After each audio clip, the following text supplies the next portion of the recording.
Chapter 1882. The more he thought about it, the more he felt something was wrong. Jin Sheng glanced at the guard beside him and said, "Wu Pu, immediately count 10,000 troops. I think something is wrong. I have to go personally." Wu Pu frowned. The news of the Turks' withdrawal was checked by his men. He did not believe it at first. He ordered people to check it 5 times before he could confirm it. After telling the general did not believe it even more. He had already sent 5 groups of people to check. Now he wants to check again. He wanted to refuse, but thinking that the general wanted to go personally, he cupped his hands and said, "Yes, General." After that, he turned around and began to select the troops. After a while, the troops were finally counted. Wu Pu cupped his hands and said, "General, the troops have been counted. There are 10,000 people in total. General, please check." "Okay." Jin Sheng turned his head and glanced. Seeing that there was no problem, he waved his hand and said, "Everyone, set off. The destination is the Turks' camp." After that, he mounted his horse and galloped toward the city gate. Wu Pu saw that the general had set off. He did not hesitate and led his men to catch up with Jin Sheng. The guard at the gate of Shengju City was on duty. Seeing a large group of people rushing over, he wanted to scold them. But when he saw that it was the general, he did not dare to be negligent. He quickly ordered the people to lower the drawbridge. There were no obstacles along the way. Jin Sheng led 10,000 people and smoothly arrived at the Turks' camp. Before he even got close, a pungent smell wafted over. Wu Pu covered his nose. His face was a little ugly. "General, what is this smell?" Jin Sheng frowned and did not answer immediately. Instead, he squatted on the ground and picked up a handful of red-hot soil to smell it. However, he could not tell what it was. He could only say, "I don't know either. However, this should be the smell of the heavenly lightning you mentioned." After that, he immediately got up and waved his hand, "Everyone, speed up." He now believed that the thunder was real. Otherwise, how could he explain the soil? The soil under his feet was yellow, but now it was red. Without powerful fire, it was difficult to do. The group sped up. After a while, a desolate scene appeared in front of everyone. There were pieces of flesh everywhere. Blood dyed the ground red. Burnt cloth could be seen everywhere, and there were even large words written on it, "Sheli Khan." The sawdust that had not been completely extinguished glowed in the dark night like fireflies in summer. At this moment, they seemed to be cheering for freedom. The broken scimitars and spears were stabbed into the ground in disarray. They seemed to have decayed and were covered with a layer of yellow and white matter. It looked incomparably desolate. Not far away, a few vultures were circling above a few corpses that had not been completely buried. There were many iron scraps on the corpses, but the broken spears were still in the hands of the corpses, as if these spears would take their souls to hell and slaughter them again. There was also a pack of wild wolves that had come to look for food. They were gnawing on a fragmented corpse, and their cold-blooded eyes emitted a dim light. They were like the soul reaper of hell, terrifying and horrifying. Looking at the crowd that was getting closer and closer, the wild wolf became more alert. It put down the pieces of meat in its mouth and opened its bloody mouth, revealing its fangs. "Halt!" Jin Sheng waved his right hand and glanced at the wolves and vultures. He said coldly, "Drive the wolves away and form an encirclement. Investigate the situation here." Although the situation now was roughly clear, it still needed to be investigated to prevent the Turks from plotting. As the general of Sheng province, everyone's lives were in his hands. He had to be very careful. "Yes, General." Wu Pu cupped his hands. He also knew the importance of the situation.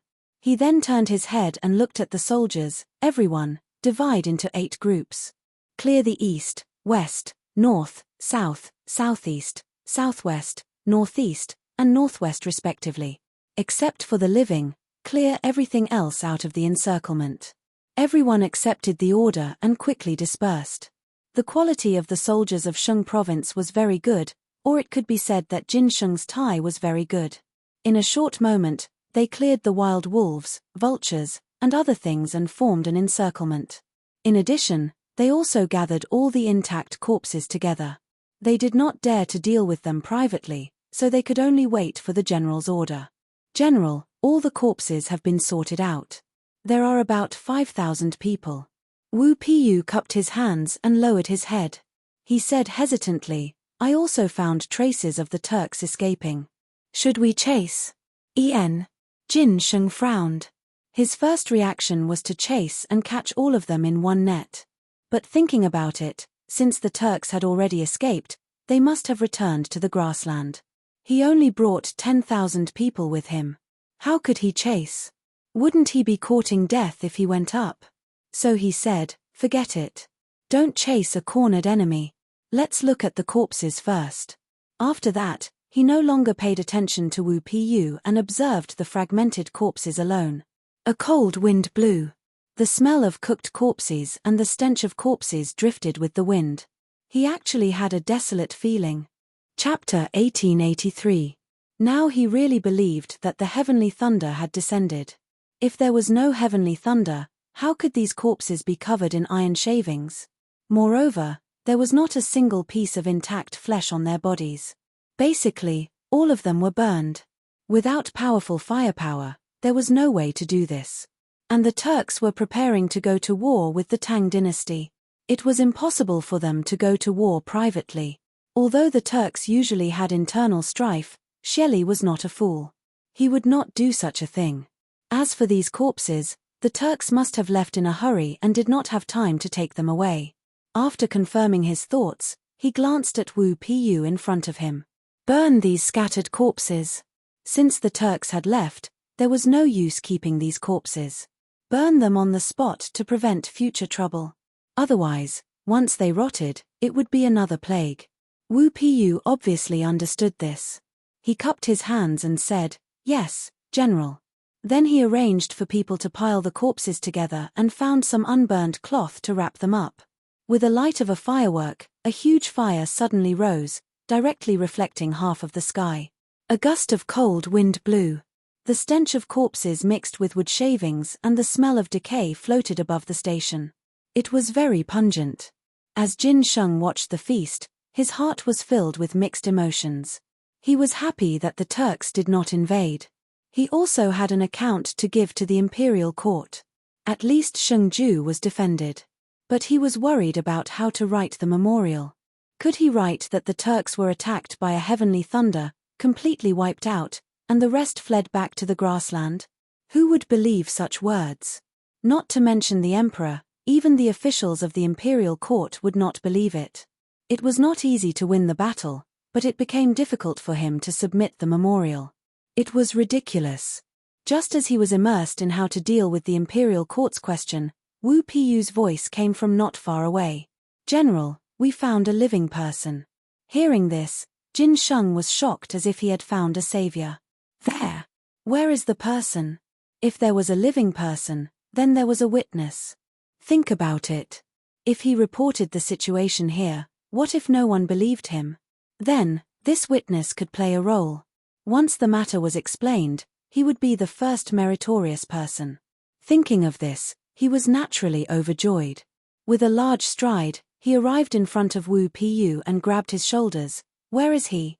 Wu Piyu seemed to be in pain, smiling bitterly. "General, why don't you let me go first?" Jin Sheng finally reacted. He smiled awkwardly and let go of his hand. "Tell me, where is he?" "They've just been discovered. They're still buried in the sand." Wu Piyu rolled up his sleeves and waved his hand with a serious expression. "I will bring the general over." With that, Wu Piyu turned around and walked away, followed by Jin Sheng. 2 steps later, a mound of dirt appeared before their eyes. Atop this mound of dirt was a human head. This person's face was covered in metal shavings, and blood was trickling from the corner of his mouth. Even so, one could tell from this person's facial features that this person was a Turkic. This was because the Turks were very different from the people of the Tang dynasty. The former had a high nose bridge and large bones, while the latter had a flat nose bridge, thin bones, and smaller bodies. Since it was confirmed that this person was a Turkic, Jin Sheng did not dare to hesitate for fear that this guy would die. He hurriedly said, "Quickly dig this person out." After that, he seemed to feel that something was wrong, so he added, "Don't kill him. Later, we'll need to get information from him." Now, this guy was the only surviving Turkic, which was of great significance to him. Not only could he be a witness, but more importantly, he could get some information about the Turks from him. Of course, this was all after he was rescued. However, the soldiers didn't think so. They glared coldly at the Turk, wishing they could skin him alive right now. One must know that the Turkic and the Tang dynasty had always been mortal enemies. Almost every year, the Turkic would go south to pillage. As long as one was a person of the Tang dynasty, who would not hate these beasts to the bone? Not to mention these soldiers. Some of their fathers were killed by the Turkic, some of their sons were killed by the Turkic, and even more tragically, their entire families were killed by the Turkic. It was because of these reasons that they joined the army. Now, they were actually asked to save a Turkic. How was this possible? Everyone was a little unconvinced. Soon, someone stood up and said, "General, you can ask me to kill the Turkic, but it's impossible to save him." "That's right. These beasts killed my father. I can't wait to kill him now." More and more people began to shout. They raised their right arms high, and their eyes were bloodshot. Jin Sheng had already expected such a situation. Who here did not have a deep grudge against the Turks? However, personal hatred was greater than national hatred. Only by saving the Turkic could they better understand the situation. After thinking for a while, he said earnestly, "I know what everyone is thinking. It's nothing more than killing this Turkic to vent your hatred, right?" "Yes." Chapter 1884. Everyone answered in unison. Their voices seemed to be able to break the sky. But have you ever thought about it? What's the point of killing a Turk? Will the Turks not come after you kill him? Jin Sheng glanced at everyone and said indifferently, "Right now, the most important thing for us is to figure out what happened. Also, we need to understand the Turks' way of life so that we can take revenge in the future. Right now, this Turk is our best tool. If you kill him, how are we going to get information?" Everyone was speechless. Some lowered their heads, some stared at the Turk, but no one spoke.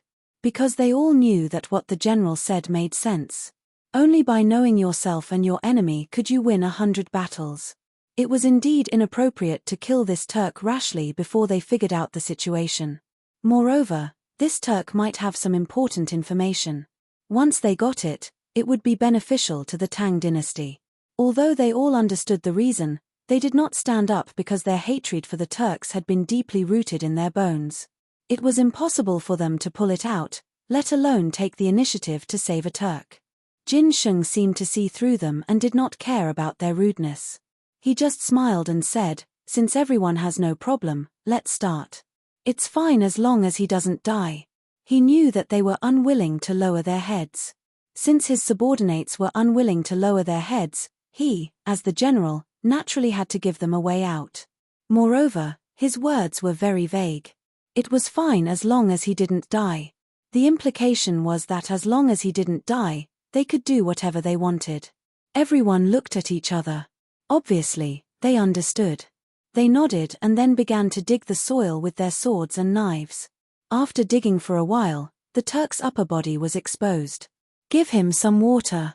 Wu Piyu glanced at the crowd with a serious face. Only then did the soldiers react. They picked up the water bag and poured it into the Turk. Maybe these guys wanted revenge, or maybe they really wanted to kill this Turk. Perhaps it was because the Turk had choked on the water or because he had regained his vitality. He slowly opened his eyes and scanned the crowd before him. Suddenly, he shuddered and began to mutter something under his breath.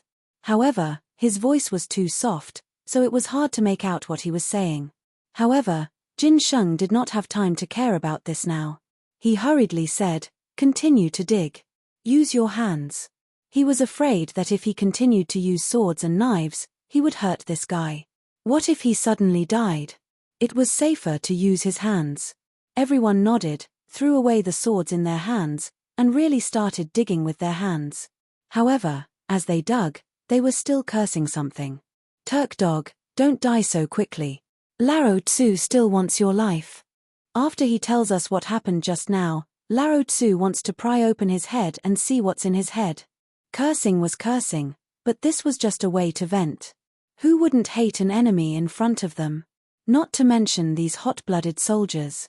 Their hands and feet never stopped moving. After all, if they wanted to kill him, they had to wait until he came out. After a while, the Turk's lower body was finally dug out. His left leg was long gone, and there was a piece of wood as thick as a forearm stuck in his right leg. It looked like a flagpole. Blood flowed down the wound and dyed the yellow ground red. It looked a bit horrifying. Military doctor, where's the military doctor? Jin Sheng turned around and shouted behind him. This guy's life was in danger. If he wasn't treated, he would be gone. As his voice spread, an old man carrying a medicine box slowly walked forward. General, I'm here.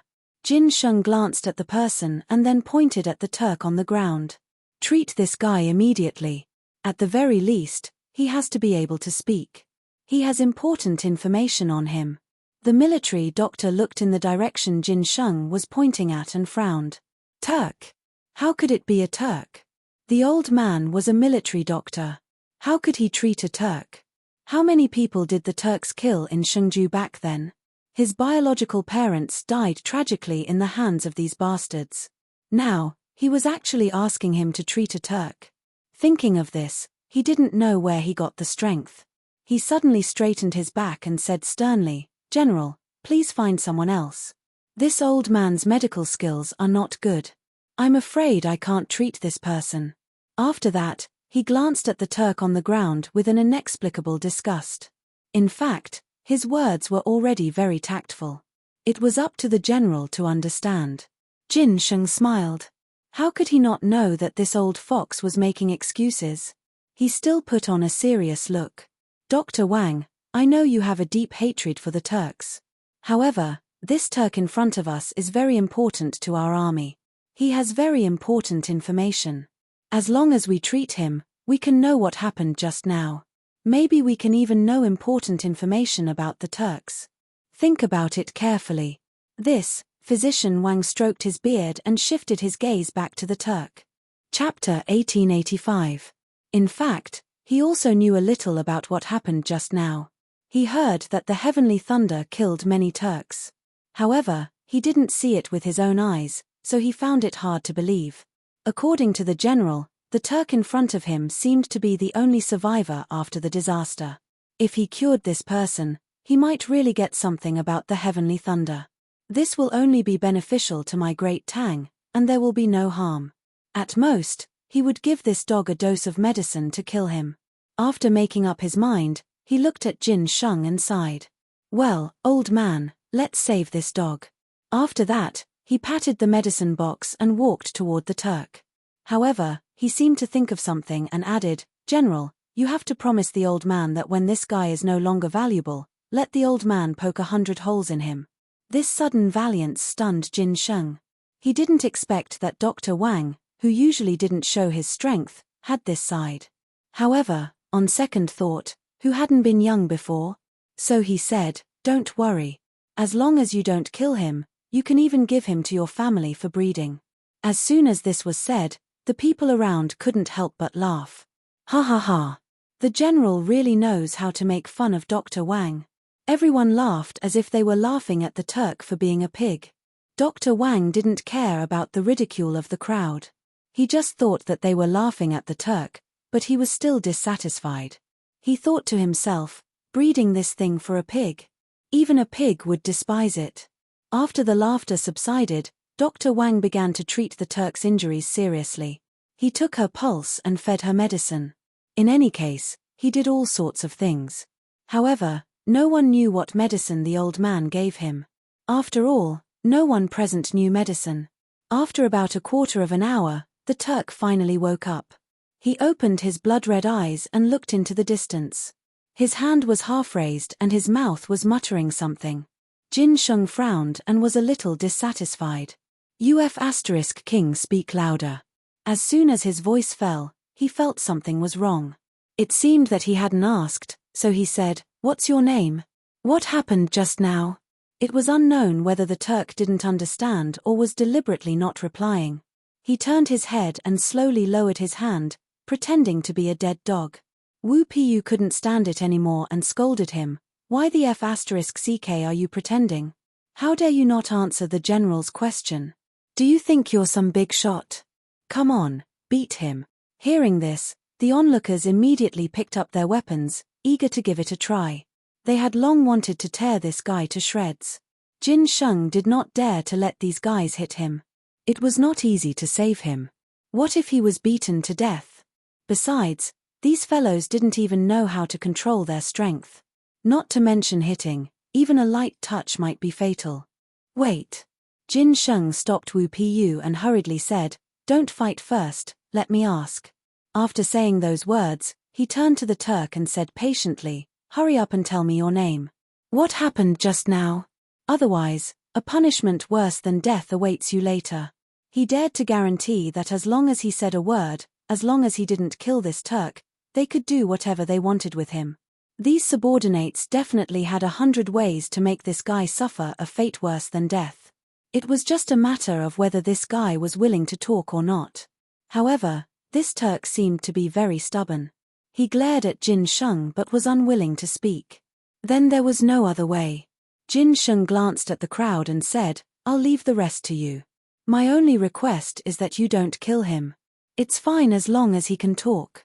As soon as he said those words, everyone cheered as if they had received a great reward. "Thank you, General. The General is mighty. I'll definitely let him know what mercury immersion is, hey." After saying those words, the crowd swarmed toward the Turk. In a moment, screams came from the crowd. Listening carefully, there were not only the Turk but also many soldiers. Jin Sheng couldn't be bothered. After all, it was impossible for so many people to not be able to do anything to a Turk. The screams came from some fellow accidentally injuring his companions. Such situations happened often, so there was nothing strange about it. About half an hour later, the screams finally stopped. A shirtless man ran to Jin Sheng excitedly and said, "General, this dog is willing to talk." Huh? Jin Sheng looked at the shirtless man in front of him and was a little puzzled. What kind of method did he use? He was willing to talk in less than half an hour? Lao Tzu estimated that it would take half an hour. After all, this dog was quite stubborn. Forget it, he didn't want to think about it. He shook his head and said, "Let's go and take a look." After saying that, he waved his sleeves and walked toward the crowd. The soldiers were also very tactful. When they saw the general coming, they all made way. However, what the hell was with these guys all topless? Some of them were even naked. What was going on? Chapter 1886. What was more infuriating was that these guys didn't seem to feel ashamed. Instead, they looked satisfied. Instantly, he felt unwell all over. Did these guys have special fetishes? He didn't dare to think about it and quickened his pace. The Turk was half lying on the ground. He was also naked. Tears were still flowing from his eyes as if he had suffered a great grievance. Cough, cough. Jin Sheng deliberately coughed twice and glanced at the Turk. "Are you willing to talk now?" He purposely ignored these soldiers so that he wouldn't embarrass himself later. Unexpectedly, this Turk seemed to have changed into a different person. When he saw Jin Sheng, it was as if he had seen his savior. He wiped his tears and sobbed. "General, your soldiers are not human. Cut the crap. Hurry up and talk." Jin Sheng's face darkened. He was a little impatient. He naturally didn't want to listen to others talk about his soldiers, especially a Turk. However, what did these guys do to make people angry? Why did they make a Turk who was originally very strong-willed become like this? It seemed that he had to teach these guys a lesson when he went back. Otherwise, Sheng's state would be in chaos. Thinking of this, he glanced at the people around him and pretended to be angry. However, these guys didn't seem to see it. They stared at the Turk and kept laughing. At this moment, the Turk spoke. "General, I was an archer under Sheli Khan. Just now, a shadow appeared in the sky. That guy directly covered the moon." Covered the moon? Jin Sheng couldn't help but interrupt. He was a little suspicious of what the Turk said. What kind of thing could go to the sky? Damn it, cover the moon? How was this possible? However, a few days ago, news came from Chang and that the vengeful spirit of the Xuanwu Gate had come to the world, which also covered the sun. Even His Majesty was ready to issue an edict of punishment. Now, in comparison, it seemed that the two had some similarities. It seemed to be possible. Therefore, he said, continue. The Turk didn't seem to be angry because of Jin Sheng's interruption. Instead, he was very happy because he really didn't want to fall into the hands of this group of soldiers. Damn it, they were not human. They actually, sigh, forget it, I'll just endure it. Thus, he continued, General, that thing floated in the air for a while. It was fine at first, but then it stopped in Khan Shelley's tent. We thought it was the celestial wolf god, so we cheered. Khan Shelley also thought it was the celestial wolf god, so he sent wizards to divine, but halfway through, at this point, tears actually fell from the corners of his eyes. Because he thought of his family. His eldest brother and second brother had been blasted into minced meat just now. He had seen all of this with his own eyes, but he had no way to stop it. He hated it. He hated himself and hated the thing in the sky. There was even a hint of hatred for Khan Shelley. If not for Shelley Khan, no, Shelley, if not for Shelley, perhaps his brothers would not have died. It was Shelley who wanted to go south. If he had not gone south, perhaps nothing would have happened. This was the heavenly wolf deity's punishment for the grasslands. Human emotions were changeable and unpredictable. Once a disaster happened, they would often push the blame onto others. Human emotions were also interconnected. Everyone was born selfish. They often liked to take other people's things for themselves. The more power one had, the more obsessed they were with this nature. But the funny thing was that such selfish people often cared more about their blood relatives. Just like the Turk in front of him. He was thinking about how to go south and plunder, and how to climb higher. His blood relatives were dispensable to him. Because the grasslands were a place where only strength mattered. As long as you had strength, you would be in charge, you would be king.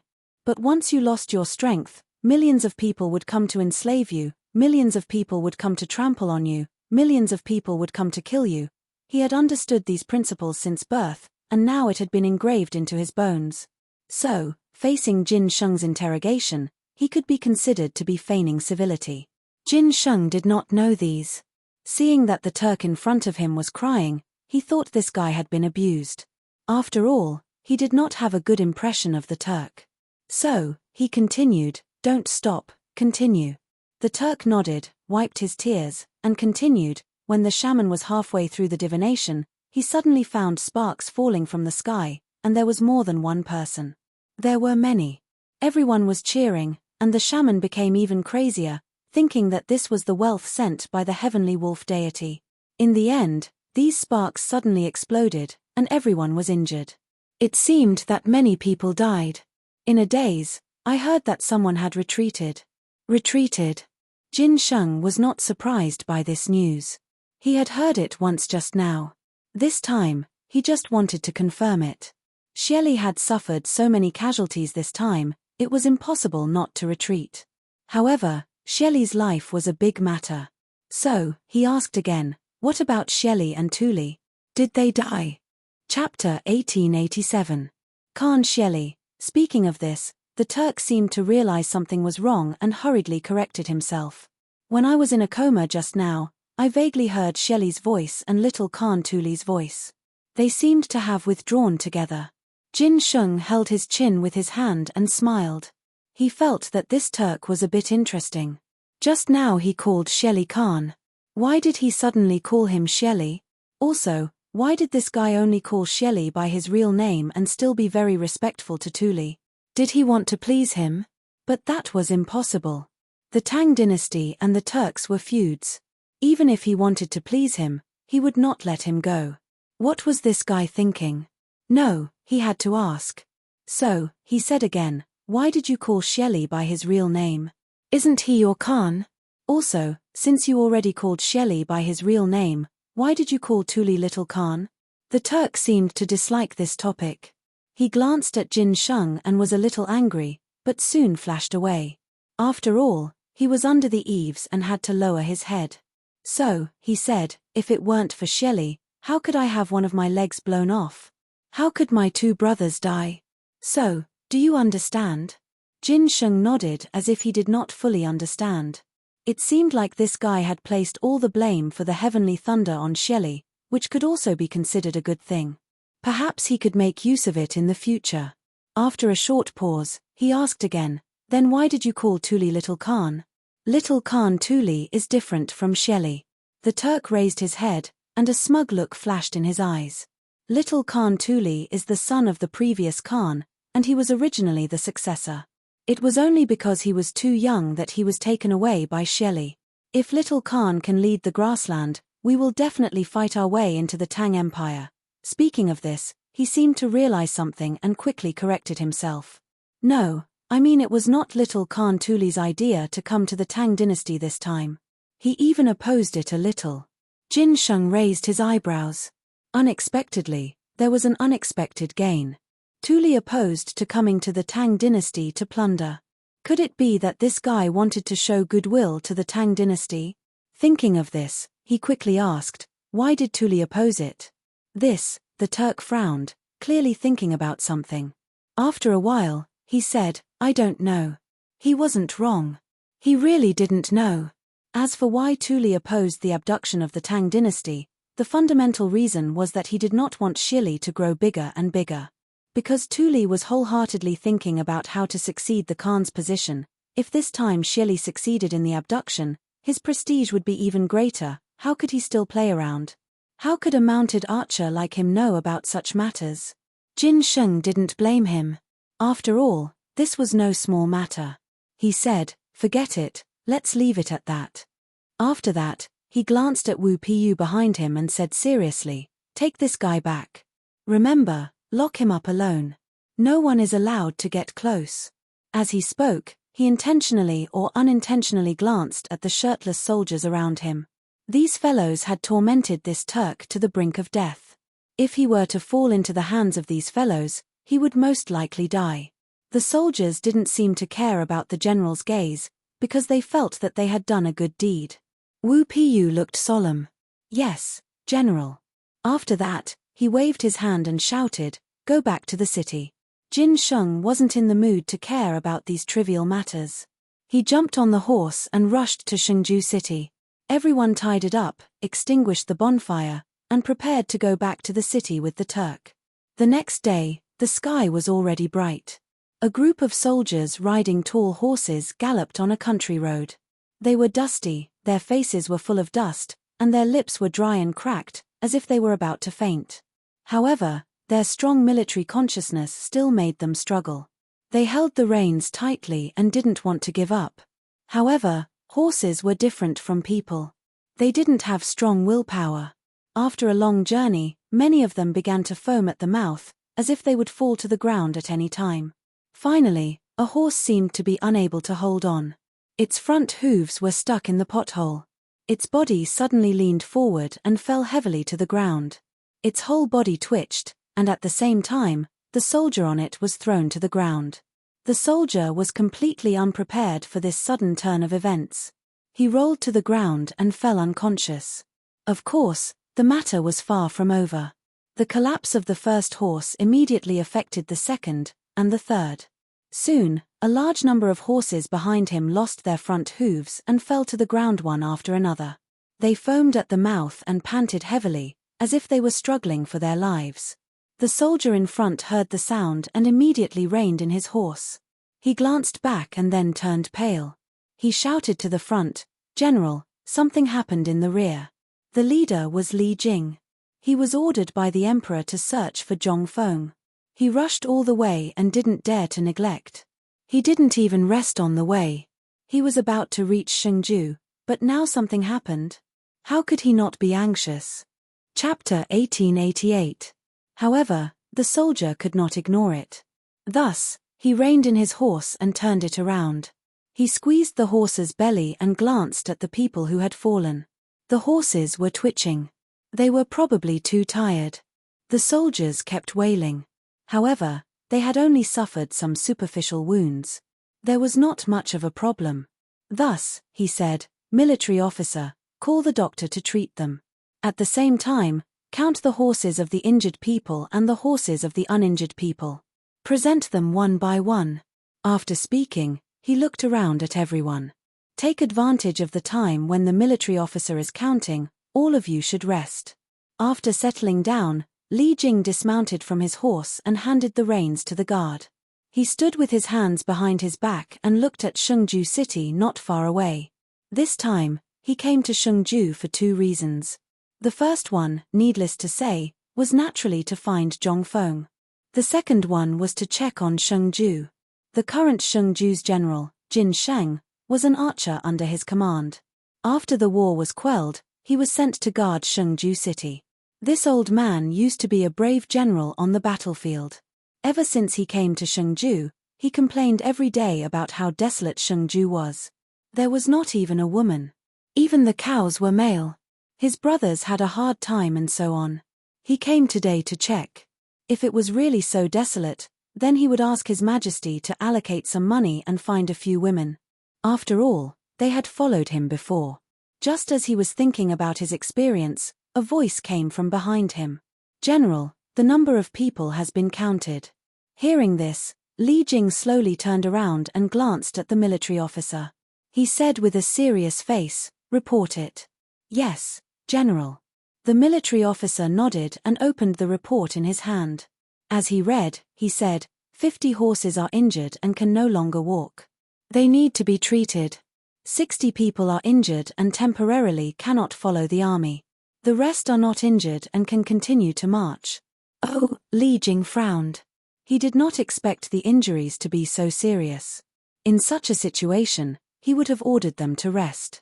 However, His Majesty's orders were very urgent. There was no time to delay. Thus, he said, those who are injured and cannot walk, stay here and recuperate. The rest will continue to march with me. In this era, it was difficult to raise war horses. The money spent on fodder could provide a family with food and clothing for a year. Thus, it was very precious. Moreover, a good war horse could often decide the outcome of a battle. Therefore, even if it was injured, it had to be treated. The soldiers also understood this, so they usually treated the war horses as their own brothers. No one had any objections to the commander-in-chief's order. After leaving the doctor behind, everyone got on their horses again and rushed towards Shengju. In less than a moment, the gate of Shengju City was in sight. These few words seemed to have some kind of magical power. After the soldiers saw them, they all seemed to have gone mad and ran wildly. However, this was also understandable. After all, they had been traveling for a few days and hadn't eaten much. Now that they finally saw people, how could they not be excited? Li Jing did not stop him. He took the lead and ran ahead. Soon, he arrived at the city gate. Huff, Li Jing reined in his horse and looked up at the city gate. Then, he looked at the guard beside him and said, "Go call the city gate." The guard accepted the order and waved his gilded banner, as if he was afraid that the people on the city gate couldn't see it. This was understandable. If you were going to call for the people on the city gate, you naturally had to reveal your identity first. The people upstairs, listen up. The Minister of War, Li Jing, is here. Quickly open the city gate. The banner swayed in the air. The gilded Li word was incomparably eye-catching. Upstairs, the patrolling soldiers heard the roar and hurriedly lowered their heads to take a look. They saw a large banner swaying in the air with the word Li written on it. This frightened everyone. One had to know that Li was the national surname. Wasn't that person with the surname Li someone who could cover the sky with one hand? And now, the Minister of War, Li Jing, was downstairs. That was their immediate superior. How could they dare to be negligent? They all panicked. They informed General Jin Sheng and prepared things to welcome Li Jing. Jin Sheng, who was in the residence, quickly received the news. His first reaction was excitement. Why? Firstly, he was a soldier under Li Jing.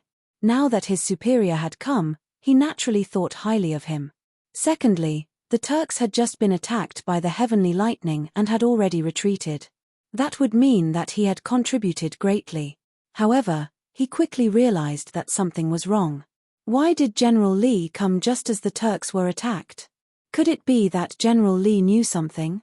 Or could it be that the heavenly lightning this time had something to do with General Li? It was possible. It was very possible. Back then, General Li had destroyed Xiao Liang and Wang Shichong, who had proclaimed himself as the emperor in Luoyang. He had also destroyed the largest separatist force in Jiangnan, Nanliang. There was also Po Fu, who had taken the lead and destroyed Feng Huiliang, killing more than 10,000 rebels and drowning people. Wasn't that an unparalleled feat? Perhaps the heavenly lightning had specially descended because General Li was coming. In that case, General Li was the main contributor this time. Thinking of this, Jin Sheng shuddered and quickly walked out of the residence. Chapter 1889. He wanted to greet General Li personally. Even if General Li was not his superior, he had to greet the heavenly thunder. He ran all the way and finally arrived at the city gate. At this time, the city gate had been opened. Seeing the neat and strict team, Jin Sheng hurried forward. "General, I'm late. Please forgive me." He cupped his hands and looked at Li Jing with admiration in his eyes. Li Jing looked indifferent. In fact, he had a good impression of this subordinate. After all, he guarded a place and worked hard even if he did not contribute. So he said, "Get up and follow me into the city." After that, he squeezed the horse's belly and slowly walked into the city. The soldiers followed closely behind, raising a cloud of dust. The big banner swayed in the wind, looking solemn and solemn. Seeing that most of the people had entered, Jin Sheng casually gave a few orders at the door and quickly followed. As soon as they entered the city, Jin Sheng called Wu Piyu, "Serve the general tea immediately. Go personally." Wu Piyu also knew Li Jing's status and did not dare to neglect. He accepted the order and left. At this time, Li Jing had already entered the inner mansion. He was familiar with this place. After all, he had been here before. The inner mansion was where Jin Sheng usually entertained guests. Normally, Jin Sheng should sit in the main seat. However, since Li Jing was here today, his superior naturally sat in the main seat and Jin Sheng sat on the side. The two sat upright. Before they spoke, Wu Piyu came in with tea. He walked to Li Jing and carefully served a cup of tea. "General, please have the tea." Li Jing narrowed his eyes and glanced at Wu Piyu. He seemed to have thought of something and asked in surprise, "You're the archer from before?" He vaguely remembered this person's figure in his mind. He seemed to be an archer, but he was not sure. Wu Piyu was delighted. He did not expect that a small guard like him would be remembered by the general. He quickly said, "Yes, General. It's me." Li Jing glanced at Wu Piyu, but this time he valued him more. "Good. Since you're in Shengju, assist Jin Sheng well. You won't have followed me in vain." Wu Piyu did not dare to say anything. It was the greatest grace to be valued by the general. He nodded repeatedly. Seeing that the general did not say anything more, he could only serve another cup of tea to Jin Sheng and left in a hurry. Only Li Jing and Jin Sheng were left in the entire inner mansion. The atmosphere was solemn. Li Jing was about to ask about Zhong Feng when Jin Sheng spoke first. He suddenly stepped forward and half-knelt on the ground. He said excitedly, "Thank you, General, for sending down the heavenly lightning." "Wait," Li Jing hurriedly interrupted. He was a little confused. What did he mean by sending down the heavenly lightning? Was he really that capable? Confused, he could only ask, "What did you mean by that? What lightning? You don't know?" Jin Sheng was stunned because he had always thought that this was the general's doing. Now, the general didn't know? Was it not the general's doing? Impossible. Other than the general, who else could summon the heavenly lightning? It must be because the general was afraid that his achievements would shock the emperor, so he didn't say anything. Yes, that must be it. Therefore, he cupped his hands and continued, "General, last night, heavenly lightning struck down and killed the Turks who were stationed outside Shengju city. It also caused a big fire and countless casualties." "What?" Li Jing's eyes widened as he slammed the table and stood up. "Oh my God, what kind of explosive news is this? Heavenly thunder descending? And even caused a huge fire. Countless Turks were killed. How could this be? How could such a thing happen?" He instantly felt that his brain was not enough. Frowning, he paced in the hall with his hands behind his back. If these were true, It would undoubtedly be a great thing for the Tang dynasty. But this matter was a little strange. Why would there be heavenly lightning? And it happened to fall in the Turks' camp. The more he thought about it, the more he felt that something was wrong. He stopped and stared at Jin Sheng. Tell me, are you deliberately trying to take credit? Are you trying to deceive Lao Tzu? What hasn't Lao Tzu seen before? What kind of heavenly lightning is there? He hadn't cursed for many years. Since the founding of the Tang dynasty, he had been generous to others. Today, what this guy said was so unbelievable that he couldn't help but curse. However, this made Jin Sheng suffer. He had always thought that the heavenly lightning was the general's doing, but now it seemed that it was not at all. Not only was it not, but he was also scolded when he reported it truthfully. Damn it, there was no way to reason with him. However, he was the general, and he couldn't scold him back. Therefore, he continued to be patient and said, "General, what I said is true. Last night, heavenly lightning indeed struck down. Not only did it kill a large number of Turks, but Shelley and the Turks also brought the tribes back to the grassland overnight. I am willing to use my head as a guarantee for what I said." He really had no other way. If the general didn't believe him, he could only use his head to prove his sincerity. Li Jing was certainly not a fool. Seeing this guy's solemn vow, his confidence began to waver. He knew in his heart that Jin Sheng was a steady person and would not deceive him for such a trivial matter. Chapter 1890. Moreover, he was a public official. This kind of thing couldn't be joked about. He knew that. However, this matter was simply too inconceivable. He had to take it seriously. So, he said, "Since this kind of thing happened, you must have evidence, right?" This sentence couldn't be more obvious. Since something had happened, there must be evidence to prove it. In other words, if you want to convince me, you can't just say a few words and take out some reliable evidence. Jin Sheng naturally understood the reason. He turned to the door and shouted, "Bring the Turk here."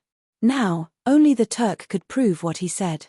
This was also the reason why he left the Turk here. In a moment, the Turk was brought here. However, because of his disability, he could only sit on a stretcher. Li Jing didn't care about so many things. He was now concerned about what happened last night, so he asked directly, "What happened last night?" The Turk didn't know the identity of the person in front of him, but he knew Jin Sheng's identity. When he saw how respectful Jin Sheng was, he quickly told him what happened last night. As he spoke, he cried as if he had suffered a great grievance. In fact, he was also a victim. However, he was considered lucky. At least he was alive. It was unknown whether he was trying to please Li Jing or he was resentful in his heart. When he spoke, he didn't forget to curse Shelley. His voice was extremely mournful. After listening, Li Jing finally knew the whole story. He waved his hand to signal the Turk to leave. Then, he sat on the chair and carefully digested everything just now. The amount of information that the Turk said just now was too much. First, a big thing covered the moon. Then, lightning struck and the Turk camp was in a sea of fire. There were countless casualties. Then, Shelley and Tuli returned to the grassland with the army. Wait, what could fly to the sky? And it even attracted lightning? Why was this so familiar? It seemed to have happened in Chang'an City. Something that could fly to the sky. Zhongfeng? Could it be Zhongfeng? This big thing was Zhongfeng on it. According to the Turk's description, it was exactly the same as Zhongfeng in Chang'an. Back then, when Zhongfeng was in the sky, he also covered the sun. And now, this thing covered the moon. It was exactly the same. Thinking of this, he no longer dared to be careless. He looked at Jin Sheng and hurriedly asked, "That thing in the sky went to your place?" Jin Sheng was at a loss for words. How would he know where to go? There was nothing in the Turkic camp. After thinking about it, he could only honestly say, "This subordinate doesn't know." There was nothing in the Turkic camp. Li Jing frowned and thought to himself, "Oh no. If it was really Zhongfeng last night, he might be in danger now that a night had passed. Now that he was here on the Emperor's orders to find this fellow, if something were to happen to him, it would be hard for him to explain himself. What should he do? His heart was burning with anxiety. He paced a few steps in the hall, then looked at Jin Sheng. Immediately send someone to find that thing from last night. After saying that, he seemed to have thought of something and added, prepare brush and ink for this general immediately. He had to report this matter to His Majesty. Zhong Feng's disappearance and the retreat of the Turks were no small matter. It was just that Zhong Feng, this dog, really knew how to hurt people. If not for him, would this general have accepted this troublesome task? How unlucky. At the same time, on Mount Xiao, because of Zhong Feng's disappearance, the entire academy was so anxious that their feet didn't touch the ground. Their only goal was to find Zhong Feng. However, a day and a night had passed, and there was still no news of Zhong Feng. This made everyone very anxious, afraid that something had happened to Zhong Feng. The two women kept visiting Zhong Feng's friends, trying to find some clues. Unfortunately, there was no news at all. They were women and shouldn't be in public. However, their husband was missing, so how could they not be anxious? So, they didn't care too much. Unfortunately, the heavens didn't fulfill their wishes. In fact, the most anxious were Yu Shenan and the other old men. In their hearts, they regarded Zhong Feng as their disciple. Now that their disciple was missing, they were also very anxious. Even though they were old, they spared no effort to visit everywhere. However, Zhong Feng seemed to have deliberately hidden himself. They couldn't find any trace of him. After a discussion, these old men decided to enter the palace to meet His Majesty. This was because they knew that Li Shimin would definitely not leave this matter alone. As soon as Yu Shenan and the others returned from the palace, they were blocked by a group of students at the door. Mr. Bo Shu, what did His Majesty say? Are you willing to help? Mister, say something. The students were all talking at once, looking anxious. However, Yu Shenan and the others didn't seem to be in a good mood. He frowned and waved his hand, everyone disperse. We will think of a way to find Feng Zi. You kids don't have to get involved. After saying that, Yu Shenan waved his sleeves and walked back to his residence with his head lowered. Before he could take 2 steps, 2 figures blocked his path. I've already told you. Yu Shenan looked up impatiently. However, halfway through his words, he realized that it wasn't the students who came, but Jingshu and Zhong Yuyao. His expression finally softened. 2 girls, why are you here? Chapter 1891. This question was unnecessary. He knew that the 2 girls were worried about Feng Zi's whereabouts, so they waited for him here. However, he didn't know how to reply to them. Zhong Yuyao didn't care too much. Instead, she asked directly, Sir, is His Majesty willing to help find him? This, Yu Shenan frowned. He seemed to have something to say. He glanced at the students walking around and said softly, this matter is more complicated. You 2 girls don't worry about it. After that, he lowered his head and was about to walk back to his residence. Jingshu spoke again. Sir, why don't you come to our place to have some tea? Prince Zhong isn't here now. We sisters should do our duty as disciples. After that, she even bowed. It wasn't that she didn't care about Zhong Feng's whereabouts. She just noticed that Sir seemed to have something to say. It was probably because there were too many students here, so she had to come up with this plan. Yu Shenan stopped and frowned. He seemed to be thinking about something. At this moment, Chu Suiliang and the others walked up. Boshi, since the 2 girls invited you, why don't you go? Greetings to the 3 gentlemen. Jingshu bowed. Her original intention was to invite the 4 gentlemen over. She mainly wanted to ask about Prince Zhong's whereabouts. The 4 gentlemen were the great scholars of this generation. Naturally, they were more well-informed than a weak girl like her. Since Sir had agreed, she quickly said, Gentlemen, please. We sisters will go back and prepare some fragrant tea. After that, Jingshu pulled Zhong Yuyao and left. Yu Shenan didn't say a word during the whole process. However, it didn't mean that he didn't know anything.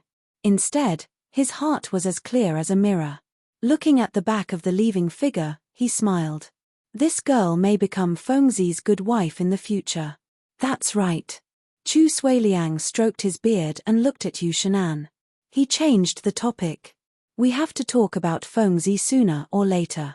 Since these 2 are so anxious, let's go and have a seat. Yu Shan'an narrowed his eyes and nodded thoughtfully. In fact, he had seen through Jingshu's thoughts at a glance just now.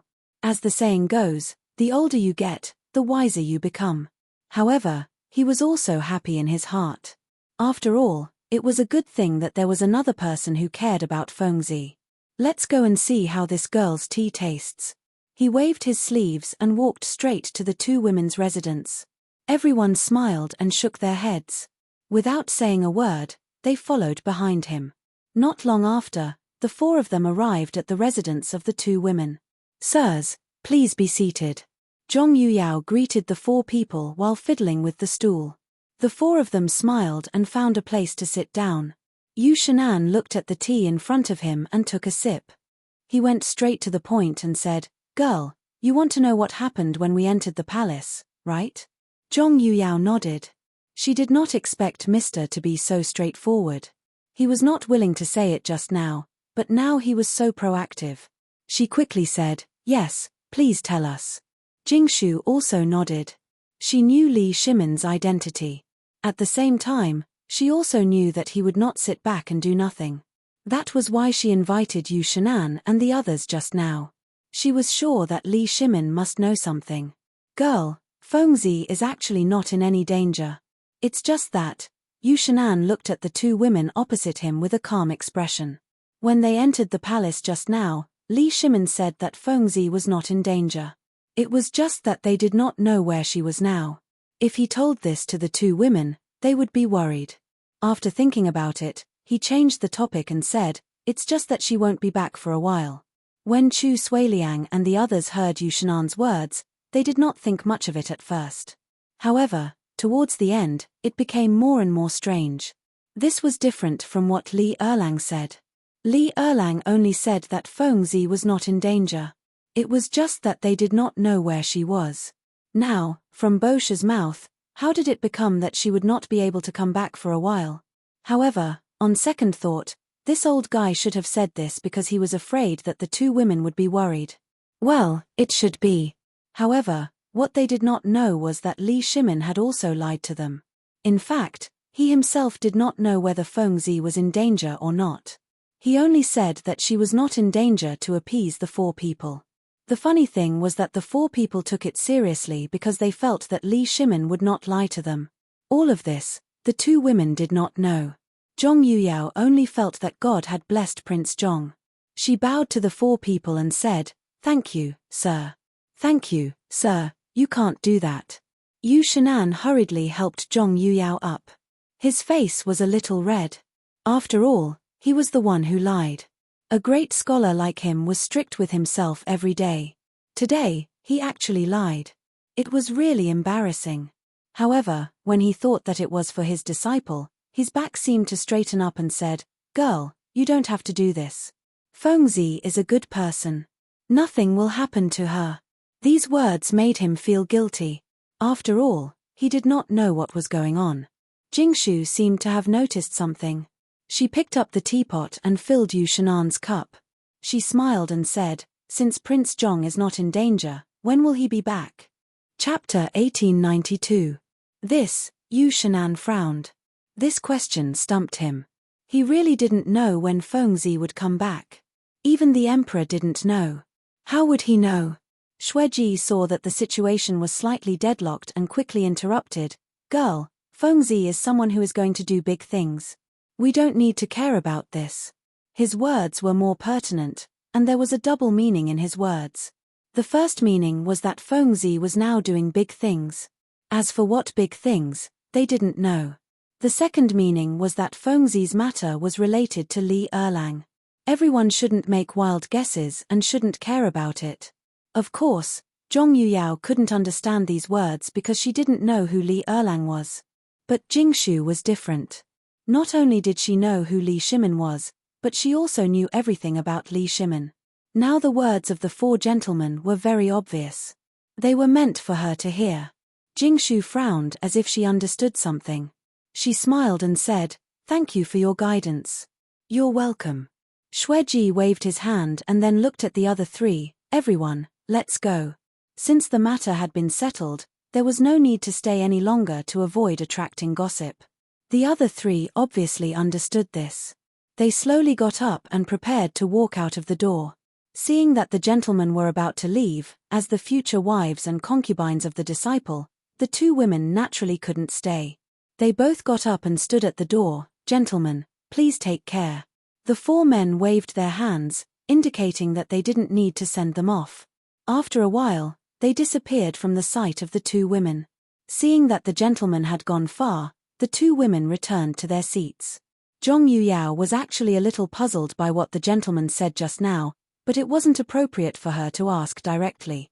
Now that there was no one around, she looked at Jingshu and asked, "Sister, why do I feel that there is a hidden meaning in what the gentleman said just now?"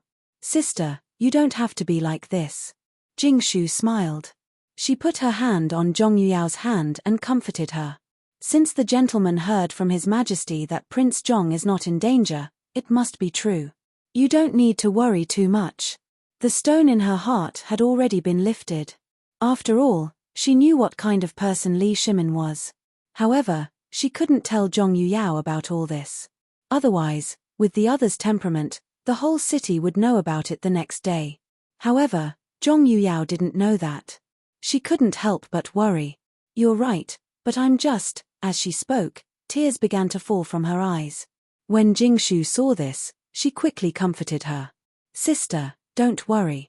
Prince Zhong will be fine." As soon as he finished speaking, there was a series of knocks on the door, followed by voices. "Ladies, I'm a servant of the Zhong residence. Housekeeper do sent someone to invite master." Hearing this, Jingshu quickly took out a handkerchief from her waist and passed it to Zhong Yuyao. With a concerned look, she said, "Sister, wipe your tears. I'll go out and take a look." Saying this, she stood up and walked out of the door. There were two men standing outside the door. One was fat and the other was thin. The striking word Zhong on their clothes made Jingshu certain that these two were servants of the Zhong residence. Because no other residents would dress like this. Jingshu glanced at the two of them and frowned. "Why are the two of you here? Did something happen to the Zhong residence?" In her impression, the servants of the Zhong residence rarely went to the academy. Because there was Du Zitting, the housekeeper, in the residence. He would take care of everything. Unless there was something big that couldn't be solved, otherwise they would not easily disturb Prince Zhong. Think about it, if every trivial matter had to be reported, then how could Prince Zhong live? However, it was obvious that something big had happened this time. The two servants frowned and seemed to be thinking about something. Jingshu couldn't wait and hurriedly urged, "Hurry up and say it. Now that Prince Zhong is not here, I can take care of it." The two servants looked at each other and hesitated. Because before they came, housekeeper Du said that he would personally tell the matter to the old master. In the end, the two of them searched half of Xiao Mountain but couldn't find him. So they came here, thinking that the old master should be here. But when they came here, there was still no trace of the old master. And housekeeper Du said that this matter was more important and must be decided by the old master. Now that the old master was not here, and Miss Jingshu was asking questions, it seemed that they had to tell Miss Jingshu. After all, Miss Jingshu was not an outsider. After making up their minds, the two of them looked at each other, as if they had reached some kind of agreement. The thin servant stepped forward and bowed. Today, a madam called Xie came to the residence and said that she wanted to see the old master. She also brought a lot of dried flowers. Housekeeper Du had seen this woman before, so he sent us to ask the old master what to do. Dried flowers? Madam Xie. Jingshu frowned and vaguely thought of something. At that time, Prince Zhong seemed to have interacted with this woman and bought a lot of dried flowers. Moreover, Prince Zhong seemed to be particularly precious. Could it be this woman? No matter whether it was or not, she hadn't returned to the Zhong residence for a long time. She could take this opportunity to go back and have a look. Chapter 1893. In any case, Prince Zhong wouldn't be back anytime soon. Moreover, this Madame Xie might really be the same woman from before. If that was the case, then she would be very important to Prince Zhong. She had to keep Prince Zhong here. After making up her mind, she said with a serious expression, "Since Prince Zhong isn't here right now, I'll go back with you. Wait here while I tidy up." After saying that, She turned around and walked back to her room without waiting for their reactions. When Zhong Yuyao saw Jingshu coming back, she quickly wiped the corners of her eyes and stood up to ask, "Younger sister Jingshu, what's going on outside?" Jingshu smiled and stepped forward to hold Zhong Yuyao's hand. "Older sister Yuyao, a servant from the Zhong estate just came to report that a Madame Xie is looking for Prince Zhong." "Madame Xie?" Zhong Yuyao's beautiful eyes turned as if she remembered something. "I remember that a Madame Xie came to look for Prince Zhong before. She even brought a batch of dried flowers. Could it be this Madame Xie?" She clearly remembered that when this Madame Xie brought a batch of dried flowers, Prince Zhong said that he wanted to do business with her, to make some perfume. Of course, Jingshu also remembered this and smiled. "Older sister Yuyao is right. The one who came this time should be this Madame Xie. However, since Prince Zhong isn't here, I think that we should go back and meet this Madame Xie so that we won't be impolite." Zhong Yuyao couldn't help but nod. "Younger sister Jingshu is right. Now that Prince Zhong isn't here, we should go back." After saying that, she changed the topic and continued, "However, we should first say goodbye to the four gentlemen." Jingshu nodded. "Of course, we can't be impolite. Let's go and say goodbye to the four gentlemen now." Zhong Yuyao naturally didn't have a problem with that, and the two women walked out together. When the two servants saw Zhong Yuyao and Jingshu coming out, they quickly bowed. "Greetings, young ladies." These two young ladies were the future madams of Zhong Mansion, so they didn't dare to slight them. Zhong Yuyao nodded and gestured for the two to get up. "You two prepare a sedan chair and wait at the door. My sister and I will come out in a little while." The two servants looked at each other and wondered if they would be punished for not completing housekeeper Du's order. She thought to herself, but she still agreed, yes. After giving her instructions, Zhong Yuyao flicked her sleeves and walked towards the classroom. Jingshu followed closely behind. It was class time now, so the four teachers should be in the classroom. They couldn't be found anywhere else. As expected, Yu Shenan was checking the students' homework in class. His hands were clasped behind his back, and his gaze was sharp. At this moment, he happened to see the two women walking over.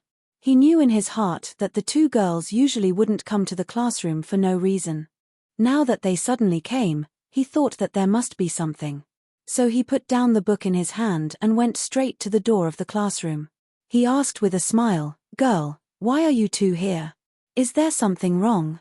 The two girls quickly stepped forward and bowed. Zhong Yuyao smiled and said, "Teacher, there's something in the Zhong residence that we need to go back to solve. So we're here to say goodbye to you." Yu Shenan frowned slightly. What can happen in the Zhong residence? Is it very important? He didn't want the two girls to go back now. First, Fengzi wasn't here, and it wasn't good for the two girls to appear in public. Second, for their safety. The bottom of the mountain had just issued an edict of guilt. It was said that the Waterland Conference would be held soon. There would definitely be a huge crowd.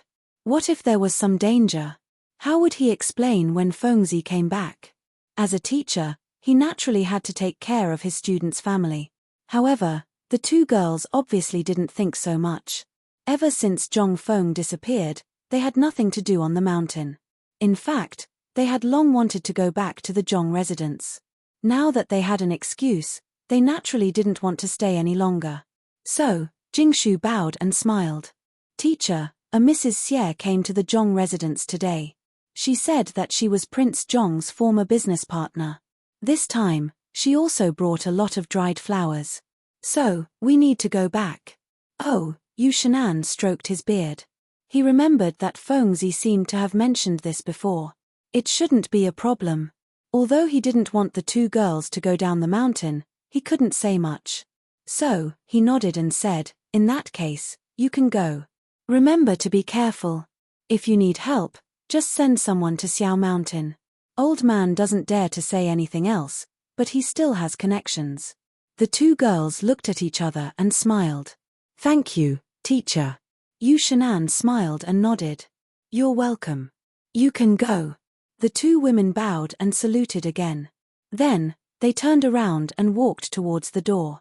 At this time, the palanquin outside the door was ready. Seeing the two girls coming, the servants quickly went up to greet them. "Hello, miss." Everyone bowed in unison. Zhong Yuyao glanced at the crowd and waved her hand. Get up and prepare to go back. The servants didn't hesitate. They all got up and pressed the palanquin. The two girls entered the palanquin and walked down the mountain. Xiao Mountain wasn't very far from the Zhong residence. The servants' legs were quite agile. In a moment, the gate of the Zhong residence was in sight. At this time, a thin figure was standing at the gate of the Zhong residence. His eyes were deeply sunken, as if he hadn't slept for a few days. This person was the Zhong residence's housekeeper, Du Zitting. Chapter 1894. He raised his head with his hands behind his back and paced up and down the stairs as if he was in a hurry. From time to time, he would glance at the direction of Xiao Mountain. But he didn't see what he was expecting and continued to pace up and down. At this moment, the servant behind him cheered, "Master is back."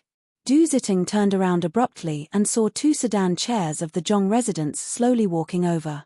This should be Master, he thought in his heart and quickly waved his hand. Let's go and welcome Master. After saying that, he took a step forward and ran towards the sedan chair. When the servant who was carrying the sedan chair saw the housekeeper coming, he quickly quickened his steps and stopped at the entrance of the residence. Du Zitting quickly went forward and stood in front of the sedan chair and bowed, "Master." The servant lowered the sedan chair and a figure slowly walked out. Du Zitting smiled and stood up, "Master." Halfway through his words, he seemed to be choked and his face turned ugly. Because he realized that the person who came back was not Master but Miss Zhong Yuyao. Didn't he ask these fellows to invite Master? Why did these fellows invite Miss Zhong? Of course, it wasn't that he was prejudiced against Zhong Yuyao. But this time, Madame Xie must be met by Master as the head of the household. Moreover, Master seemed to value this dried flower very much and asked him to pay special attention to it. Now that he invited Miss Zhong, could she make the decision? Taking a step back, even if Miss Zhong could make the decision, if something went wrong and Master came back, wouldn't he be blamed? Although this was what he thought, he couldn't say it out loud. Thus, he said, "Hello Miss Zhong, is Master back yet?" While speaking, he intentionally or unintentionally glanced at the sedan chair behind. He thought, the sedan chair in front is Miss Zhong, so the one behind should be Master, right? After all, Master was so concerned about this dried flower, he should be back. But the next moment, he was disappointed. Because the person who came down was Jingshu. Master didn't come back. Why did these two ladies come back? Just as he was puzzled, Zhong Yuyao spoke, "Housekeeper Du, this time Master didn't come back, so we sisters specially came back to meet Madame Xie." Du Zitting didn't reply because he didn't know how to reply. He couldn't possibly say that this was a big matter and that his master had to make the decision, right? Wouldn't that be cutting off his own path of retreat? One had to know that these two young ladies were the old master's future wives, so he didn't dare to provoke them. After all, he still wanted to work in the Zhong mansion for a few more years. Jingshu seemed to see Du Zitting's difficulties and smiled, "Steward Du, this time Prince Zhong has something important to do, so we came back to solve the problem. You don't have to worry, we will tell Prince Zhong if there is anything." What he meant was that it was Prince Zhong who asked us to come back. Of course, she said this because she didn't want the people in the Zhong mansion to know that Prince Zhong was missing. Although she knew that Prince Zhong wasn't in danger, others didn't know. If the people in the Zhong mansion knew that the old master was not around, it would cause a huge uproar. For the peace of the Zhong mansion, it was a last resort to temporarily hide it from everyone. Obviously, Zhong Yuyao also understood Jingshu's meaning and interrupted, "Yes, Steward Du, we will talk to Prince Zhong. Don't worry." Du Zitting lowered his head and frowned. He could understand what the two young ladies meant. It was nothing more than letting them take charge of the overall situation, which was not impossible. After all, these two young ladies were the old master's future wives. Moreover, since the old master was not back, they could only let these two young ladies take charge. Thinking, he said, "What are you two talking about? Since the old master is not back, naturally you two will take charge of the overall situation. Let's go in first." After that, he turned around and made a gesture with a smile, "Two young ladies, this way please." Zhong Yuyao and Jingshu looked at each other and smiled. They walked into the mansion one after another, while Du Zitting led a group of servants behind them. They were silent all the way until they reached the front yard. Zhong Yuyao pointed at the cotton-padded clothes in front of them and asked, "Steward Du, how is the production and sales of cotton-padded clothes now?" Du Zitting hurried forward and stood still with a touch of pride in his eyes. "Now the production of cotton-padded clothes has doubled compared to before, and the sales are in short supply. The whole Chang'an city is fighting for our cotton-padded clothes." Since the old master left, he had been supporting the family alone. Coupled with the miscellaneous matters in the mansion and the cotton-padded clothes, it could be said that he was exhausted and had not slept well for several nights. Of course, he was not tired of these things and thought that working for the old master was not tiring at all. The two young ladies were well aware of all these. Looking at Steward Du's panda eyes, they naturally understood. Therefore, Zhong Yuyao said with concern, "Steward Du, you have been working hard recently. When Prince Zhong comes back, he will definitely reward you." "It's not hard, it's not hard." Du Zitting waved his hand and smiled. "How can it be hard to work for the old master? There are not many kind-hearted and charitable people like the old master. It is my blessing to work in the Zhong mansion." Chapter 1895. The two girls smiled and nodded. They understood Du Zitting's loyalty and did not say anything else. However, a pile of dried flowers in the corner attracted their attention. Jingshu glanced at the dried flowers, then looked at Du Zitting. "Housekeeper Du, are these dried flowers sent by Madame Xie?" "Yes." Du Zitting nodded and glanced at the main hall. "Last time, Madame Xie sent some dried flowers. Master treasured them and reached an agreement with Madame Xie. This time, she sent some again." Jingshu looked at Zhong Yuyao and nodded. They were now certain that this Madame Xie was the one who visited Prince Zhong last time. These dried flowers were used by Prince Zhong to make perfume. Since she was already here, they naturally had to meet her. Thus, she looked at Du Zitting. "Housekeeper Du, prepare the tea. We will go and meet Madame Xie." Du Zitting nodded slightly and waved her hand to signal the servants to prepare. She then said, "This way, Madame Xie is in the main hall." The two girls nodded, brushed their sleeves, and walked to the main hall. Passing through the corridor, a group of servants playing with cotton appeared in front of the two girls. However, they were not in the mood to care about this. They walked straight to the main hall. As soon as they entered the main hall, they saw a woman sitting in the main hall. It was Madame Xie. "Madame Xie." The two girls went up to her. Although they only met Madame Xie once or twice, they remembered her clearly. It was not because she was outstanding, but because she was polite and graceful no matter what she did. This was not something an ordinary woman could do. When Madame Xie heard someone calling her, she glanced at the door. Seeing that it was not Zhong Feng, a hint of disappointment flashed in her eyes. However, it disappeared quickly. She then stood up and said, "Hello, ladies." She naturally had some influence on the two girls in front of her. Ever since her family declined, she sold flowers for a living and trained a pair of good eyes. Zhong Yuyao stepped forward and smiled. "Madame Xie has a good memory. You still remember us?" "Of course." Madame Xie nodded slightly and smiled. "Both of you are beautiful and dignified. You and Prince Zhong are talented and beautiful. How could this old woman not remember you?" These words made the two women happy in their hearts. They were Zhong Feng's future wives. This matter was basically known to everyone in Quan An. However, they couldn't help but feel happy after being praised like this. Zhong Yuyao smiled and said, "Madam, you're too polite. Come, take a seat." As she spoke, she gestured for him to take a seat. "Thank you, ladies." Madame Xie straightened her skirt and sat down. Then, she thought of something and asked, "Why don't I see Prince Zhong?" This time, she came to see Prince Zhong. At the same time, she also wanted to talk to Prince Zhong about the dried flowers. If she didn't have the right person, how could she continue with this business deal? Jingshu seemed to have seen through Madame Xie's thoughts. Just as she was about to reply, a servant came over with tea. She smiled and said, "Madame Xie, don't be anxious.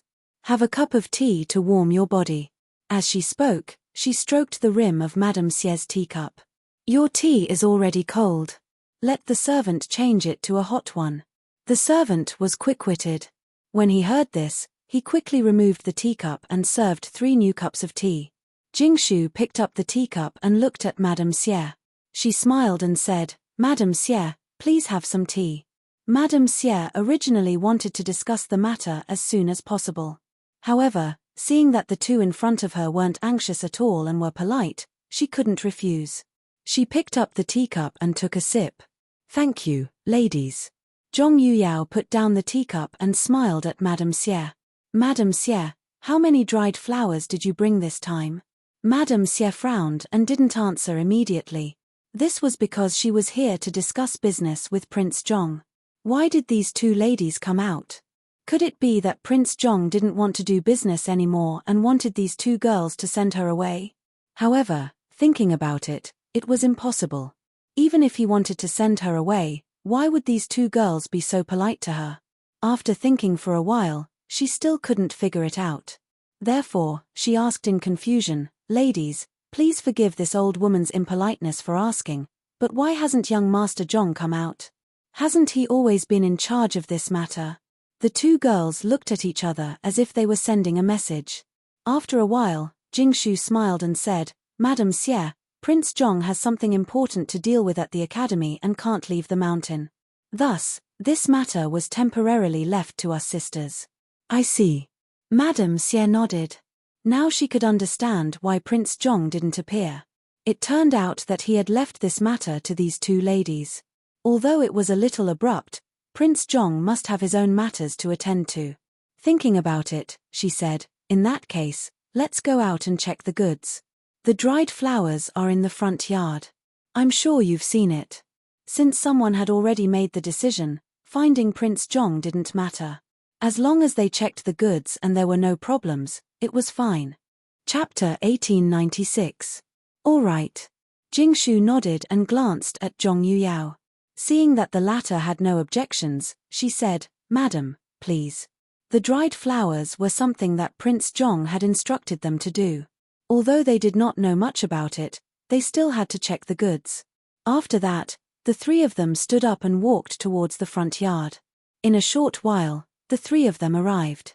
Madame Xie pointed at the pile of dried flowers in front of her and smiled, "Ladies, there are a total of 30 stones here.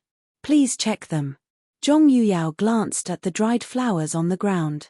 She didn't know much about these things, so she had to find someone familiar. Thus, she glanced at Du Zitting, who was not far away. "Steward Du, come and count these dried flowers. There are a total of 30 stones." Du Zitting nodded and followed the order. Then, he brought a few servants to check. After a short while, he had counted everything carefully and replied, "Ladies, it is exactly 30 stones, no more, no less." Jingshu nodded and said, "Since there is no problem, let's check for Madame Xie." After that, she looked at Madame Xie. "Madame Xie, the accountant will settle the bill for you later. Please wait for a while." "No hurry, no hurry." Madame Xie smiled and nodded. Then, she seemed to have thought of something and asked worriedly, "Ladies, do you still want the dried flowers in the future?" She did not want to ask this question. However, it was 2 ladies who appeared today and not Prince Zhong. This made her a little nervous. If the Zhong mansion did not want the dried flowers the next time, what should she do? Hence, she asked this question out of curiosity. Firstly, she wanted to confirm the attitude of the 2 ladies. Secondly, she wanted to give herself a peace of mind. However, this question stumped the 2 ladies. They were here to complete a transaction on behalf of Prince Zhong. How would they know if they still wanted the dried flowers in the future? If they said something wrong, wouldn't they be inhumane? The 2 ladies looked at each other and did not know what to do. Fortunately, Jingshu calmed down and looked at Madame Xie. She probed, "Madame Xie, didn't Prince Zhong tell you?" "Prince Zhong," Madame Xie blinked her beautiful eyes and smiled.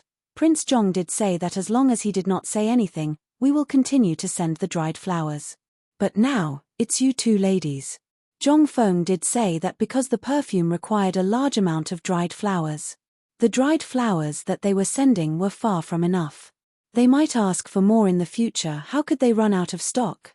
However, she was worried that the 2 ladies, now that they were taking over the dried flowers, That was why he asked this question. Otherwise, who would cut off their own source? The two women obviously didn't know about this. Hearing young Master Zhong's orders, they were naturally overjoyed. Thus, Zhong Yuyao smiled and said, "Since young Master Zhong has orders, then let's do as young Master Zhong says." Hearing this, Madame Xie felt relieved. She didn't have to worry about anything anymore. She smiled and said, "Since that's the case, thank you very much. This is what we should do it." Jingshu and Zhong Yuyao looked at each other and smiled. At the same time, in the palace, the imperial study was surrounded by white fog. It was as if it was in a fairyland.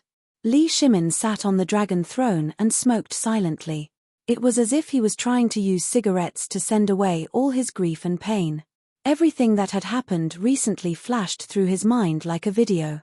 Hundreds of officials forced him to abdicate, issued an edict, and held a water and land assembly. Even Guanyin was forced to go to the temple to pray. The worst thing was that even Fengzi had disappeared. There was no news from him until now. He even doubted if he had the hearts of the people. Thinking about this, he took another puff of the cigarette in an attempt to numb himself. Little Gizi looked at His Majesty and frowned. He had been following His Majesty closely these few days and knew His Majesty's worries.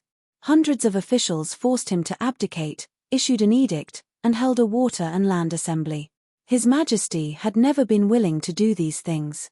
But now, he was doing them all. This was all caused by Zhong Feng. He used to have a good impression of Zhong Feng, but after this incident, he had already blacklisted Zhong Feng. It was because this guy often did strange things and caused others to clean up for him. Now, even His Majesty wasn't going to let him off. Although he thought this, he couldn't say it. He knew that Zhong Feng's position in His Majesty's heart was definitely higher than his. However, on second thought, this brat Zhong Feng was also very powerful. Could he fly? If he could become such a person, he would definitely clear all obstacles for His Majesty. Unfortunately, he was a rootless person and couldn't enter the imperial court.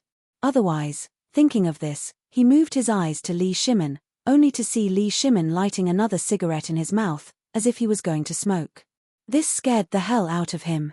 He hurriedly advised, "Your Majesty, you've already smoked 10 cigarettes. Why don't you take a break?" He had been by His Majesty's side all this time. He had seen His Majesty smoke without stopping. Although he knew that cigarettes were divine things that could make people ascend to heaven, it wasn't the same thing to smoke like this. Chapter 1897. However, Li Shimin did not care about this. As if he did not hear Xiao Gizi's words, he took a deep breath and exhaled. "Your Majesty." Xiao Gizi lowered his head, his voice so soft that only he could hear it. He knew His Majesty's temper. As long as he had decided on something, he would not listen to any advice. For example, smoking now. His Majesty liked it and would not throw it away. However, he was thinking of His Majesty and was unwilling to give up persuading him. "Your Majesty, why don't you take a break?" This time, the persuasion seemed to have worked a little. Li Shimin glanced at little Gizi, somewhat sullen. "What's wrong? You want to abdicate too?" As soon as he finished speaking, Xiao Gizi's legs suddenly went soft. He hurriedly crawled on the ground, his face turning green and white. Your Majesty, this slave does not dare. How could he dare to have such thoughts? Abdicate? This was a capital offense. How could he dare? He only wanted to persuade His Majesty, but he was being accused of something. However, on second thought, there was a trace of anger in His Majesty's words. It did not seem to be directed at him. After all, he had not done anything out of line recently. Thinking of this, he raised his head to look at His Majesty. Unexpectedly, Li Shimin was also looking at him. Their eyes met. Xiao Gizi instantly quivered and hurriedly lowered his head. "Your Majesty, please spare my life." Although he was begging for mercy, his heart was already in his throat. He was afraid that if something went wrong, his head would be separated from his body. After all, His Majesty was a temperamental person. Li Shimin looked at the trembling Xiao Gizi with mixed feelings. What he had said just now was actually words of anger. Abdicating was a reflection of those ministers. In his heart, He did not know if he was a qualified monarch, but those ministers' way of abdicating made him angry. Although he was angry, he could not do anything because he knew that these fellows did the right thing. When everyone thought that the Black Tortoise sect was in the sky, he had already been pushed to the climax of public opinion. The ministers were also thinking of the people. As for Xiao Gizi, he had become a punching bag. This fellow was loyal. If he was told to go left, he would never go right. At the same time, he was also glad that he had such a loyal servant by his side. How could he kill him? Thus, he put away his angry expression and said softly, "Get up, I'm not blaming you." Little Gizi didn't get up immediately. Instead, he looked up and saw that His Majesty had already turned his head away. He didn't hesitate and quickly got up. However, his legs didn't seem to listen to him. They kept shaking and he had to stand up several times before he could stand up. After getting up, he bowed again. "Thank you, Your Majesty, for sparing my life." Before he could finish his sentence, he was interrupted by a hoarse voice at the door of the imperial study. "Your Majesty, there is a letter from Shengju." Before he could finish, Li Shimin abruptly stood up and glanced at the door. He said excitedly, "Quickly bring it up." He knew that Fengzi was in Sheng State, and this letter was most likely related to Fengzi. Not long after, the sound of footsteps came from the door. A strong man walked in with small, quick steps.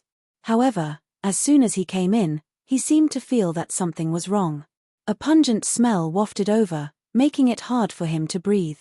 Cough cough. He covered his mouth and coughed non-stop. He felt that tears were about to come out. For a moment, he even wanted to go out and never come in again. However, when he thought that he still had to send a letter to His Majesty, he still made up his mind and walked in. However, something even more strange happened. He couldn't see inside clearly, and he couldn't see His Majesty's figure. Layers of smoke blocked his line of sight. What should he do? He could only muster up his courage and walk in. However, Li Shimin couldn't wait any longer. He glanced at little Gizi beside him and urged, "Quickly go and bring the letter over." Little Gizi was still looking at the door. When he heard that His Majesty wanted him to go, he hurriedly ran towards the door. Speaking of which, his legs were still weak just now, but when he heard that he had to do something for His Majesty, his legs instantly became light. As soon as he walked, he formed a gust of wind. Even the smoke started to swirl. His vision suddenly became clear. At this moment, he saw a figure walking over. It was the strong man just now. He immediately berated, "Stop, give me the letter." That strong man didn't hesitate and hurriedly handed the letter to little Gizi. Just as he was about to turn and leave, he heard little Gizi's figure again. "Next time you're so slow, boy, I'll break your legs." His expression changed. He wanted to refute but didn't know how to. He could only secretly feel bitter in his heart. It wasn't that he was slow, but this room was full of smoke. How could he be fast? Thinking of this, he still walked out of the room quickly. Little Gizi received the letter. Without hesitation, he turned around and handed it to Li Shimin. At this time, Li Shimin was already impatient. He opened the letter and read it carefully.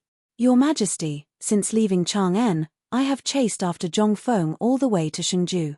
I have not seen any trace of him." When he saw this, his expression changed and he slapped the table. Chapter 1898. This frightened little Gizi. He stumbled and fell to the ground. He quickly knelt down. "Your Majesty, please calm down." However, Li Shimin ignored him. He leaned on the table and stared angrily in the direction of Shengju, as if he was thinking about something. He had always regarded Fengzi as one of the most important people by his side. This time, he had even mobilized troops to search for him. As for Li Jing, as the Minister of War, he had never disappointed me. However, this time, this fellow had chased him all the way to Shengju and still hadn't seen him. This was ridiculous. I thought so highly of him, but he couldn't even catch one person. What's the use? If Fengzi is in danger, what should I do? However, on second thought, Yu Qigong had also chased after Fengzi. There should be news, right? After thinking for a while, he suppressed the anger in his heart and read again. Unexpectedly, I learned that the various Turkic tribes had been attacked by heavenly lightning. There were countless casualties. When he saw this, he suddenly trembled. His eyes suddenly widened. He even rubbed them, suspecting that he had seen wrongly. However, after reading it a few times, it was still the same words. Finally, he could no longer contain the shock in his heart. He kept exclaiming, the various Turkic tribes had been attacked by heavenly lightning. There were countless casualties. How is this possible? Xiao Gizi, who was crawling on the ground, seemed to have noticed something unusual. He quickly raised his head, only to see Li Shimin constantly crying out in alarm. His feet seemed to be somewhat unstable, and he was about to fall down the steps. He was so scared that he quickly got up, strode forward, hugged Li Shimin, and exclaimed, "Your Majesty, be careful." Suddenly being hugged, Li Shimin steadied himself. However, his brain seemed to have suffered a great impact.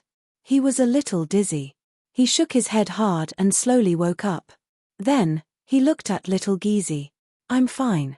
Help me sit down." Hearing this, little Gizi finally relaxed. He ignored the cold sweat on his head and quickly and carefully helped Li Shimin to sit on the dragon throne. Seeing that Li Shimin was fine, he said, "Your Majesty, don't be so agitated. Your health is important." Li Shimin didn't answer little Gizi because he was still immersed in shock and couldn't extricate himself. The various Turkic tribes had been attacked by heavenly lightning. Countless casualties. These words were like a brand that was deeply imprinted into his heart. Heavenly thunder. This was something that only the heavens could control, so why would it suddenly attack the Turkic camp? This was completely illogical. Moreover, even if the Turkic camp had been struck by lightning, how could there have been so many casualties? The only possibility was that Li Jing had given a fake military order. However, he quickly rejected this hypothesis. He knew very well what kind of person Li Jing was. He was an upright person with strict discipline. It was absolutely impossible for him to do such a thing. Of course, he didn't dare to do it either. However, all of this was too strange. The more he thought about it, the more he felt that something was amiss. Li Shimin frowned. Little Gizi seemed to notice that something was wrong and said softly, "Your Majesty, please don't worry about state affairs. What does a castrate like you know?" Li Shimin glanced at little Gizi with some dissatisfaction. This is a huge matter for the Turks. Halfway through his words, he felt that something was wrong and immediately changed his tone. Forget it, forget it. What's the use of saying so much to a eunuch like you?" After that, he read the letter again. This heavenly thunder incident is very strange. I suspect that it has something to do with Zhongfeng, Fengzi? Li Shimin frowned, somewhat puzzled. Didn't I ask Li Jing to track down Fengzi's traces? How could the heavenly thunder have anything to do with Fengzi? Could it be that the heavenly thunder was summoned by Fengzi? It shouldn't be possible. With doubts in his mind, he continued to read. According to the survivors, a round object appeared in the sky that night, covering the sky and the moon. Then, countless things with sparks were thrown down, causing countless casualties in the Turkic camp. The specific number of casualties is unknown. Li Shimin put down the letter and frowned even more. This description was exactly the same as the thing in Chang'an City. In that case, it was Fengzi. However, why would this guy go to Shengju and blow up the Turkic camp? Could it be premeditated? Whether it was premeditated or not, it was still a good thing for the Tang dynasty. However, now this guy should still be in Shengju. Would he be in danger? Thinking of this, Li Shimin was a little uneasy. He glanced at Xiao Gizi and said seriously, "Immediately send someone to Shengju to pass on my order. You must let Li Jing find Zhongfeng and bring him back smoothly." After that, he seemed to think of something and added, "In addition, tell Wei Zheng, Du Ruhui, Fang Xianling, Zhongsun Wuji, and others to come to see me." "Yes, Your Majesty." Xiao Gizi bowed and turned to walk out of the door. After instructing everything, Li Shimin sat on the dragon throne again, picked up a cigarette from the desk, put it in his mouth, lit it, and slowly smoked. At this time, he had mixed feelings. On one hand, he was happy about the bombing of the Turkic camp, but on the other hand, he was worried about Zhongfeng's safety. The Turkic people had always been a thorn in the heart of the Tang dynasty. Almost every year, they would come to the Tang dynasty to burn, kill, and loot. The people of the Tang dynasty hated them to the bone, but they could do nothing because they lived in the grassland and could not be killed. Chapter 1899.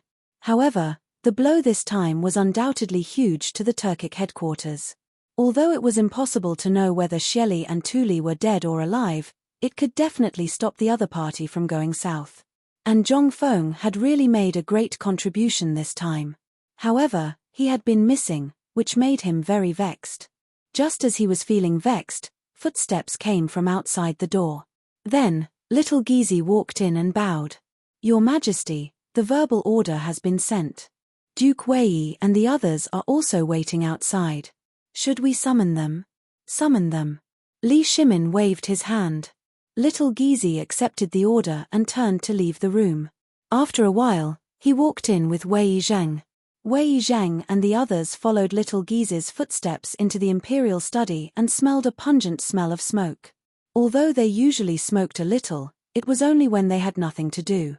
In addition, they were generally old. How could they smell such a strong smell? They immediately coughed. Cough, cough, cough. This smell, everyone covered their noses and coughed. Seeing this, little Gizi hurriedly comforted them. "Sirs, please bear with it. His Majesty is waiting." Hearing this, everyone did not complain anymore. After all, His Majesty had already issued an edict and admitted his mistake. Strictly speaking, he was a good emperor. Besides, the thing in the sky was not the vengeful spirit of the Xuanwu Gate. After thinking about it, everyone still walked toward the main hall. They saw Li Shimin sitting on the dragon throne. Everyone came forward and bowed together. "Your Majesty." Li Shimin was already impatient. He waved his hand casually. "Rise. Everyone, sit." After he finished speaking, he handed the letter on the table to Xiao Gizi and said, "Pass the letter to the officials." "Letter." Everyone looked at the letter in Li Shimin's hand in confusion and guessed. Could it be that there was something wrong with that place? Or did something happen at the border? With doubts, they looked at Li Shimin but could not see any joy, anger, sorrow, or joy. At this moment, Xiao Gizi handed the letter to Wei Zheng. Because Wei Zheng was the closest person to Li Shimin, it was convenient for him to pass it down. Wei Zheng took the letter and looked down.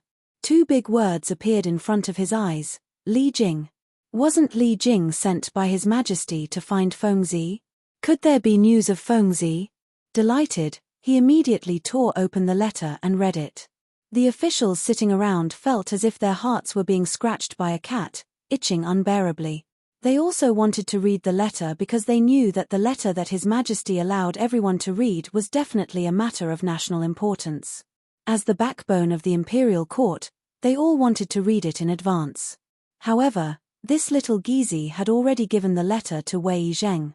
They couldn't possibly snatch it away, right? Therefore, everyone looked at Wei Zheng curiously, trying to get some information. At first, Wei Zheng's expression was normal and even had a hint of a smile. However, slowly, his eyes widened and his mouth opened wide as if he had seen something unbelievable. In the end, he stood up abruptly and kept exclaiming that it was impossible. Seeing this, everyone knew that the matter was definitely not simple. They quickly went forward and snatched the letter from Wei Zheng's hand and gathered to read it. However, halfway through, everyone's eyes widened and they kept exclaiming, "What? The Turks were attacked by lightning? And it was Fengzi who did it. Countless Turks died. Xieli led the troops back to the grassland. How is this possible?"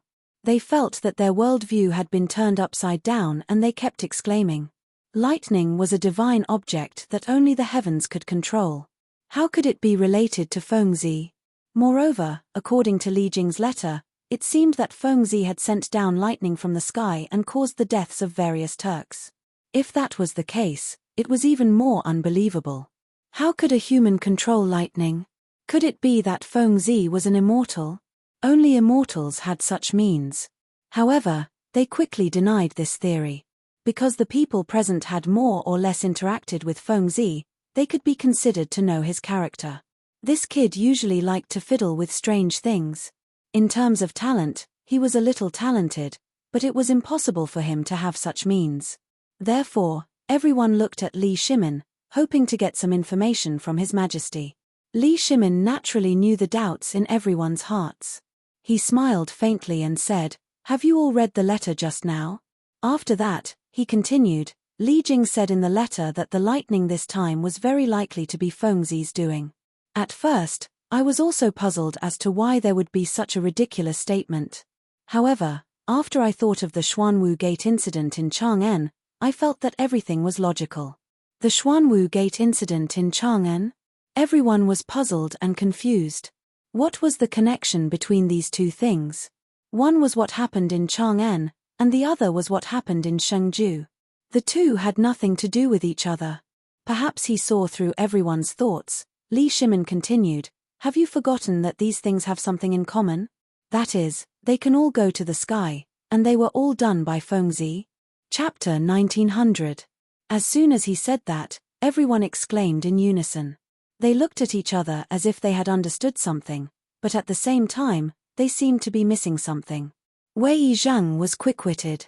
He stepped forward, bowed, and said, "Your Majesty, are you saying that Fengzi's original intention was to blow up the Turkic camp in Shengju, and he was just passing by Chang'an?" As soon as he said that, everyone suddenly understood. So that was the case. Fengzi's goal was the Turkic camp, and Chang'an was just passing by. In that case, the Xuanwu Gate incident was really a farce. They even forced His Majesty to issue an edict. They really shouldn't have done that. Thinking of this, everyone couldn't help blushing. However, Li Shimin didn't seem to care about this. He glanced at everyone and said seriously, "Yes, from Li Jing's letter, Fengzi's goal was indeed the Turkic camp. In this case, Chang'an was just a farce. It's not worth mentioning." As soon as he said that, everyone felt even more ashamed. They blushed and didn't even dare to raise their heads. Because of the farce in Chang'an, they had forced the emperor to abdicate.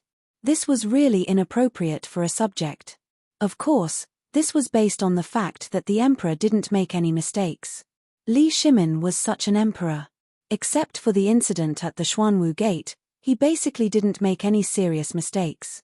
He was conscientious in politics and treated the people like his own children. However, finally, someone couldn't help it.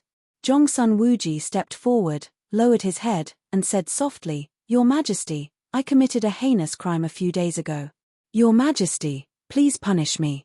With the first person, there was naturally a second person. Soon, all the officials stepped forward one by one. "Your Majesty, I know that I have committed a heinous crime. Please punish me. Your Majesty, I know that I have committed a heinous crime. Please punish me. Your Majesty, I know that I have committed a heinous crime. Please punish me." They bowed together, lowered their heads, and blushed. Li Shimin looked at them meaningfully. In fact, he was still a little angry. Just a few days ago, he even wanted to punish these old fellows for their crimes.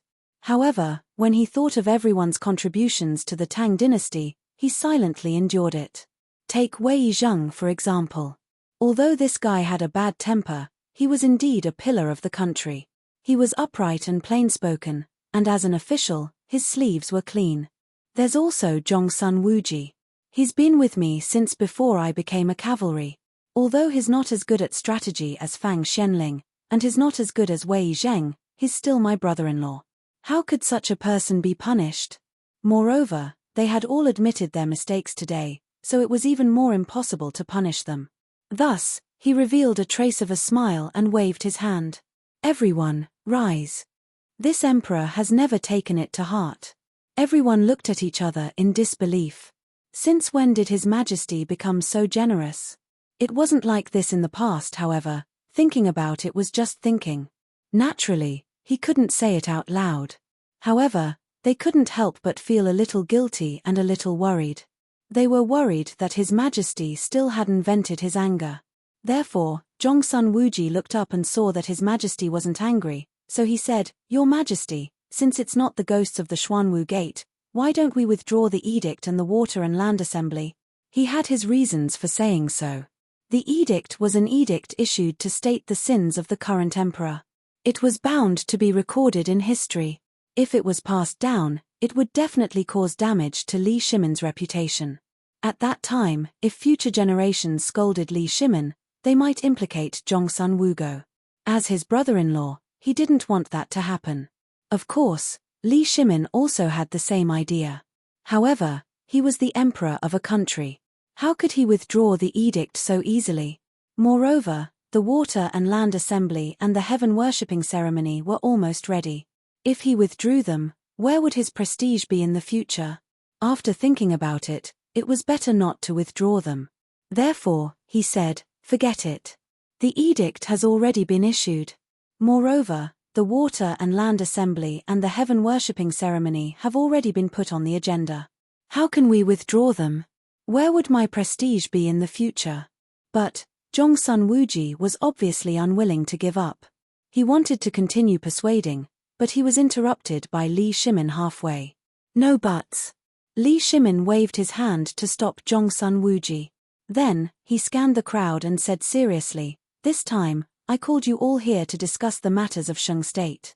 Would you all like to express your views on the current situation of Shang State?" Everyone looked at each other and didn't immediately answer. Instead, they all began to think in their hearts.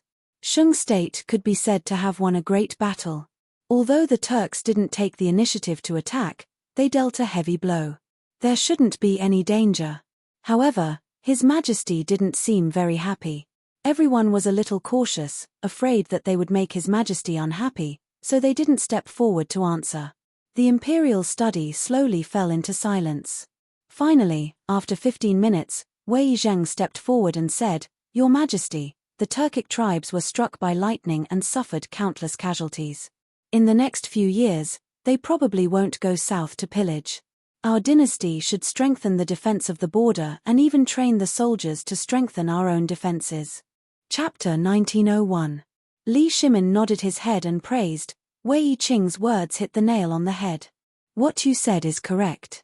This time the Tujue have suffered heavy casualties, it should be the best time to exterminate them. But right now the Battle of Chotzi City is still ongoing, we cannot spare too many troops and horses for the time being. Otherwise, Jin would personally lead the troops to exterminate these animals. Your Majesty, there's no need to be so angry. Zhongsun Wuji bowed and said solemnly, "The Turks are like grasshoppers after autumn. They won't be able to jump around for a few days. The current casualties are enough to make them suffer." Everyone nodded and felt that Zhongsun Wuji's words made sense. Li Shimin also felt the same. He smiled faintly and said, "You're right. This matter can't be rushed." After saying that, he changed the topic and said with a frown, "However, we haven't found any traces of Fengzi. I don't know how he is." As soon as he said that, everyone frowned. Zhong Feng and the others were very familiar with him. In the past, they often drank and chatted together. If there was something they didn't know, they would ask this kid for advice. Now that he suddenly disappeared, they were not used to it. Especially Du Ruhui and Zhongsun Wuji, they knew that their son and Feng Zi hung out all day. Moreover, when they found out that their son was missing, they felt as if they had lost their souls. They sent people to look for him every day and finally found out that these guys went with Feng Zi. This caused the two of them to be extremely anxious. If something were to happen to their son, what would they do? Thinking of this, they felt as if their hearts were blocked, and they felt very uncomfortable. Li Shimin seemed to have seen through their thoughts and comforted them. "Minister Zhongsun, Minister Du, don't be sad. Your son will definitely return safely." The two wiped the corners of their eyes and said in unison, "Thank you, Your Majesty, for your kind words." As soon as they said that, there was a rush of footsteps outside the door. Then, a strong man walked in and quickly walked in front of Li Shimin. He bowed and said, "Your Majesty, the Emperor invites you." The Emperor? Li Shimin was stunned. "Father usually doesn't see me if there's nothing important. Could it be that something happened this time?"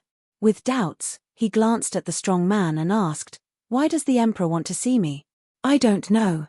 The strong man shook his head, then glanced at the officials present and added, "However, the Emperor said that if the officials want to go, it's fine." Li Shimin frowned and had a bad premonition. Usually, even if the emperor wants to see me, he will never bring the officials. Because he has long ago stopped caring for the emperor, why does he want to see the officials today? Moreover, these words were very metaphorical. If the officials wanted to go, it was also possible. That means, the emperor knows the officials to be Li is. To the emperor, the emperor's is, the emperor's the emperor to go Z to make A. By right, the previous emperor had already abdicated and no longer cared about politics. Bis ss tous, except tous. To go. Ts with doubts in their minds, everyone looked at Li Shimin.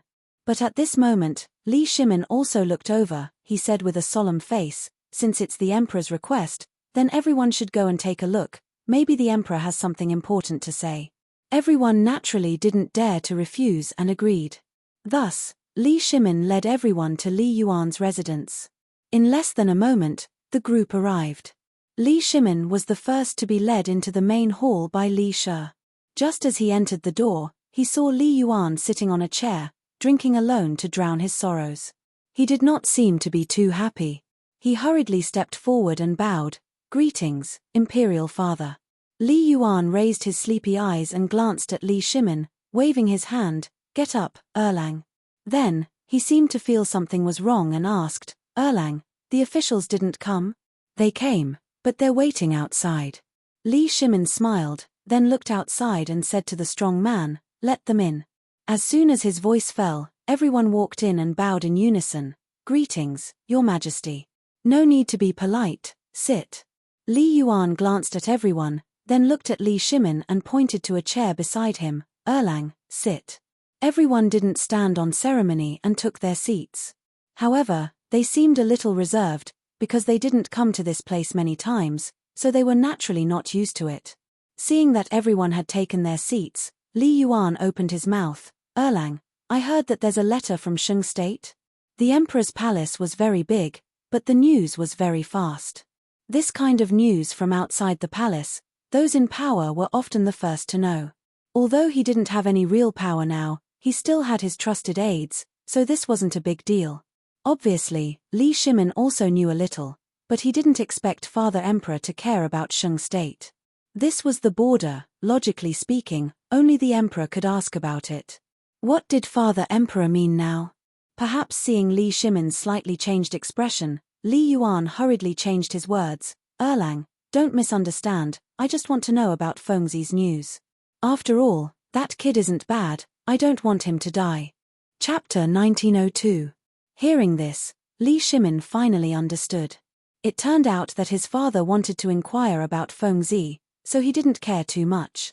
Thus, he said, "Father, there is indeed a letter from Shengju, but, halfway through, he sighed and seemed a little annoyed. It's just that Fengzi hasn't been brought back yet." "What?" Li Yuan exclaimed and threw the wine cup in his hand. He glanced at the officials and said angrily, "There are so many people in the imperial court, but they can't even bring Fengzi back." He couldn't believe it. Even if Fengzi could go up to heaven, he should have come down, right? It had been almost 3 days, and there was still no news at all. How could this not make him angry? If Fengzi didn't come back, who would research new things for him in the future? Who would play with him? Thinking of this, he couldn't restrain his anger and glared at the officials. The officials seemed to be afraid of being glared at. They all shrank their heads and didn't dare to speak. Because they didn't know how to speak. Looking for people wasn't something they should do. Moreover, His Majesty had already handed this matter to someone else. Why was he blaming them now? Now they finally understood why he called them here. It was to vent his anger. However, even if they knew, they didn't dare to say anything. After all, he was the emperor. However, Li Shimin couldn't stand it anymore. As the emperor, how could he watch his officials be scolded? So, he quickly said, "Father, don't blame them. After all, they are just civil officials and don't know about these things." After that, he changed the topic and continued, "Although we didn't bring Fengzi back this time, there is some news about Fengzi." "News? What news?" Li Yuan turned his head and was instantly interested. "Father, don't be anxious." Li Shimin smiled faintly and then looked at Zhongsun Wuji, who was in a daze, and said, Minister Zhongsun, you say it. Zhongsun Wuji was still in a daze, but when he heard this, he immediately became energetic. However, he knew that this wasn't a good task. If he didn't say it well, he would definitely be scolded, but he couldn't refuse. He could only step forward and said, Emperor, just now, Shengju sent a letter saying that the Turkic camp was attacked by lightning. What? The Turkic camp was struck by lightning? Li Yuan opened his eyes wide, a look of disbelief on his face. However, looking at Zhongsun Wuji's expression, it didn't seem like he was lying. Then, he looked at Li Shimin. Li Shimin's face was even more sincere, as if he was telling the truth. This made him a little less confident. Heavenly thunder? Where did the heavenly lightning come from? And attack the Turkic camp? Isn't this a little strange? With doubts in his mind, he looked at Zhongsun Wuji and said coldly, Speak clearly. What heavenly lightning? What was going on? Is it related to Fengzi again? How could Zhongsun Wuji withstand the shock? He hurriedly replied, Zhongfeng was the one who did the heavenly lightning. He used the heavenly lightning to blast the Turkic camp. Fengzi did it. Li Yuan frowned. The more he listened, the more confused he felt. What was this? If Fengzi could control the heavenly lightning, wouldn't he be an immortal? Now, he increasingly felt that Zhongsun Wuji was dishonest. Do you see that I'm old and deliberately deceive me? I don't dare. Zhongsun Wuji hurriedly cupped his hands. Cold sweat had already appeared on his forehead. Although the emperor didn't have real power, his prestige was still there. How could he dare? Therefore, he hurriedly said, Your Majesty, do you remember the incident of the Black Tortoise Gate in Chang'an last time? That was Fengzi. At first, we always felt that there was a problem. Later, we found out that Fengzi was going to Shengju to blast the Turkic camp. Oh, a trace of surprise flashed in Li Yuan's eyes. He was very clear about the incident of the Black Tortoise Gate in Chang'an. At first, he blamed Erlang blindly. Later, he thought that since the incident had passed, he didn't care anymore. Moreover, he had promised to preside over the worship ceremony. However, he didn't expect that there would be such a thing. It seemed that Fengzi was really not simple. He drifted all the way from Chang'an to Shengju just to blast the Turkic camp. However, Fengzi had blasted the Turkic camp. Would the Turkic people let him go? Wasn't this kid sending a sheep to the tiger's mouth? The more he thought about it, the more he felt that something was wrong. He hurriedly looked at Zhongsun Wuji and hurriedly asked, How is Fengzi now? Is he dead or alive? Zhongsun Wuji lowered his head tightly. For a moment, he didn't know how to answer. Because he didn't know.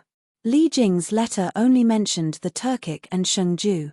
There was no news of Fengzi at all. Or rather, he hadn't been found yet. How could he answer this? Although he had his own difficulties, Li Yuan didn't care. He hurriedly asked, How is Fengzi? He still didn't get a reply. Therefore, he turned to Li Shimin and hurriedly said, Erlang, tell me, what happened to Fengzi? Li Shimin paused. He didn't want to answer at first. However, when he saw his father's worried expression, he said patiently, Father, there is no news of Fengzi for the time being. Do you know where he is? What? Li Yuan suddenly stood up.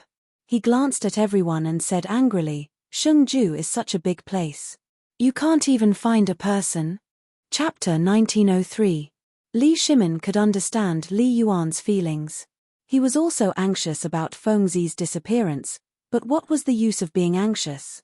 Right now, Li Jing had already gone to Shengju, and Yu Qigong and the others had also rushed over. They were all trying their best to search for him, so it was not the fault of the officials that they could not find him. Thinking about it, he hurriedly advised, Father, I have already sent people to Shengju to handle this matter, but there are not enough people. However, I believe that the results will be out soon. Li Yuan glanced at Li Shimin, but at this moment, he was furious, because he knew that Erlang had already done his best.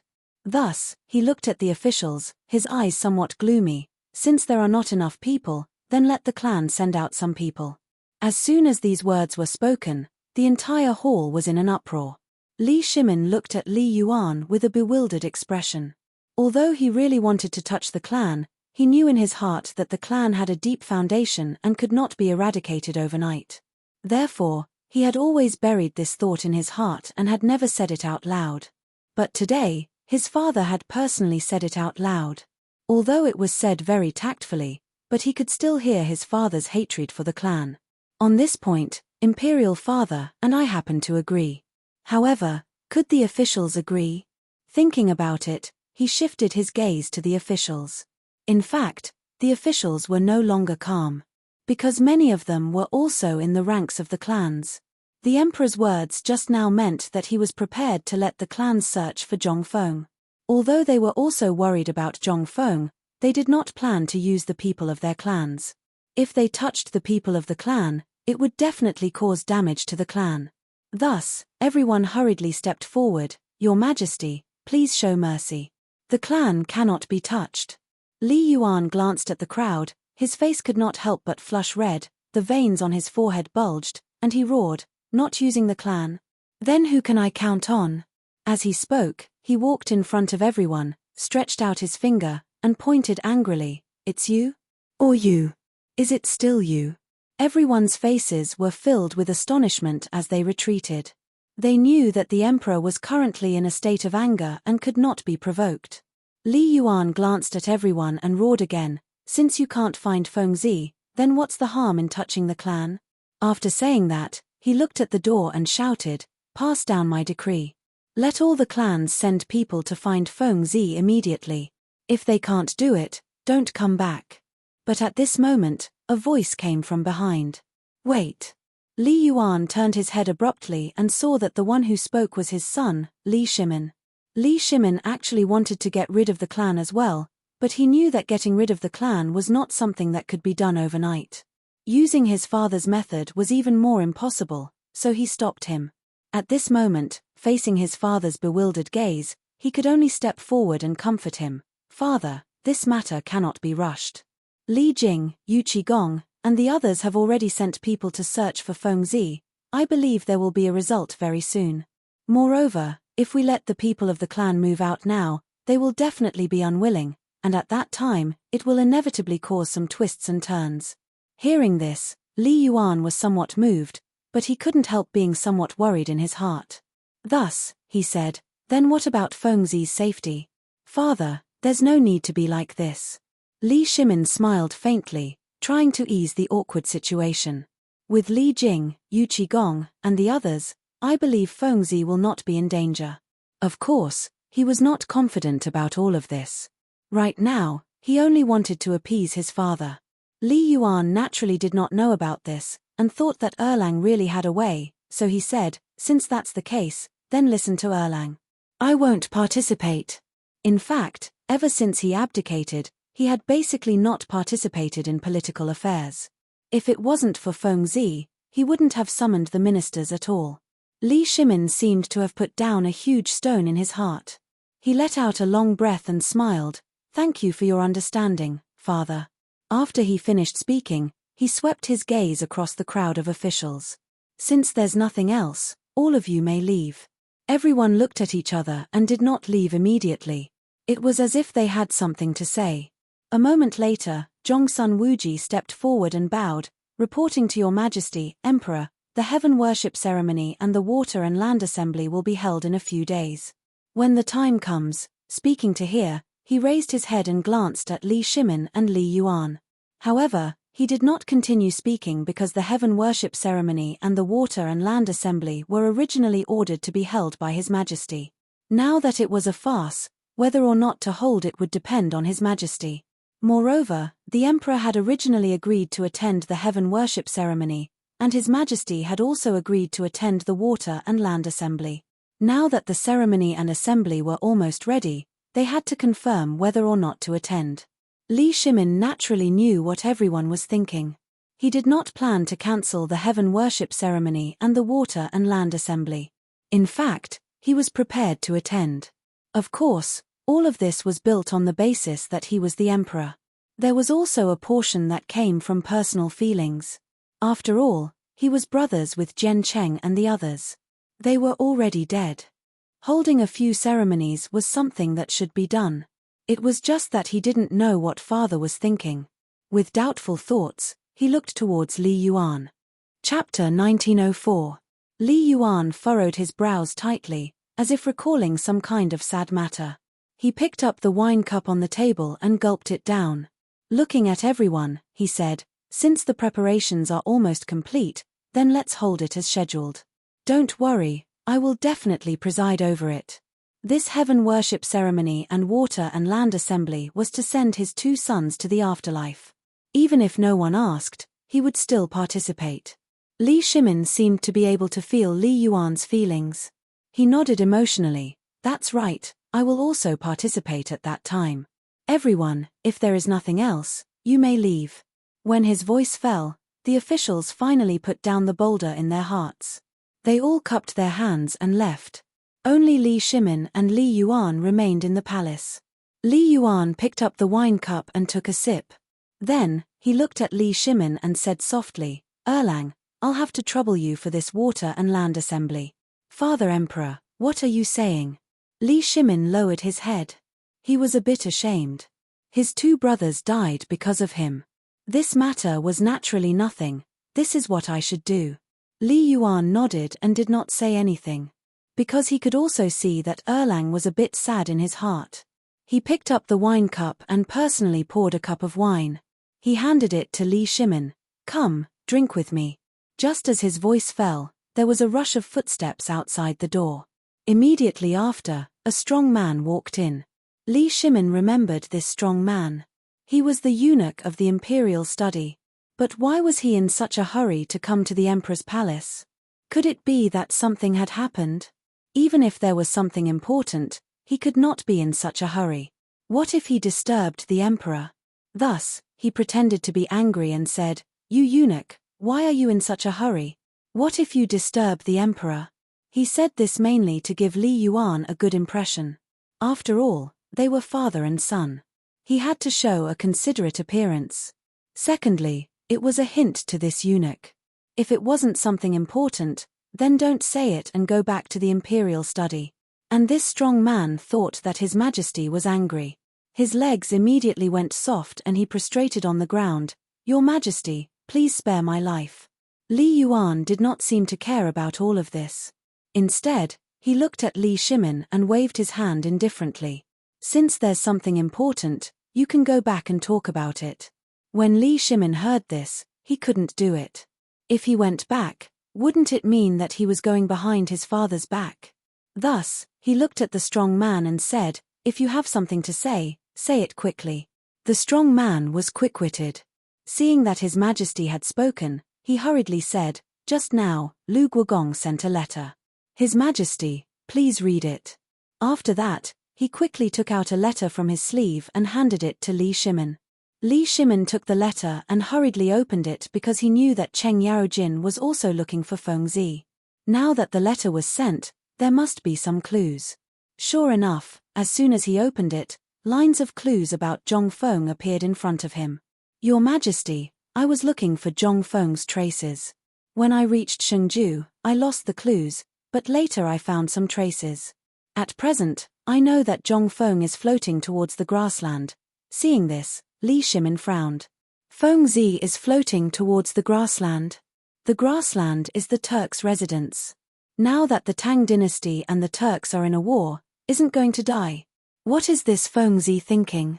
Li Yuan seemed to see Li Shimin's worry and asked curiously, "Erlang, what happened?" Li Shimin did not answer, but handed the letter to Li Yuan. Li Yuan was puzzled, but he still took the letter and read it carefully. However, after reading half of it, he was not good. Feng Zi is going to the grassland. What's going on? Why does he want to go to the grassland? Doesn't he know that the Tang dynasty and the Turks are like fire and water? Isn't going to die now? He felt bad. After thinking for a long time, he still could not understand why Feng Zi wants to go to the grassland. Therefore, he looked at Li Shimin nervously and asked, "Erlang, why do you think Feng Zi wants to go to the grassland? Isn't this going to die?" Li Shimin naturally did not know, but facing his father's question, it was not good to not answer, so he could only frown and say, "I don't know, maybe Feng Zi is unwilling to let Xieli go?" He himself did not believe what he said. Could it be that those people wanted to attack the grassland? It was impossible. However, he really could not think of any other reason in his heart. Li Yuan was not stupid. Naturally, he would not believe this nonsensical answer. Shooting a glance at Li Shimin, he stood up and paced in the hall. After a long while, he finally stopped and looked at Li Shimin with a solemn expression. Erlang, I think there must be something fishy about this. You immediately write a letter and order people to speed up and track Fengzi.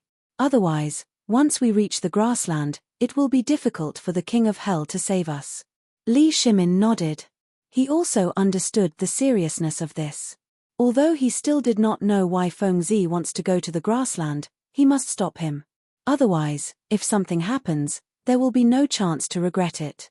Therefore, he waved his hand to signal Xiao Gizi beside him to prepare a pen and paper. Soon, he wrote 2 letters.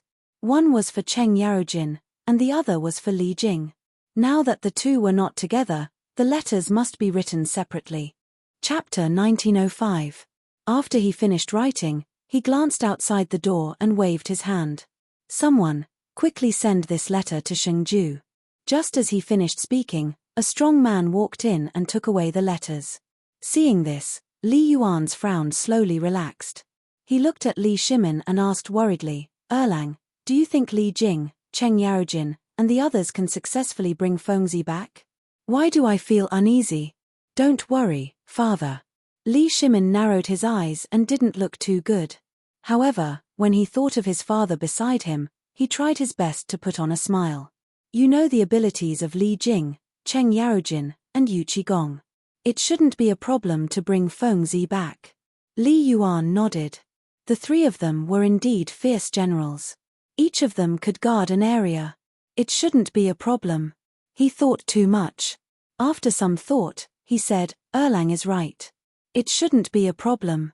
After he finished speaking, he picked up the wine cup again.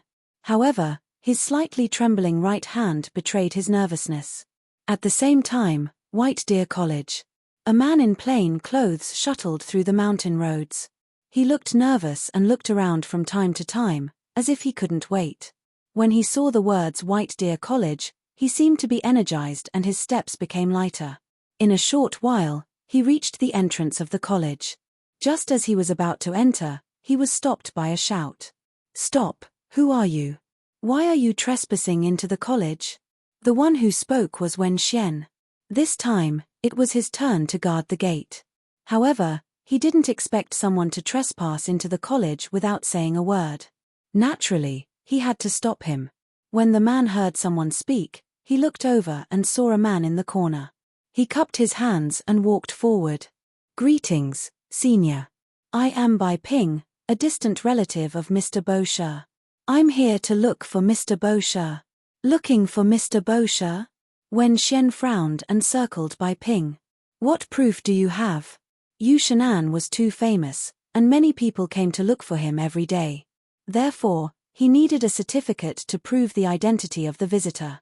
Otherwise, he would not be able to receive so many visitors every day. When Bai Ping heard that Wen Xian wanted proof, he didn't hesitate. He quickly took out a jade pendant and handed it to Wen Xian. This is the proof. Wen Xian glanced at the jade pendant and saw a large Yu character engraved on it. Presumably, this was given by Mr. Bo Shi, so he didn't suspect anything. He waved his hand and said, Go in. Thank you, Senior. Bai Ping cupped his hands in salute. Then, he turned around and slipped into the academy. He had important news to report. He did not dare to waste any time. As soon as he entered, he heard the sound of people reading. He didn't know why, but the sound of reading seemed to have some kind of attraction, pulling him forward. He quickly walked to the door of the classroom and glanced into the classroom. He saw Yu Shenan teaching on the podium. Yu Shenan seemed to have felt the gaze on him. He glanced into the classroom. With just one glance, his expression changed. He casually said a few words in the classroom, then turned and walked out. He looked at Bai Ping nervously and asked, Why are you here? Did something happen in the palace? That's right, Bai Ping was a trusted aide he had arranged in the palace. Usually, if there was any important news in the palace, he would be sent out. Moreover, as a large family, the Yu clan had to do these things. If the emperor were to make a move against the clan one day, they would be prepared. Also, he had once held a position in the palace, and many people were his disciples and grand disciples. Needless to say, the news would spread to his ears. Most importantly, he had arranged for people to stay in the palace for Fengzi's disappearance. As long as Li Erlang received the news, he would immediately send it to White Deer College. Bai Ping was one of them. Facing Yu Shenan's question, Bai Ping did not hesitate and hurriedly said, "Sir, there is news from the palace. They said that there are clues about President Zhong." "How is it?" Yu Shenan hurriedly asked.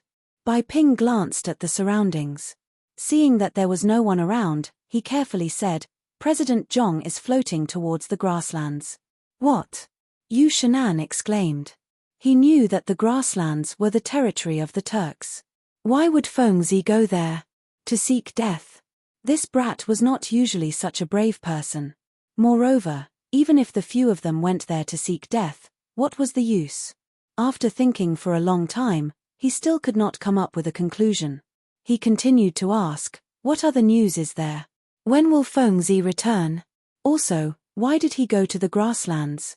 The series of questions made Bai Ping's mind a little confused. Fortunately, his mind was still agile. After thinking for a while, he replied, "There is no news for now. As for when President Zhong will return, His Majesty did not say. However, His Majesty seems to have written a letter to Lu Guogong and the others. As for what he said, I do not know." "Tchem?" Yu Shenan frowned. He was clearly dissatisfied with this answer. However, he also knew that it was not easy to obtain such news from the palace. Therefore, he did not fuss too much. Chapter 1906. However, why did Li Erlang give Cheng Yaojin a divorce letter? Could it be that he wanted this guy to find a way to bring Fengzi back?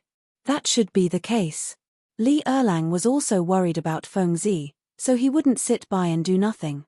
Thinking of this, he finally felt a little comforted.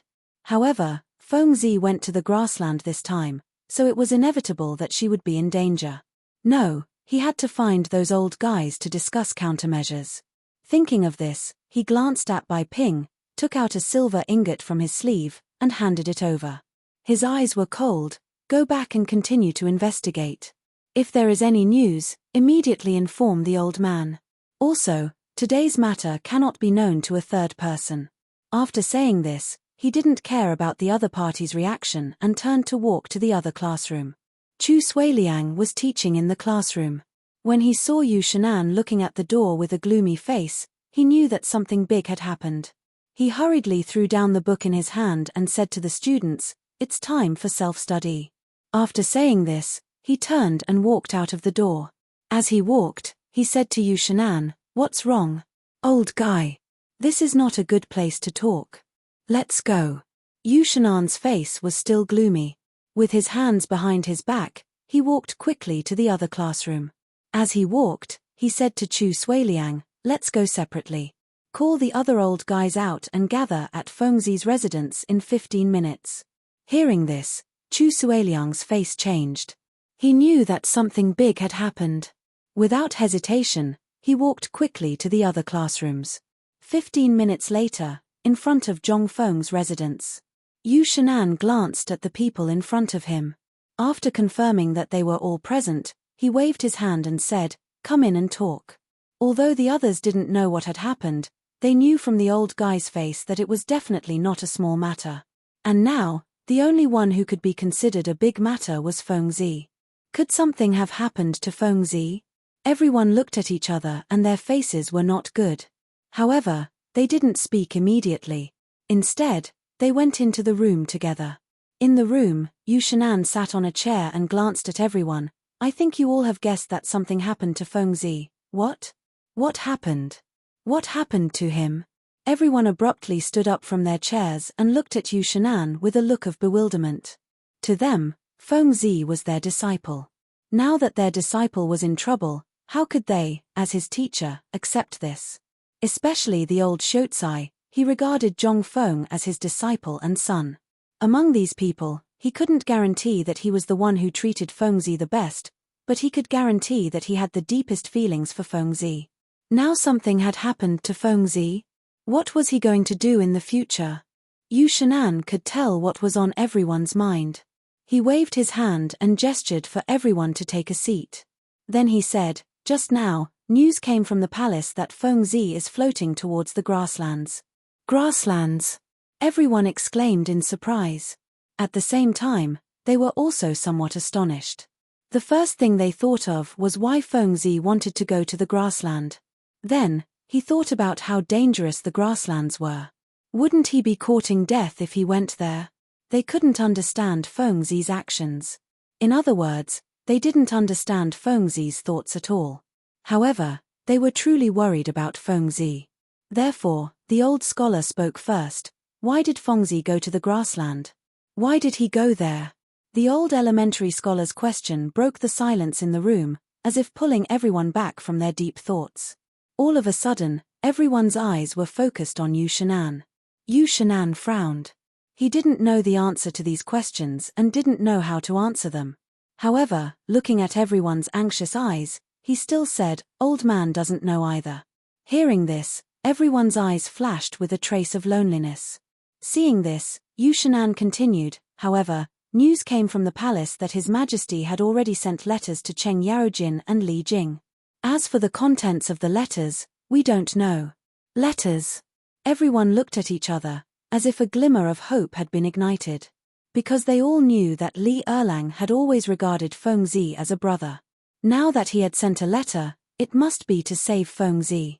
Thinking of this, Chu Suiliang glanced at everyone and said seriously, "Since His Majesty sent a letter, it must be to save Fengzi." "That's right." Xueji nodded and stroked his sparse beard. A trace of worry flashed across his eyes. "However, we can't place all our hopes on the imperial court. What if there are people with bad intentions? Therefore, we have to think of a way to save Fengzi as soon as possible." Hearing this, everyone nodded subconsciously. What he said made sense. Although the imperial court had a powerful army, they were only following orders. It was inevitable that some of them would slack off. This would be a great threat to Fengzi's life. Therefore, Yu Shan'an said, "Old man had the same idea. He asked you to come here to discuss how to save Fengzi. Now that no one has any objections, how about we send our men to Shengju?" Chapter 1907. The old man still has a lot of servants in his family. They're willing to send a team. The one who spoke was Chu Suiliang. He used to be in power and had a lot of disciples under him. With his current family business, it was enough to send a team. The old man will also send a team. Xueji was excited. As a member of a clan, his family was also rich.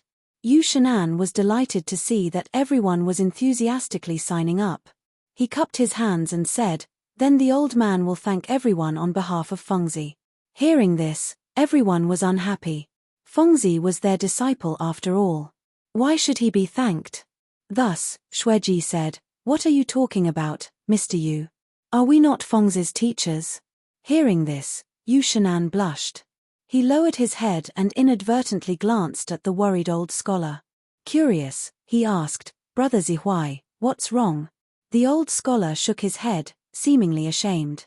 Everyone can send a team, but the old man. At this point, everyone came to a sudden realization. It turned out that the old scholar was worried because he couldn't send a team. In fact, no one blamed him for this. Because everyone knew the old scholar's situation.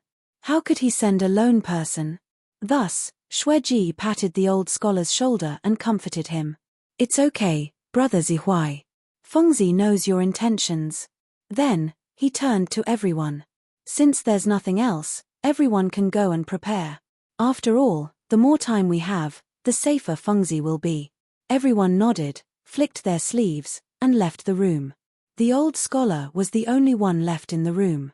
In fact, he also wanted to send a team to help find Fengzi, but his situation didn't allow it. Moreover, Fengzi still had a family in Chang and that he had to take care of. Family? It seemed that he hadn't seen the two girls in a long time. He wondered how they were doing. Well, he could take this opportunity to see the two girls and tell them about Fengzi. Thinking of this, he flicked his sleeves and turned to walk towards the door. He didn't know why, but when he thought of returning to the Zhong mansion, he felt lighter. He arrived at the gate of the academy in a moment. The academy would usually prepare some sedan chairs for these old men. Therefore, the old Shotsai sat on the palanquin and wobbled towards Zhong mansion. At this moment, the entire Zhong mansion was busy. Ever since the two mistresses returned, the servants who made the cotton-padded clothes seemed to be more energetic than usual, and the output was also high. I wonder if these guys are trying to please the two mistresses? Or was he trying to please the two mistresses? Zhong Yuyao and Jing Shu also enjoyed watching everything in front of them. Anyway, there was no harm in increasing the production. Right at this moment, a servant hurriedly ran in. "Ladies, Master Zihuai is here." The old Shotsai had been to the Zhong mansion before, so everyone in the Zhong mansion knew this amiable old man. At the same time, they also knew that this old man was the master of their master, so they didn't dare to neglect him. Zhong Yuyao was the same, because strictly speaking, the old Shotsai was the middleman between her and Prince Zhong. Therefore, she hurriedly lifted her skirt and walked towards the door as she said, "Come, let's go and welcome the old master." Now that Prince Zhong wasn't here, as Prince Zhong's fiancé, she naturally had to fulfill the duties of a disciple. Jing Shu also understood this and hurriedly followed. Just as they reached the door, they saw the old Shotsai getting off the palanquin. The two girls hurriedly went up and bowed. "Hello, master." The old Shotsai nodded and replied with a smile, "Yes, let's talk inside." After that, he raised his head and walked into the mansion with the two girls following behind. When they reached the front yard, the old Shotsai was attracted by the cotton-padded clothes in front of him. It wasn't that he hadn't seen it before, but it was precisely because he had seen it that he was surprised. When he saw it before, each servant could only make 1 or 2 cotton-padded clothes, but now, almost all the servants were making 4 or 5 cotton-padded clothes, and their hands were constantly threading the needles as if they didn't feel tired at all. Therefore, the old Shotsai looked at the two girls curiously. "How is the production of cotton-padded clothes now?" Zhong Yuyao stepped forward and smiled. "The production is almost twice as high as before, maybe even 1.5 times. So good." The old Shotsai widened his eyes and looked at the cotton-padded clothes on the floor in disbelief. "I really didn't expect that the production of cotton-padded clothes would increase so much without Fengzi here." After that, he seemed to have thought of something and turned to the two girls. "Come to the hall, the old man has something important to tell you." The two girls looked at each other, faintly ominous. Because there weren't many things that could make the master nervous, and one of them was Prince Zhong. Prince Zhong hadn't returned yet. Could it be about Prince Zhong? Thinking of this, Zhong Yuyao lifted the hem of her dress and quickly followed. Jing Shu was more rational. She glanced at the servant and ordered, "Immediately pour 3 cups of good tea to the hall, and then make sure no one is allowed to approach the hall." Chapter 1908. With that, she hurried to catch up. In the hall, the old scholar paced back and forth with his hands behind his back, thinking about what to say to the two girls. At this moment, the two girls walked into the hall. Zhong Yuyao stepped forward and asked with concern, "Sir, do you have any news about Prince Zhong?" The old scholar looked at the two girls meaningfully and nodded. "Yes, there is news about Fengzi, but," at this point, his eyes flashed with worry. "But Fengzi is not in a good situation now. I heard that he is floating towards the grassland." "What?" Zhong Yuyao exclaimed in disbelief. As a girl, although she did not know much about national affairs, she knew that the grassland was the hinterland of the Turks. If Prince Zhong went there, would he still be alive? What if something happened to Prince Zhong? What would she do? Thinking of this, she could not help but feel sad. Jing Shu, on the other hand, was different. She was usually more knowledgeable and had a broader vision.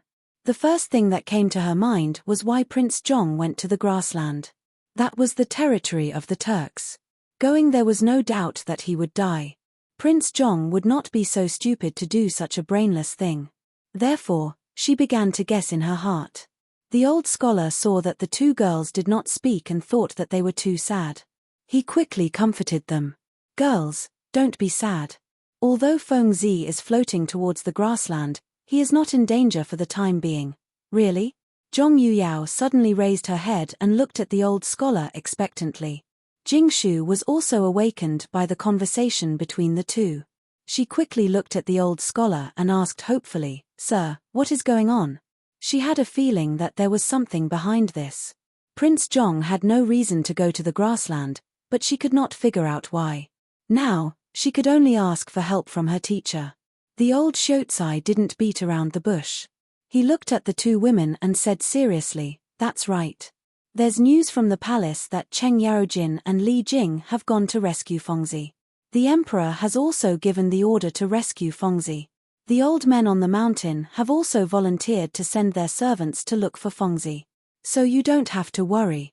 Hearing this, the two women's hearts finally calmed down.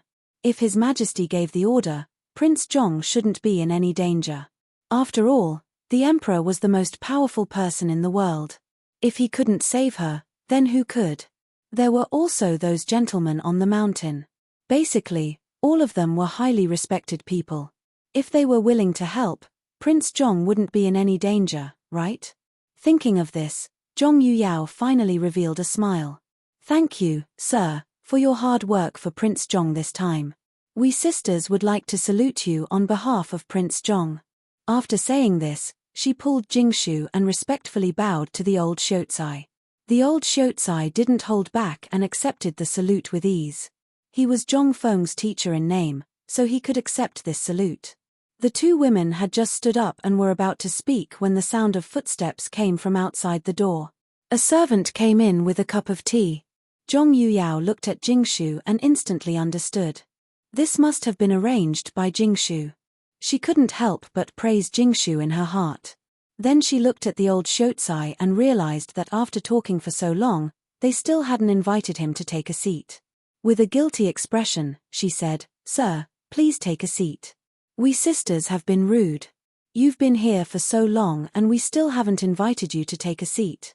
After saying this, she personally picked up a cup of tea and handed it to the old Shotsai. She bowed and said, "Sir, please have some tea." The old Shotsai naturally didn't care about such details. Those who could come to Zhong Mansion were naturally family. So he casually found a seat and sat down. He smiled and said, "You're welcome. We're all family." Jingshu nodded and said with a smile, "Sir, you're right." Then the two women didn't stand on ceremony. They both sat down and talked about the cotton-padded clothes in the yard. At the same time, on the main street of Chang'an, there were people coming and going, and it was very lively. Peddlers, servants, and others weaved in and out of the crowd, shouting all kinds of songs. They were like fish swimming in the sea, doing whatever they wanted. There was a dazzling array of delicacies on the side of the street. There were wontons, steamed biscuits, and so on, emitting bursts of delicious aroma. Along the way, there were soldiers walking back and forth. They were wearing armor and holding triangular bayonets. They were extraordinary and added a solemn atmosphere to the street, making people feel intimidated. They were sent by the Ministry of War to patrol. Since the Xuanwu Gate incident, there had been casualties in Chang'an. Li Shimin gathered the ministers for a discussion and thought that it was useless to just stand guard. They had to do something practical. Although they knew that the Xuanwu Gate incident was a farce, they wanted to prevent the same thing from happening in the future. Li Shimin ordered that 12 teams of soldiers would be arranged to patrol Chang'an City every day. They would be changed every 2 hours. Although it cost some soldiers, it greatly increased the sense of security of the people. Think about it. If there were any thievery, burning, killing, and looting in Chang'an City, the people could immediately report to the patrolling soldiers. In this way, they could stop it immediately. Chapter 1909. Regarding this matter, the people praised His Majesty for being wise.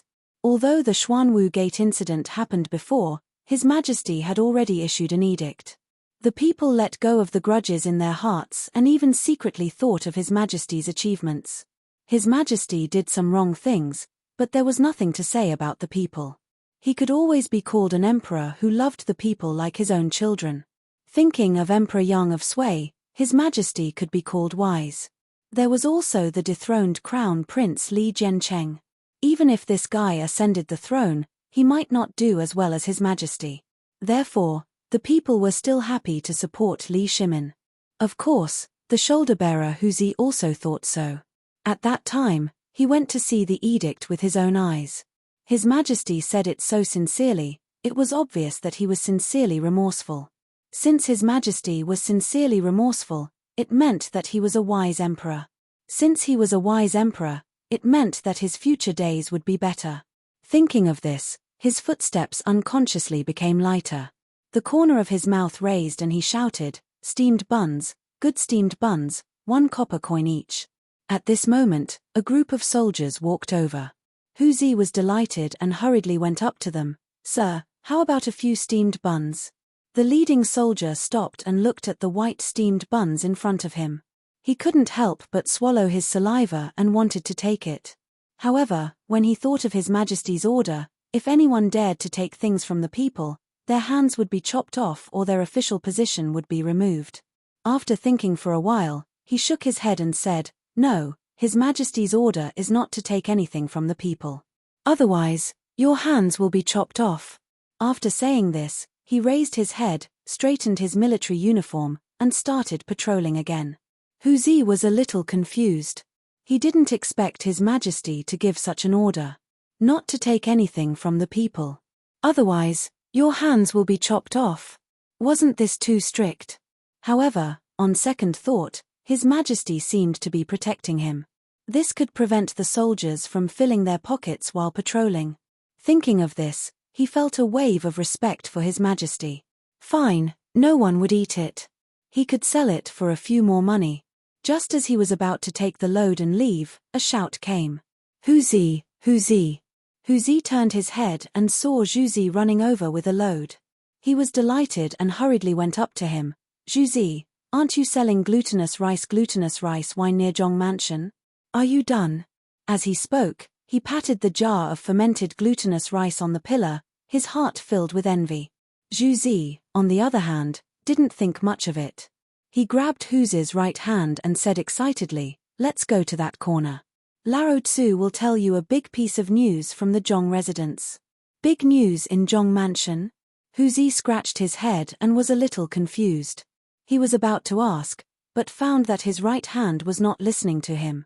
He turned his head and saw that it was Juzi who was about to pull him away. He quickly said, "Wait, I'll go carry the load first." After he finished speaking, he flung Juzi's hand away and picked up the pole in a few strides. He turned around and patted Juzi on the shoulder. "Let's go. Lao Tzu wants to see what kind of big news you have." Juzi didn't waste any time. He held onto the pole and walked towards the corner they had agreed on earlier. After standing still, the two of them put down their burdens and sat on the ground. Huzi looked at the pillar and said with a curious look, "Tell me now, what on earth is going on?" "Let me tell you." Juzi smiled and turned his head to look around. Seeing that there was no one around, he looked at Huzi. "Just now, one of my men said that the thing that appeared in Chang'an City a few days ago was made by President Zhong." "What?" Huzi exclaimed and his eyes widened. To be honest, he had been selling steamed buns in Chang'an City for the past few years. He could be considered a wily old fox. He had heard all kinds of news. It was either that the rich family had married a widow, or that the family's official had his property confiscated. However, this Zhong mansion was a little different. Every time the news came out, it almost shocked Chang'an City. For example, in the past, there was an academy, and then there was the braised meat, and so on. There were too many to count. At first, everyone thought that this guy was crazy. But later, when they had a taste of the sweetness, well, it was really delicious. But this time, it was a little too shocking, wasn't it? The hot air balloon last time was actually made by President Zhong. This was a little unbelievable. Therefore, he looked at Zhu Zi with a puzzled look and asked, "Is what you said true? Why do I feel that you are bragging? No matter how awesome President Zhong is, it is impossible for him to go to the sky, right?" Zhu Zi was unhappy when he heard that. He glared at him and said, "This is the news that Lao Tzu found out with great difficulty. How dare you say that Lao Tzu is bragging?"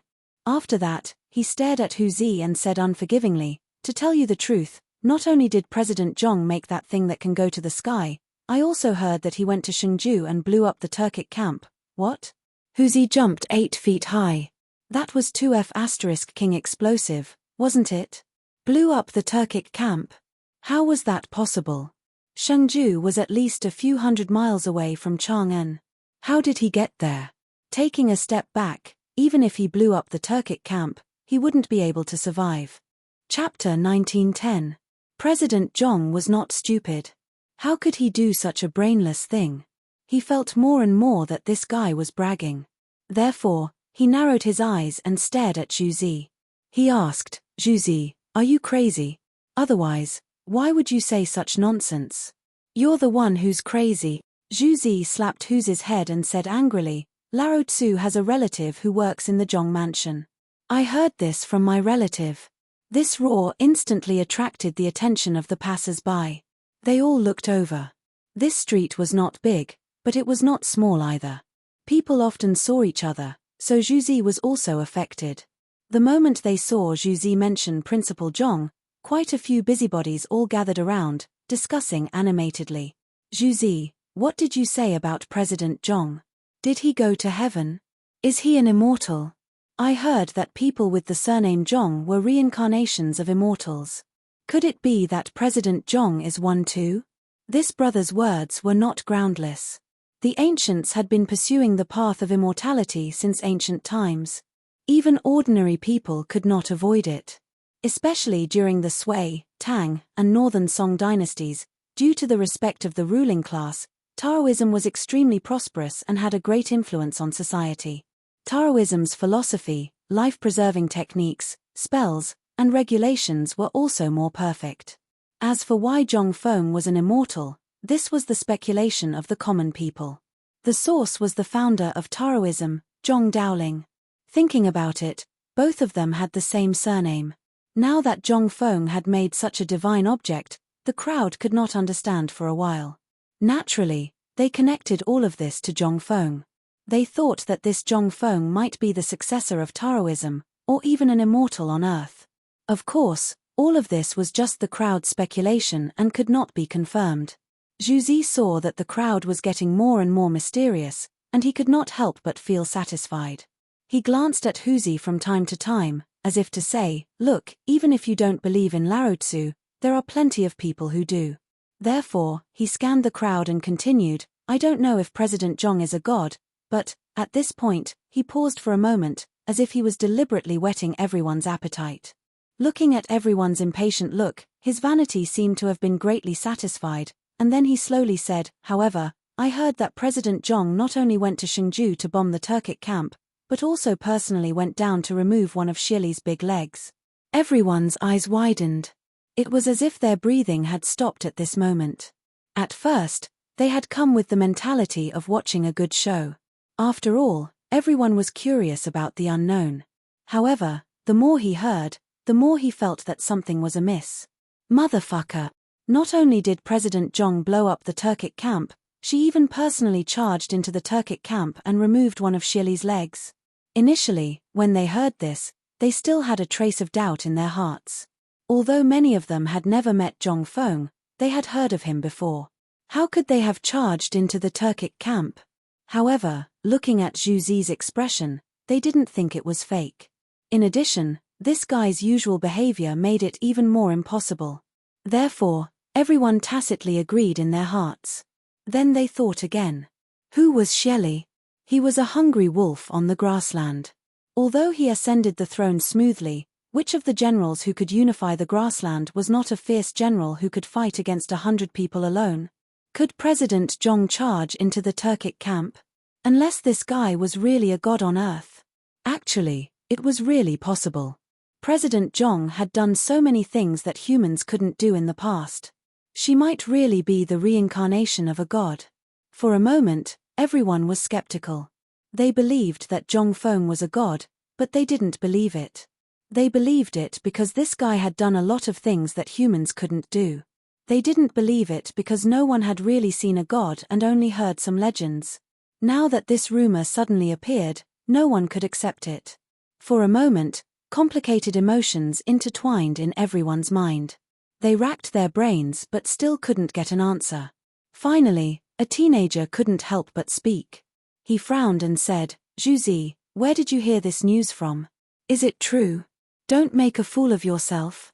What he said was true. The streets of Chang'an were crowded. No matter who knew this explosive news, in less than 2 hours, no, in the time it took to burn a stick of incense, the whole Chang'an city would be abuzz. When Zhuzi heard this, he was a little annoyed. Lao Tzu had talked for a long time, and you still have doubts. He stood up and glared at everyone. Does Lao Tzu look like a liar? To tell you the truth, I have a relative who works in the Zhong mansion. This news was spread by him. It's definitely first-hand and absolutely true. When everyone heard this, they looked at each other and suddenly understood. It turned out that the news was spread by the Zhong mansion. In that case, it was much more reliable. President Zhong really blew up the Turkic camp and took off one of Shelley's legs. If this was true, those Turkic bastards wouldn't dare to come to the Tang dynasty for a few years. This was great news for the Tang dynasty. Chapter 1911. President Zhong had become a hero of the Tang dynasty. In an instant, Zhong Feng's image in the hearts of the crowd grew. A few people even looked up at the sky, trying to find traces of the hero in their hearts. At this moment, Huzi also believed in Zhong Feng's heroic deeds. Just now, he was still doubting. Thinking about it, he really shouldn't have. He blushed and said, "I really shouldn't have just now. I've decided to stay at home and worship President Zhong's memorial tablet every day." Before he finished speaking, Zhuzi slapped him. Memorial tablets are for the dead. If you really respect President Zhong, then set up a deity tablet for President Zhong. Zhuzi's words were originally unintentional, but it attracted a fierce reaction from the crowd. That's right. I also want to set up a deity tablet for President Zhong at home. I also want to set up one. A person like President Zhong deserves a deity tablet. Everyone raised their right hands and clenched their fists. The crowd was excited.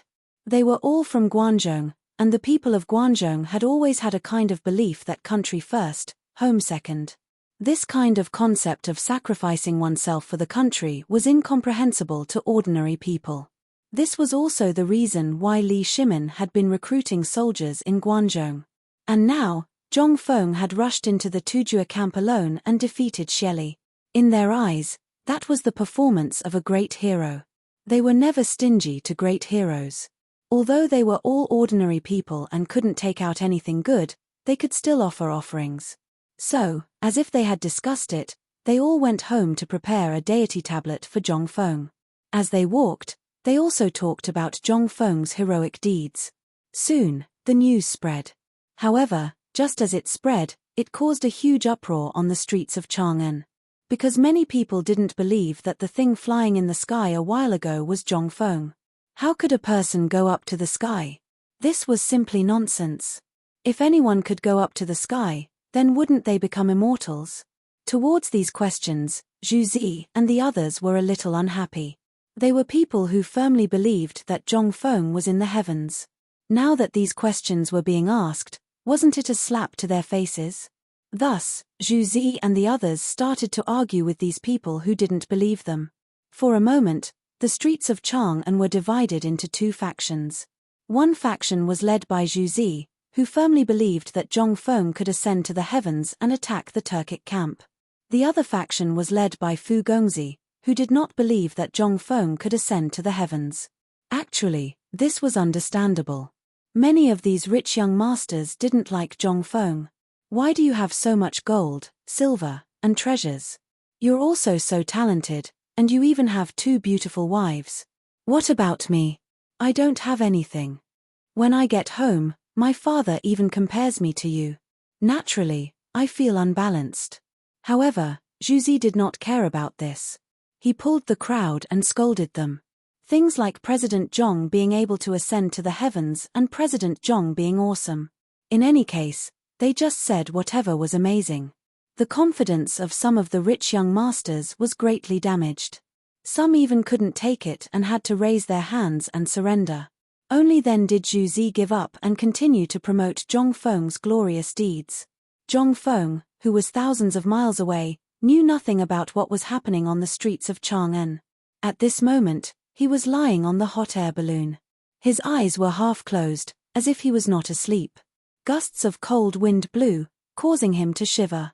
Then, he slowly opened his eyes and glanced down. What appeared in front of him was a yellow color, as if it was rendered by a painter's brush. It was a little blurry. He rubbed his eyes, trying to see everything clearly. Finally, a cold wind blew and took away a lot of yellow. He saw clearly that there was a desert below. Countless sand and gravel were rolling in the wind. He was a little confused and subconsciously asked, "Where is this?" "The desert." Looking at the terrain in front of him, it should be the desert. However, wasn't he in Shengju? Why was he in the desert? What the F***ck was going on? He shook his head and tried to remember everything that happened in Shengju. After a while, the memory emerged bit by bit. It turned out that after blowing up the Turkic camp, a gust of wind blew the hot air balloon away. At that time, because the wind was too strong, the hot air balloon could not be controlled. They could only wait for death. In addition, they had not eaten and were already hungry. They all fell asleep and slept until now. These were nothing. However, they were now in the desert. Once they crossed the desert, they would be in the territory of the Turkic people. Now, the Turkic people hated him to the bone. If he went there, he would die. Thinking of this, Zhong Feng could not sit still. He stood up and roared at Cheng Chumo and the others, "You bunch of reckless dogs, get up quickly. We'll be in the grassland soon." Grassland? Zhong Sun was the first to wake up. He rubbed his eyes and looked at Zhong Feng with a little anger. He joked, "What grassland? Fengzi, are you crazy? Don't disturb me. I dreamed of eating drumsticks." After that, he turned his head and was ready to sleep again. Zhong Feng could not stand it.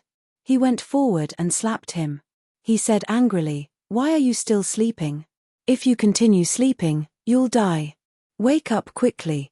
Chapter 1912. After beating up Zhong Sun, he rushed over. It seemed that he was still angry, and he beat up Cheng Chumo and Dugo who were sleeping. "Fengzi, are you crazy?" Cheng Chumo rubbed his sleepy eyes and blurted out. He was already hungry, and he had just eaten braised meat in his sweet dream, but he was woken up by this guy. He was naturally dissatisfied. As for Dugo, he was clearly still sleeping and enjoying. How could he have expected to be woken up? He originally wanted to curse, but when he opened his eyes and saw that it was Zhong Feng, he was a bit scared. He could only timidly ask, "Fengzi, what are you doing? I just saw the entrance to the lovely spring brothel, and I haven't entered yet." Hearing this, Zhong Feng was furious. At this time, these dogs were still thinking about eating, drinking, whoring, and gambling. Thus, he pointed at the sky and angrily glared at everyone. He scolded, "You dogs only know how to eat and drink all day. Who knows where we're floating now? Hurry up and think about how we're going to get back." When these words came out, everyone instantly became spirited. Because they had been sleeping all this time, they really didn't know where they were floating. However, looking at Fengzi's current expression, it seemed very serious. They didn't hesitate and leaned over the railing to check. It didn't matter when they looked, but their legs seemed to not listen to them, and all of them went limp. Where was this? Why was there a patch of yellow everywhere? And there was a sky full of yellow sand. Was the ground also full of sand? They seemed to have never seen this place before. They sat on the hot air balloon, feeling waves of powerlessness coming from their bodies. After a while, Cheng Chumo seemed to have recovered. He looked at Zhong Feng and asked anxiously, "Fengzi, where are we? How did we float here?" When these words came out, Zhong Sun and Du Go also seemed to have calmed down. They nodded in unison. "Fengzi, what's going on?" Looking at everyone's appearance, Zhong Feng wanted to laugh. Weren't they all very tough just now? Why were they scared now? He originally wanted to scare them, but when he saw the situation in front of him, he decided against it. Thus, he said with a serious face, "This should be the desert. In other words, we are only one step away from the grassland. Great desert." Everyone looked at each other in confusion. They didn't know much about the desert, but when they heard that it was only a step away from the grassland, they couldn't help but shiver. One had to know that beyond the desert was the grassland, and the grassland was the hinterland of the Turks. And he had just blown up the Turkic camp. If he went over now, wouldn't he be sending himself to his death? Thinking of this, everyone quivered and looked at Zhong Feng. Fengzi, hurry up and think of a way. If we continue to drift in that direction, we will definitely die. Zhong Feng was originally thinking of a solution, but after being called, he panicked a little. He glared at everyone. What's the rush? Do you want to die? If you don't think of a way, you'll really die. Cheng Chumo looked at everyone and said anxiously, now that we are all in the desert, hurry up and think of a solution. Okay, I know. Zhong Feng waved his hand impatiently. In fact, he didn't have any good ideas. When the hot air balloon was successfully made, it didn't have the function of turning. It could only change its direction slightly with the weight, so some sandbags were placed. However, there wasn't any wind now. Even if he threw the sandbags, it would be useless. What should he do? Just as he was deep in thought, a warm wind blew. It was as gentle and delicate as a baby's hand. He suddenly trembled as if he felt a vitality. He quickly raised his hands and carefully felt the direction of the wind. This seemed to be blowing in the direction of Chang'an. That's right, it was the direction of Chang'an. With this wind, they could return to Chang'an. This made him overjoyed. He quickly said to everyone, hurry up and throw down all the useless things on the hot air balloon. The only way now was to use this wind to return to Chang'an. However, the weight on the hot air balloon would increase the wind resistance, so the best way was to throw away all the useless things and return to Chang'an as quickly as possible. However, Cheng Chumo and the others didn't seem to understand. They looked at Zhong Feng with a confused face. Why should we throw it away? How many steamed buns are there? As he spoke, he walked to the package as if he was going to look for the so-called steamed buns. You dog. Zhong Feng stepped forward and kicked Cheng Chumo. He glared at him and said angrily, the wind is blowing towards Chang'an now. If you don't throw away these useless things, when the wind stops, Lao Tzu will throw you down. Cheng Chumo didn't get angry because Zhong Feng kicked him, because he heard something more important. The wind was blowing towards Chang'an. Didn't that mean he could return to Chang'an? Thinking of this, he quickly called Zhong Sun and the others. You two come quickly. Didn't you hear what Fengzi said? This wind is blowing towards Chang'an. Quickly throw these things down. After that, he didn't care what was in the package and threw it down. Chapter 1913. Zhong Sun Chong and Du Go were not to be outdone. They stepped forward and quickly cleaned up the hot air balloon. All of a sudden, the hot air balloon rose a few meters as the heavy objects were thrown down. At this time, another gust of wind hit. The hot air balloon began to sway with the wind and drifted toward Chang'an. Cheng Chumo was so happy that he jumped up and down. He seemed to have forgotten that he was hungry. Fengzi, how long will it take for us to return to Chang'an like this? He missed the braised meat, roasted chicken, good wine, and the girls in the brothel in Chang'an very much. He couldn't wait to go back to Chang'an. The days in the hot air balloon were really not for humans. There was nothing he wanted, not even a bottle of wine. There were only a few men, and they had stayed there for a few more days. If they stayed there for a few more days, he reckoned that he would be driven crazy. He was not the only one who had this thought. Du Go and Zhong Sun Chong also had this thought. Especially Zhong Sun Chong, this guy was used to wandering around Chang'an City. He ate, drank, and gambled every day. Although he had changed after meeting Zhong Feng, after experiencing life and death this time, he missed Chang'an even more. He didn't miss anything else, but the girls in the brothel. Without me, you must have had a hard time. Don't worry, when I go back this time, I will make it up to you. Thinking of this, his face was full of lewd smiles. Zhong Feng scoffed at all of this, especially when he saw the lewd smiles on everyone's faces. He felt a chill run down his spine. All right, stop having lewd thoughts. I reckon we'll be back in Chang'an in less than 2 days. If the wind gets stronger, it'll be even faster. When everyone heard this, they seemed to be more excited and cheered. The sky seemed to have heard everyone's cheers.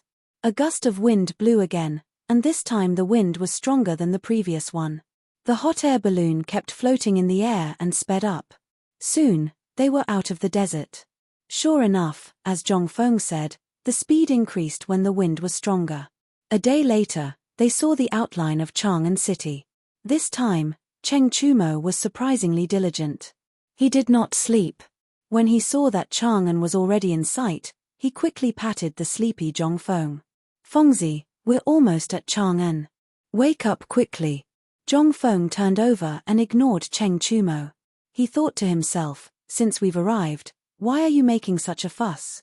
Seeing that Zhongfeng did not respond, Cheng Chumo woke up Zhongsun Chong and Du Go. When the two of them heard that Chang'an was here, they immediately stood up and surrounded the railing to admire the scenery of Chang'an. At this moment, they felt that the scenery in Chang'an had never been so beautiful. There was no other reason. This was how they felt after surviving a disaster. People were like this. When there was no danger, they would always feel that everything around them was not pleasing to the eye. However, once they experienced life and death, they would instantly feel that everything around them was so beautiful and even precious. Now, the three of them had such thoughts. They had experienced what they thought was life and death. Now, looking at Chang'an was a new scene. It was as if they thought that Chang'an was their mother and they had finally returned to their mother's embrace. They looked at each other and their throats twitched. They hugged each other tightly as if they were about to cry. At this moment, the hot air balloon suddenly swayed and began to descend rapidly. The three of them seemed to have noticed that something was wrong. They quickly let go and leaned over the railing to look down. It did not matter if they looked down. A strong gust of wind blew from below. It was as if air was being pumped into their faces, causing their faces to distort. Cheng Chumo quickly reached out to steady his face and continued to look down. However, he only saw the surrounding clouds. The objects underground seemed to be moving faster. This scared him out of his wits. He quickly shouted, "Hurry up and think of a way. What do we do now?" After saying that, he strode toward Zhongfeng. However, he realized that he had only taken half a step when his body tilted. He could only shout at Zhongfeng, "Fengzi, hurry up and think of a way." Zhongfeng had not been asleep all this time. He had also noticed the swaying just now. His first reaction was that there was a problem with the hydrogen. His mind was working quickly. Cheng Chumo shouted, which made him angry. "You are so damn noisy." Halfway through his words, there was a whoosh. The hot air balloon suddenly shriveled. Everyone's expression changed because they all knew that the hot air balloon was supported by the air inside. Now that the air had leaked, wasn't that? Therefore, they quickly grabbed the iron wire and tried to find a way to survive. However, how could they withstand the pressure of the descent? The feeling of weightlessness suddenly hit them. Everyone fell to the ground. For a moment, screams were heard everywhere. It was as if the silent sky had been composed into a wonderful movement.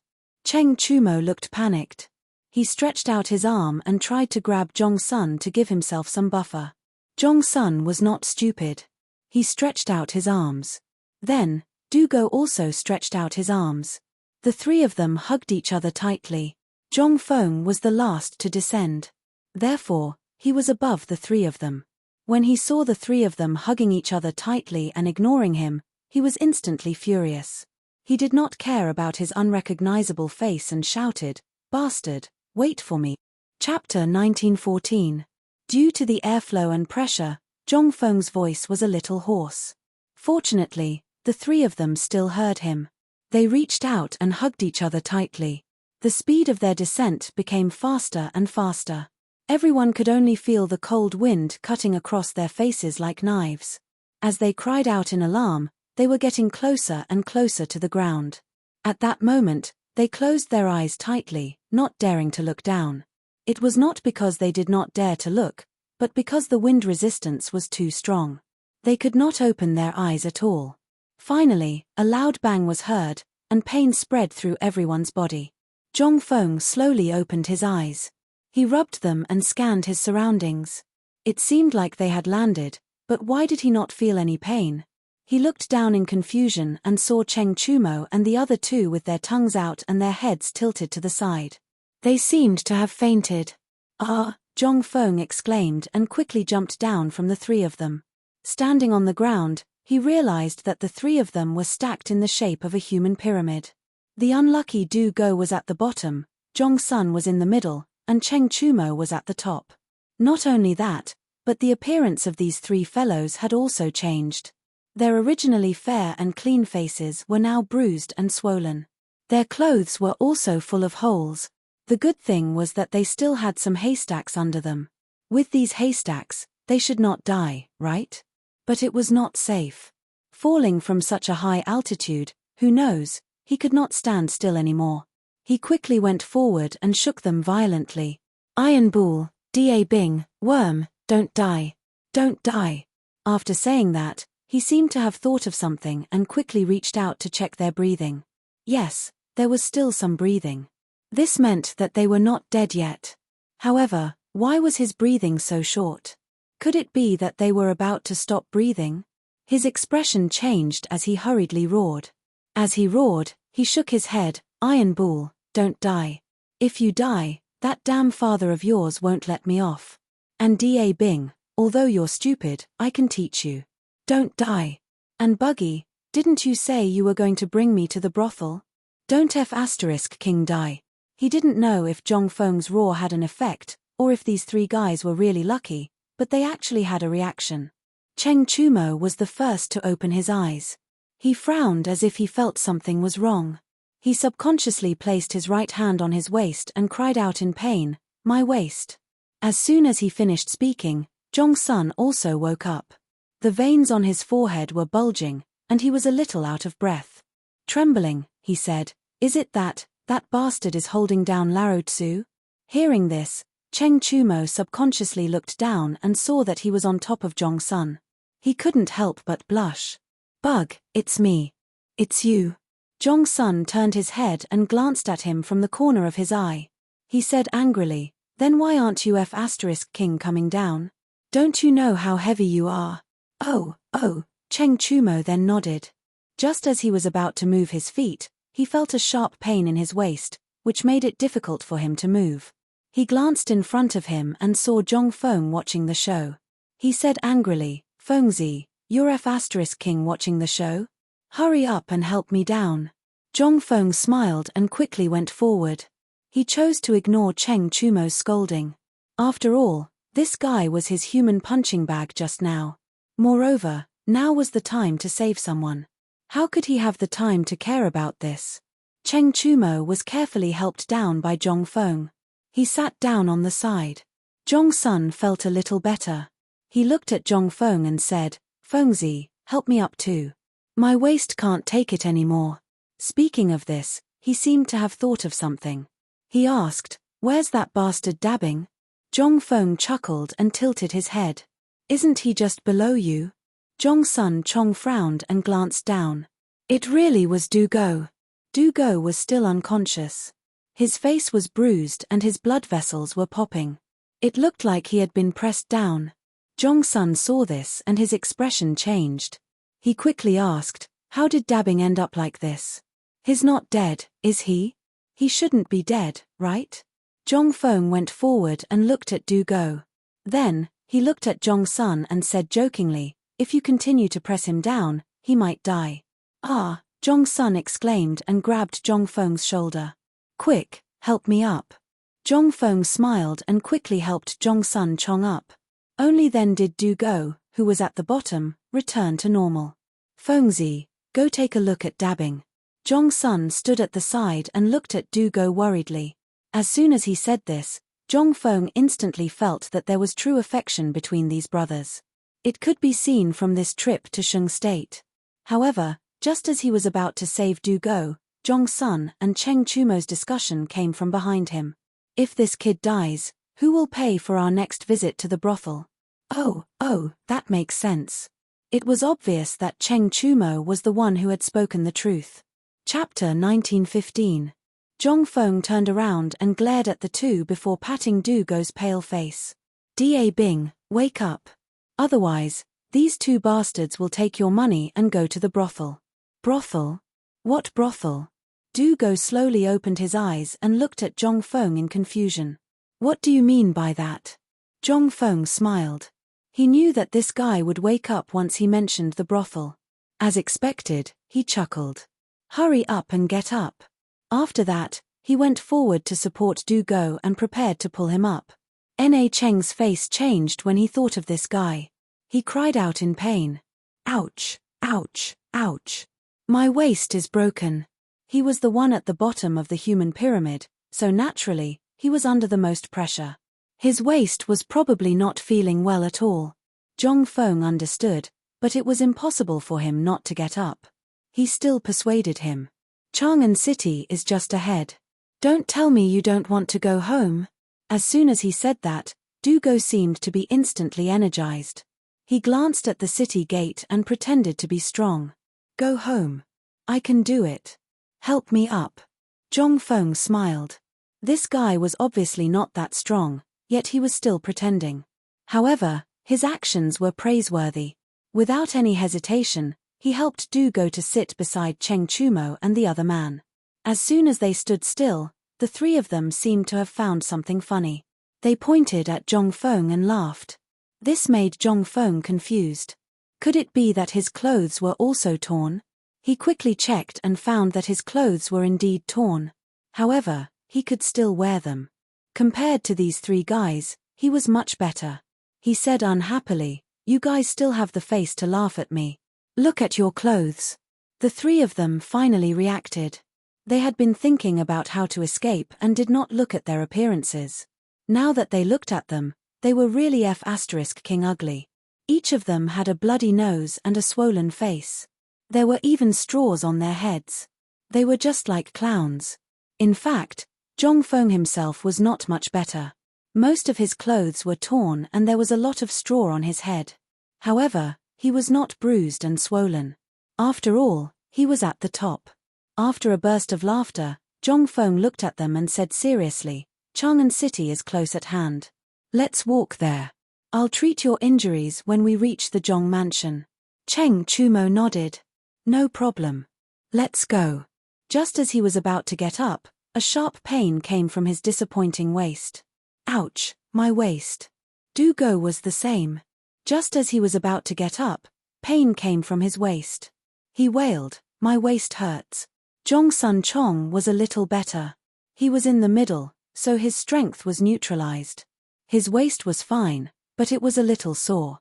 Therefore, he looked at the two of them with a mocking expression. "You two want to visit a brothel in your current state? I'm afraid you can't even move." Cheng Chumo and Du Go were unhappy. Their faces turned red.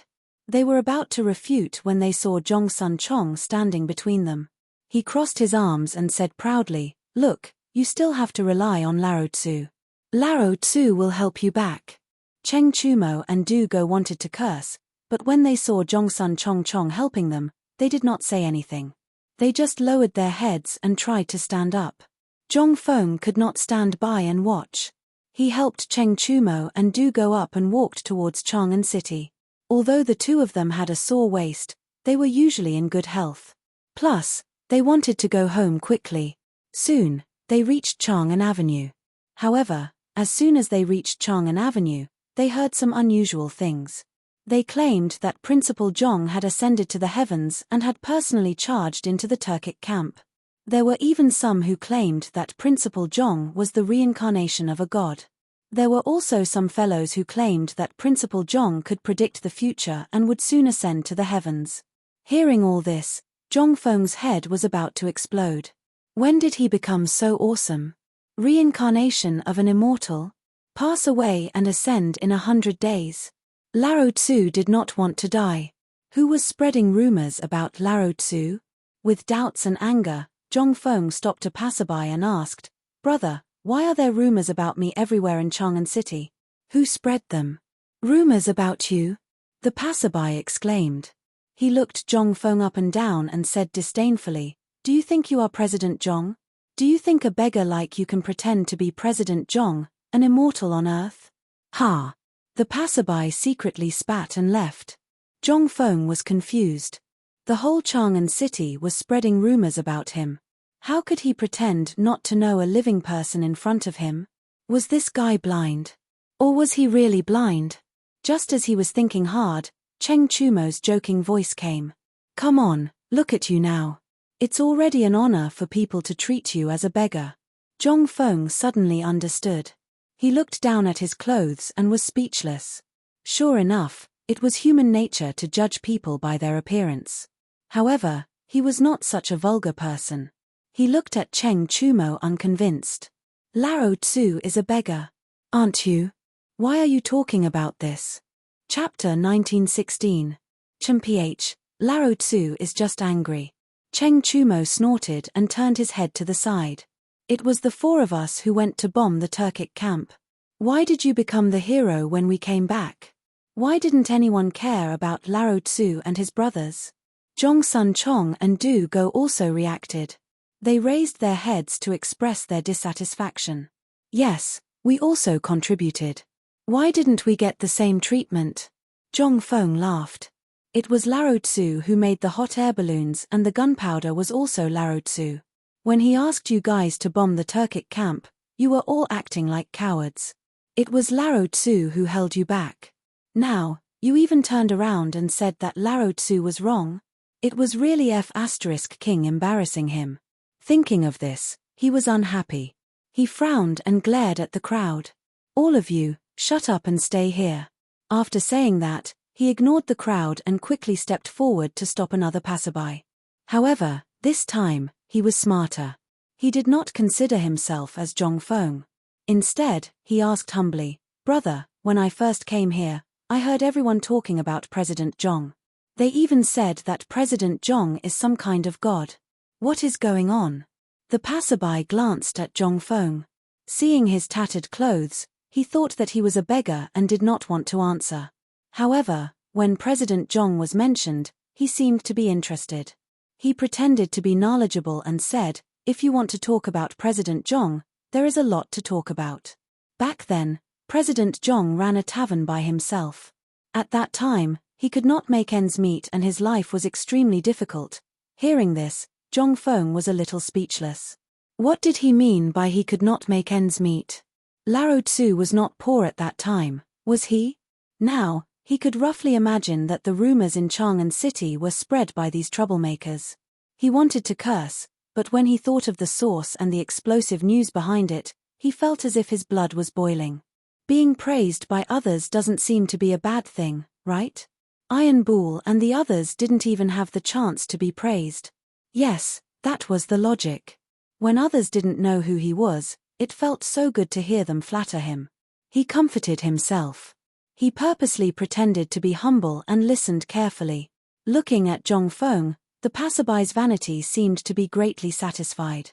He deliberately coughed twice and said with a serious face, As for who was the first to talk about President Zhong in Chang'an City, I really don't know. After all, there are so many people in Chang'an City. There's no way to find out. But this discussion started a day ago.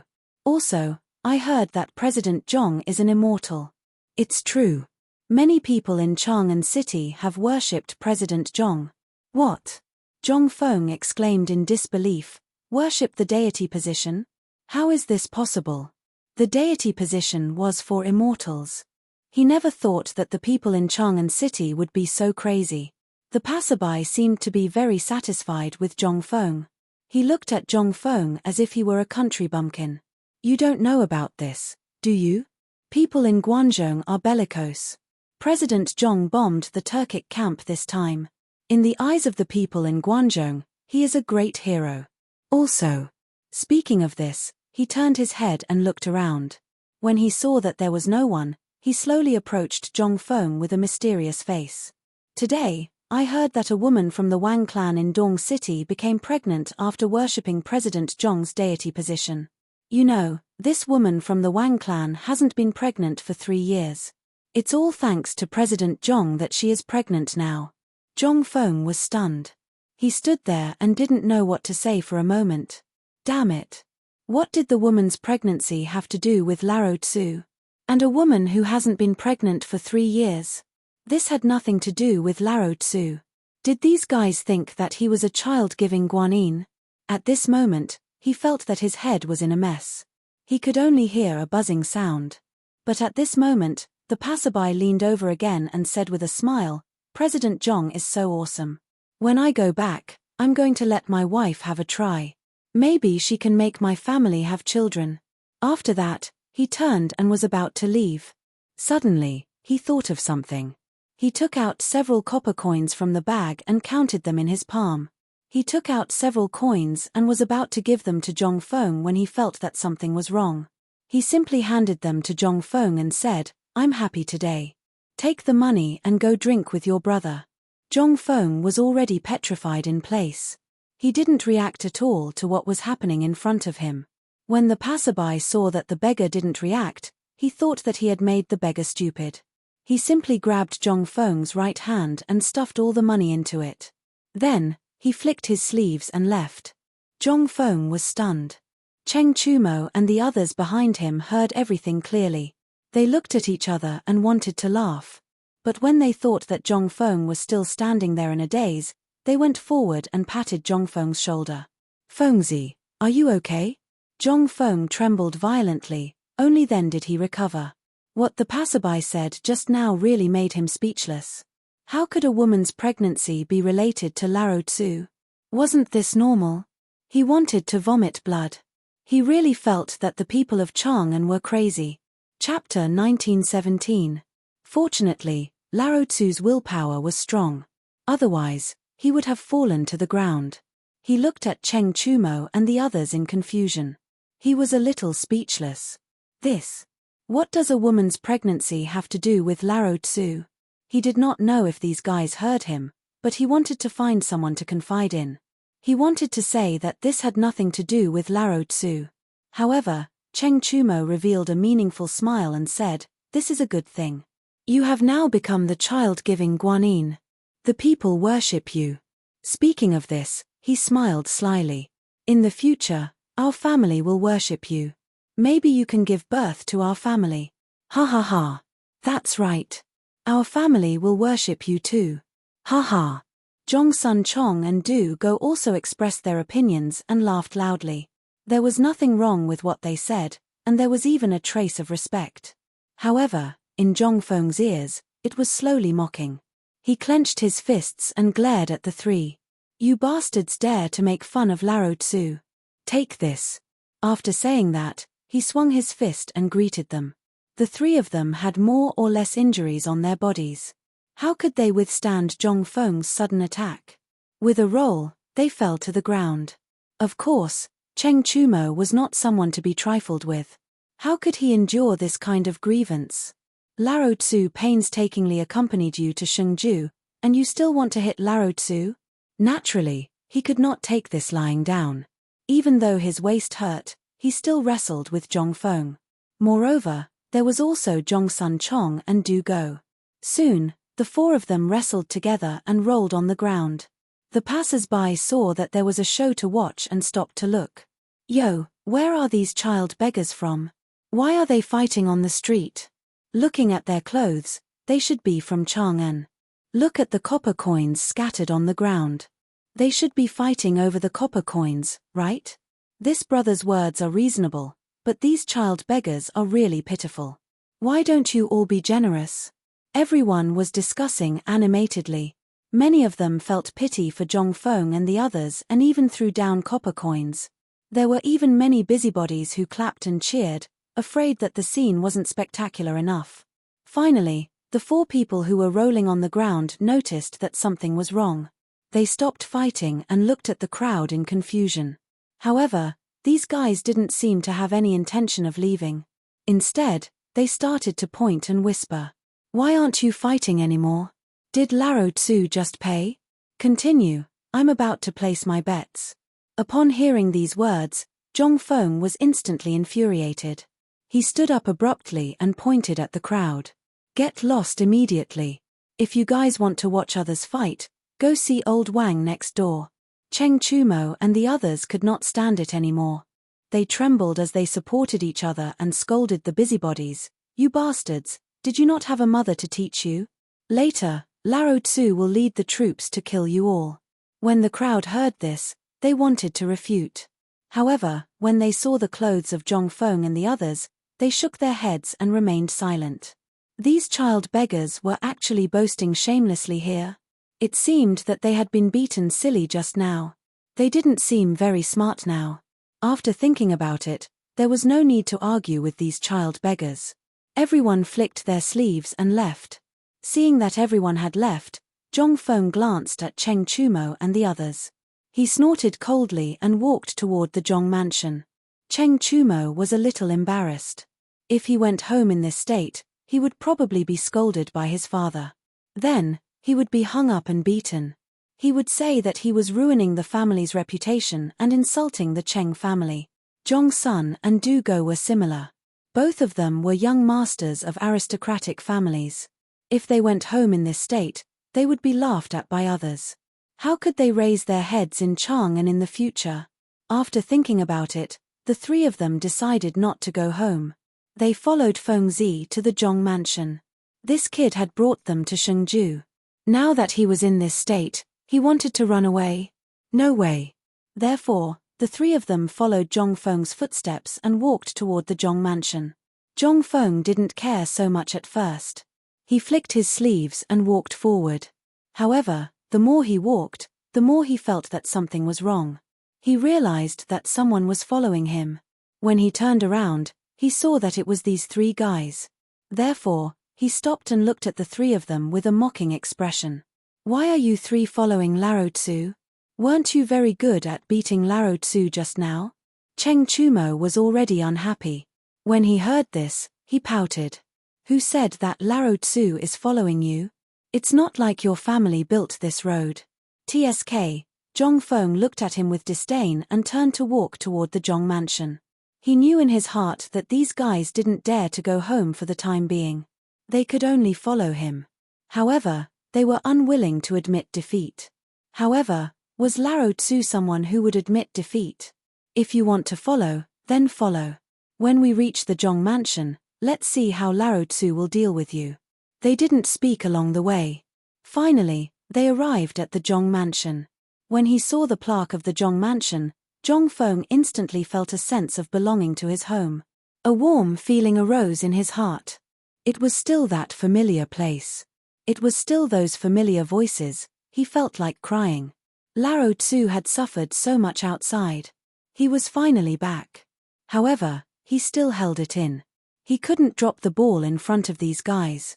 He sorted out his emotions and strode toward the door. He thought that he would be able to eat braised meat, chicken drumsticks, and other delicacies soon. Chapter 1918. Just as he was immersed in his beautiful fantasy, a shout pulled him back to reality. Stop, where did this child beggar come from? Why are you begging at the Zhong residence? Zhongfeng frowned. It was normal for people to call Laro Tzu a child beggar. After all, many of them had never seen him before. Why would someone call Laro Tzu a child beggar in the Zhong residence? Were they blind or did they take the wrong medicine? He stared at the source of the voice and saw two servants in the Zhong residence's uniform glaring at him arrogantly. This made him furious. He frowned and scolded, "Are you blind? You don't even recognize Laro Tzu. Laro Tzu is your master." Master? The two servants looked at each other in confusion. This was clearly a child beggar. How dare he say he was their master? How dare he?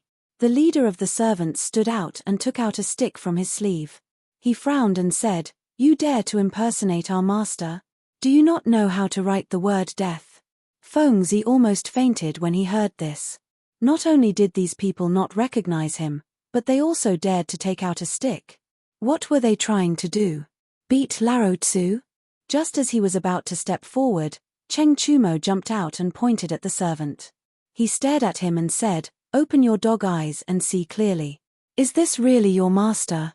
He did not want to help Feng Zi, but it was not good for him to just stand there. Moreover, if he was recognized by someone familiar, the Cheng family would lose face. However, the servant did not buy it. He only thought that these people were child beggars and started arguing again. Just like that, Cheng Chumo and the servant quarreled. Their voices could be heard throughout the Zhong residence. Not long after, the scolding attracted a large group of people from the Zhong residence. The leader was Du Ziteng. He led a group of servants and walked out aggressively. Who is it? Who is impersonating our master?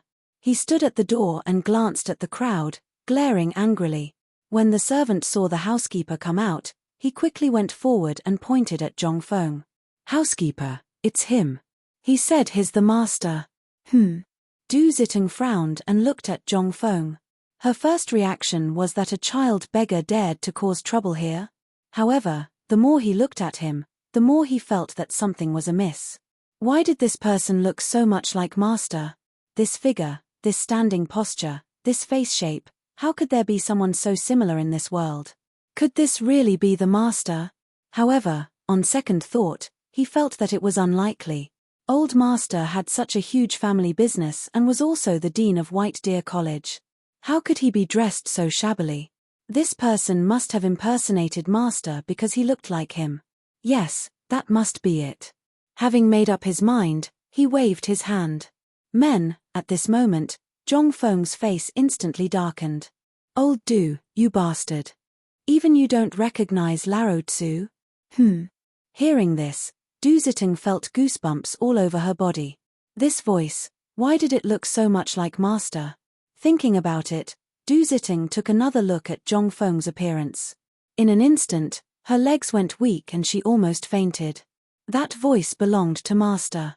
Only master would call him Old Du in Chang'an City, only master dared to call him that. The more he thought about it, the more he felt that something was amiss.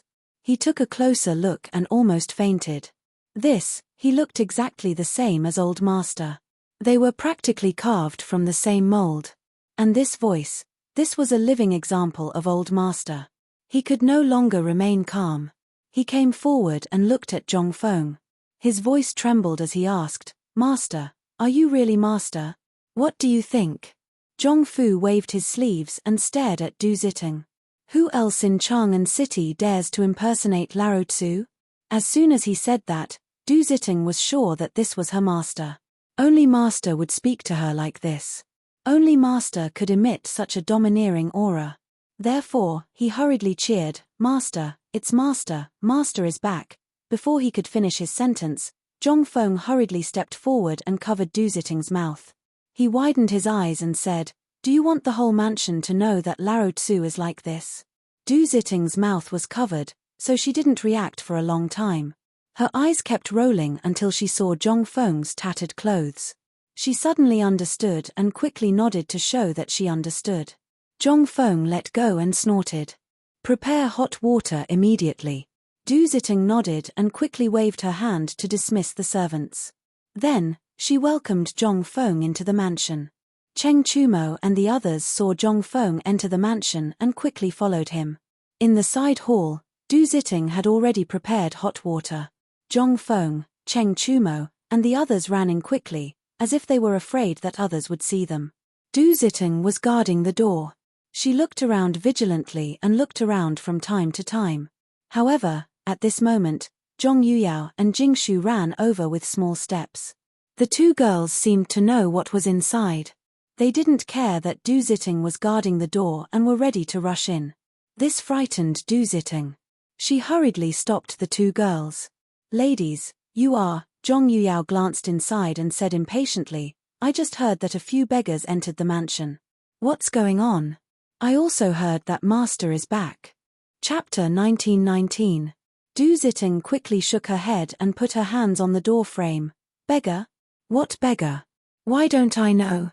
Master just came back, but he's taking a bath and changing clothes now. Zhong Yuyao frowned. Just now, she clearly heard a servant say that master and a few beggars came back. Why wasn't there anyone now? She unwillingly glanced inside, but she didn't see anything. Jingshu just smiled and didn't say anything, because she had already guessed the gist of it from Du Ziteng's expression. Perhaps this master was the child beggar. Master was so prideful, how could he let the housekeeper say it? After thinking for a while, she pulled Zhong Yuyao, Sister Yuyao, the housekeeper is right. Since master is back, let's go to the hall and wait. We'll see in a while. After saying that, she didn't care about Zhong Yuyao's reaction and pulled her to the hall. Zhong Yuyao was still confused. She looked back from time to time, But when she thought that Sister Jingshu's words were reasonable, she still walked to the hall. After a while, Zhongfeng finished washing up and walked to the hall. Zhong Yuyao rushed forward and hugged Zhongfeng, sobbing, "Prince Zhong, do you know how worried we were about you these past few days?" Jingshu actually also wanted to pour out her heart, but when she saw that there was no place for her, she could only stand there and cry in a low voice. "Yes, Prince Zhong, if you didn't come back, we sisters didn't know what to do." Facing the two women's cries, Zhongfeng was a little helpless. He wanted to ask Cheng Chumo for help, but he saw this guy give him a look that said, "We're all men, we understand." So he gave up resisting and quickly persuaded, "Don't cry, aren't I back now? There are so many people watching, why don't you get up first?" Hearing this, Zhong Yuyao seemed to have realized something. She looked up and saw many pairs of eyes staring at her. She couldn't help but blush. She reluctantly left Zhongfeng's embrace and wiped the tears from the corner of her eyes. "Prince Zhong, why are you dressed like this? Was he injured?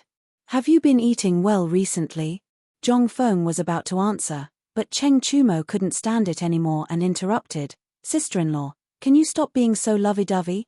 Our teeth are aching. If you have the time, hurry up and prepare some food for us. We're starving to death." Zhong Yuyao blushed and turned to look at Cheng Chumo, but she couldn't remember this person in her mind. She couldn't help but ask curiously, "This is?" "Aya."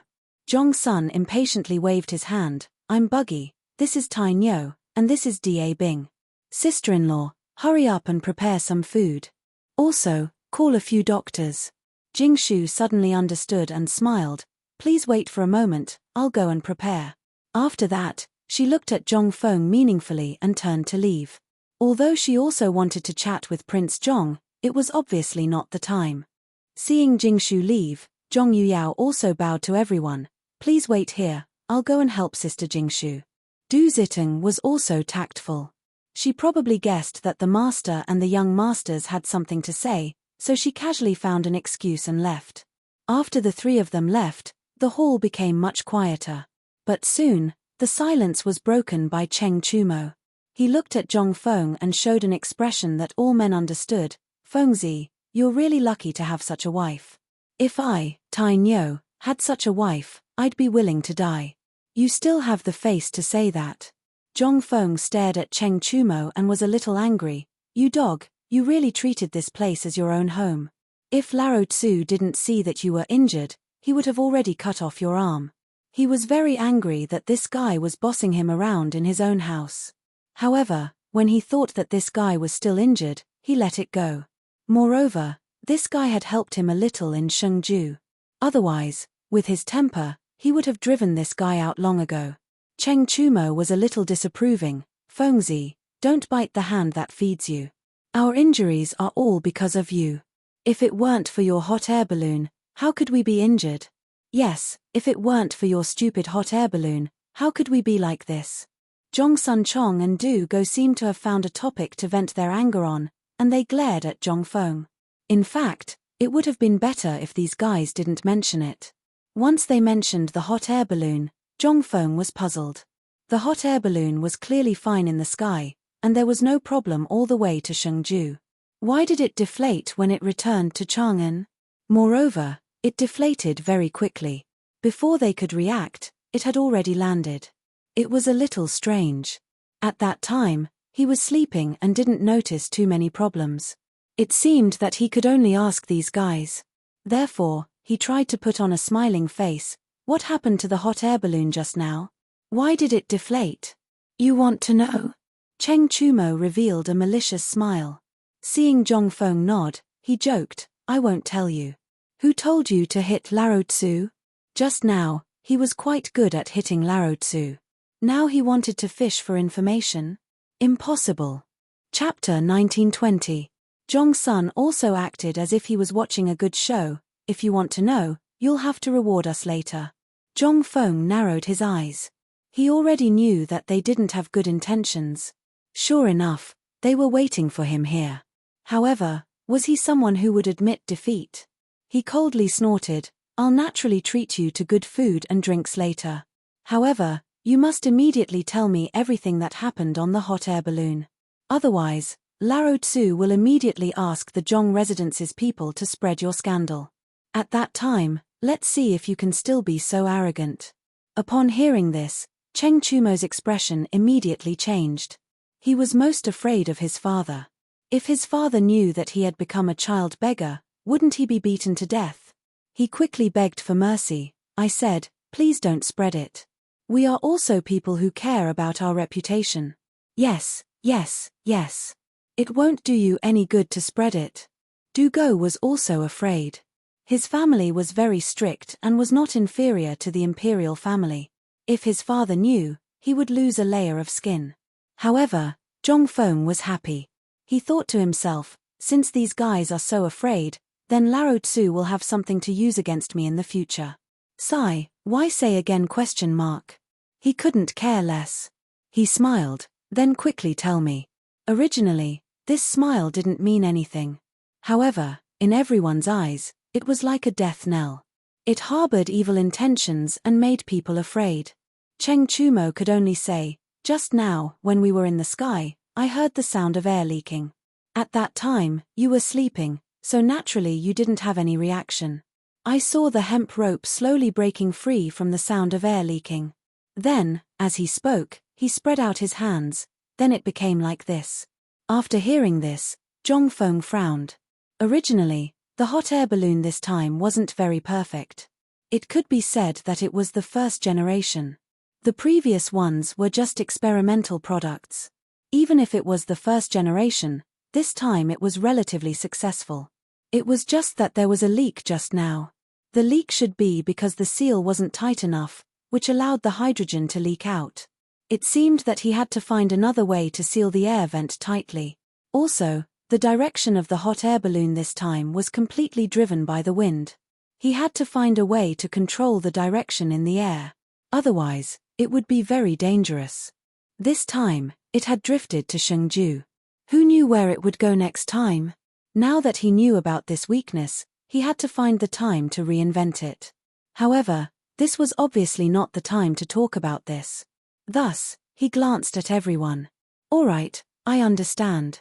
This will definitely not happen again. Just as he finished speaking, Du Ziting and the two girls walked in together. Prince Zhong, the bathwater is ready. Jingshu blushed and looked at Zhong Feng. Zhong Feng nodded and glanced at Cheng Chumo and the others. Let's go and take a bath. After saying that, he turned around and walked out of the room. Cheng Chumo and the others followed closely behind. The shower was soon over, and the four of them changed into new clothes. At this time, the doctor was already waiting in the hall.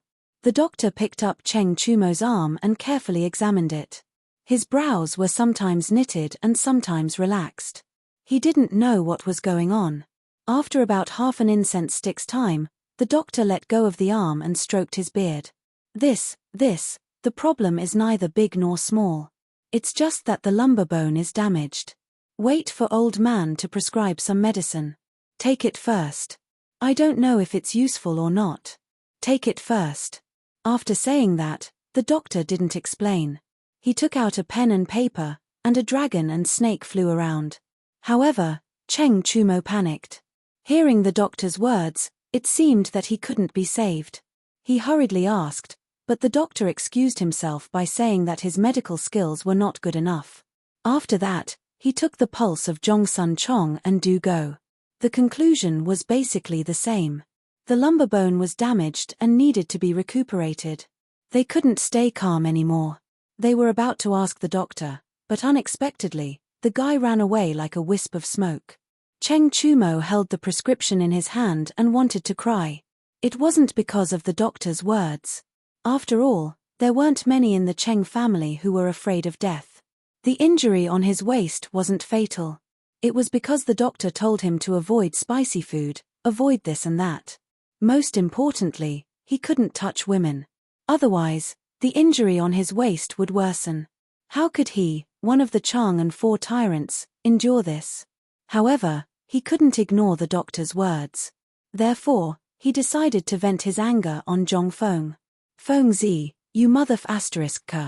Laro Tsu is like this now because of you. That bullshit doctor told Laro Tsu to avoid this and that and not to touch women. What do you think we should do? Yes. Zhongsun Chong also stood up and looked at Zhong Feng condescendingly. Lao Tzu's favorite drumstick is going to leave me. How are you going to compensate me? Du Go was naturally unwilling. He pointed at Zhong Feng and also attacked him. It was as if he didn't care about his back pain at all. As for Zhong Feng, he sat on the stool with a cigarette in his right hand. From time to time, he would take a puff. He was very satisfied. He was currently immersed in the stimulation of the cigarette and had no intention of replying to the three of them. Moreover, he could understand what the three of them said. After all, an injury wasn't a small matter. Moreover, it was an injury on his waist. That was even more so he didn't choose to refute. Moreover, what was the use of refuting? These three guys were more vicious than dogs. He had no chance of winning. Chapter 1921. When Cheng Chumo saw that Zhong Feng didn't respond, he became even fiercer. He gritted his teeth and said, Feng Zi, don't King think you can just keep quiet. If Lao Tzu can't touch women, how can he carry on the family line in the future? At this point, his expression changed, and he actually wanted to cry. That's not the most important thing. Lao Tzu can't eat barbecue or drink in the future. What should we do? Obviously, eating and drinking were his first priority, and carrying on the family line was second. Would old Cheng beat him to death if he heard this? Du Go also had a bitter expression. Thinking that he wouldn't be able to eat what he wanted to eat in the future, he held back his tears and complained, my drumstick, my duck neck, my, stop King quarreling. Zhong Feng suddenly stood up and interrupted the noise. He took a deep puff of his cigarette and spat out the smoke. He glanced at the crowd and scolded, look at you guys. You're the King 4 hegemons of Chang'an. Isn't it just a little injury on your waist? It's not like you broke your waist. That doctor just now was obviously a quack. I'll personally find a few good doctors for you. For the next few days, you can eat and drink as much as you want. As long as you don't die, I can pull you back from the gates of hell. These are my words, and no one can stop me. He wasn't bragging. He had a certain status in Chang'an, so it was relatively easy for him to find some good doctors. In addition to the connections of his teachers, there was no doctor in the Tang dynasty that he couldn't find. Of course, that immortal son Simiao might not be easy to find, but ordinary doctors weren't a problem. After hearing Zhong Feng's words, the three of them felt reassured. However, there was still a trace of concern in their hearts. You're not lying to us, right? Zhong Feng took a deep puff of his cigarette and waved his hand. Think about it. With your IQ, do you think I can lie to you? The three of them nodded and secretly agreed. Indeed, there were three of them, and this guy was only one person. How could he lie to them? After lying to himself for a while, Cheng Chumo said, then let's cut the crap and serve the hot pot. Lao Tzu is already hungry. Zhong Feng rolled his eyes at the guy and said to Du Zitting, old Du, serve the hot pot. Du Zitting accepted the order and left.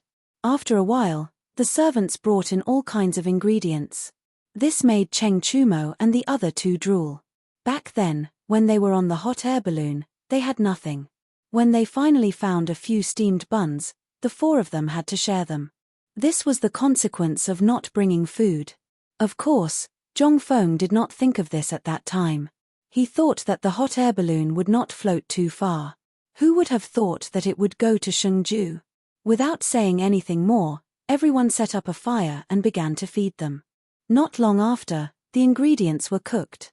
Cheng Chumo and the others wolfed down the food. But this was hot pot. How could he eat it like that? The three of them were scalded to the point that they could only stick out their tongues. After a sumptuous feast, the four of them sat on the chairs and each lit a cigarette to enjoy the peace and quiet. Before they finished smoking, Jingshu and Zhong Yuyao walked in. Prince Zhong, greetings. The two women bowed to everyone. Seeing this, Zhong Feng straightened his clothes and quickly sat up. After all, this would damage his image, especially in front of the two women. Then, he said seriously, what's wrong? Jingshu stepped forward and bowed, since Prince Zhong is back, when will you go to Xiao Mountain to visit the gentleman? This time, They were here to remind young Master Zhong to go to Xiao Mountain. After all, the teachers had worked hard for young Master Zhong. It was said that their white hair had increased a lot. Now that they were back, if they didn't go and see the teachers, they would definitely be criticized by others. Although this was not important to others, it was extremely important to the Zhong residents because it was related to the reputation and direction of the Zhong residents. They could not be careless. As the future mistress of the Zhong residents, they naturally had to remind him. Zhong Feng naturally knew this in his heart. It was just that he had just returned and did not think about it. Now that he was suddenly reminded, he felt a little unnatural. This was his master, and he actually needed the two girls to remind him. He really should not have done that. After blaming himself, he said with a serious face, "Indeed, what you said is reasonable. I was not here for a few days, so my master must be very busy. I should pay him a visit." As he spoke, he raised his head and glanced outside the door. Seeing that the sun was setting in the west, he changed the topic. "It's already late. Let's go tomorrow morning. Send someone to Xiao Mountain to pass on a message that I'm back." Jingshu thought for a moment and felt that Prince Zhong's words were reasonable. She bowed, "Yes, young master." "What? Is there anything else?" Seeing that the two women did not leave, Zhong Feng could not help but ask. Jingshu nodded and continued, "A few days ago, Madame Xie came and brought a lot of dried flowers." Madame Xie. Zhong Feng thought about this name carefully and asked, "How many dried flowers did she bring? Did she report it? Did she pay?" He had previously made an agreement with this Madame Xie. As long as he did not ask, she would continue to send flowers. This could be considered as secretly helping the Xie family. Chapter 1922. Moreover, the dried flowers were related to perfume, and perfume was a new product. He dared not be careless. Jingshu also knew the importance of the matter.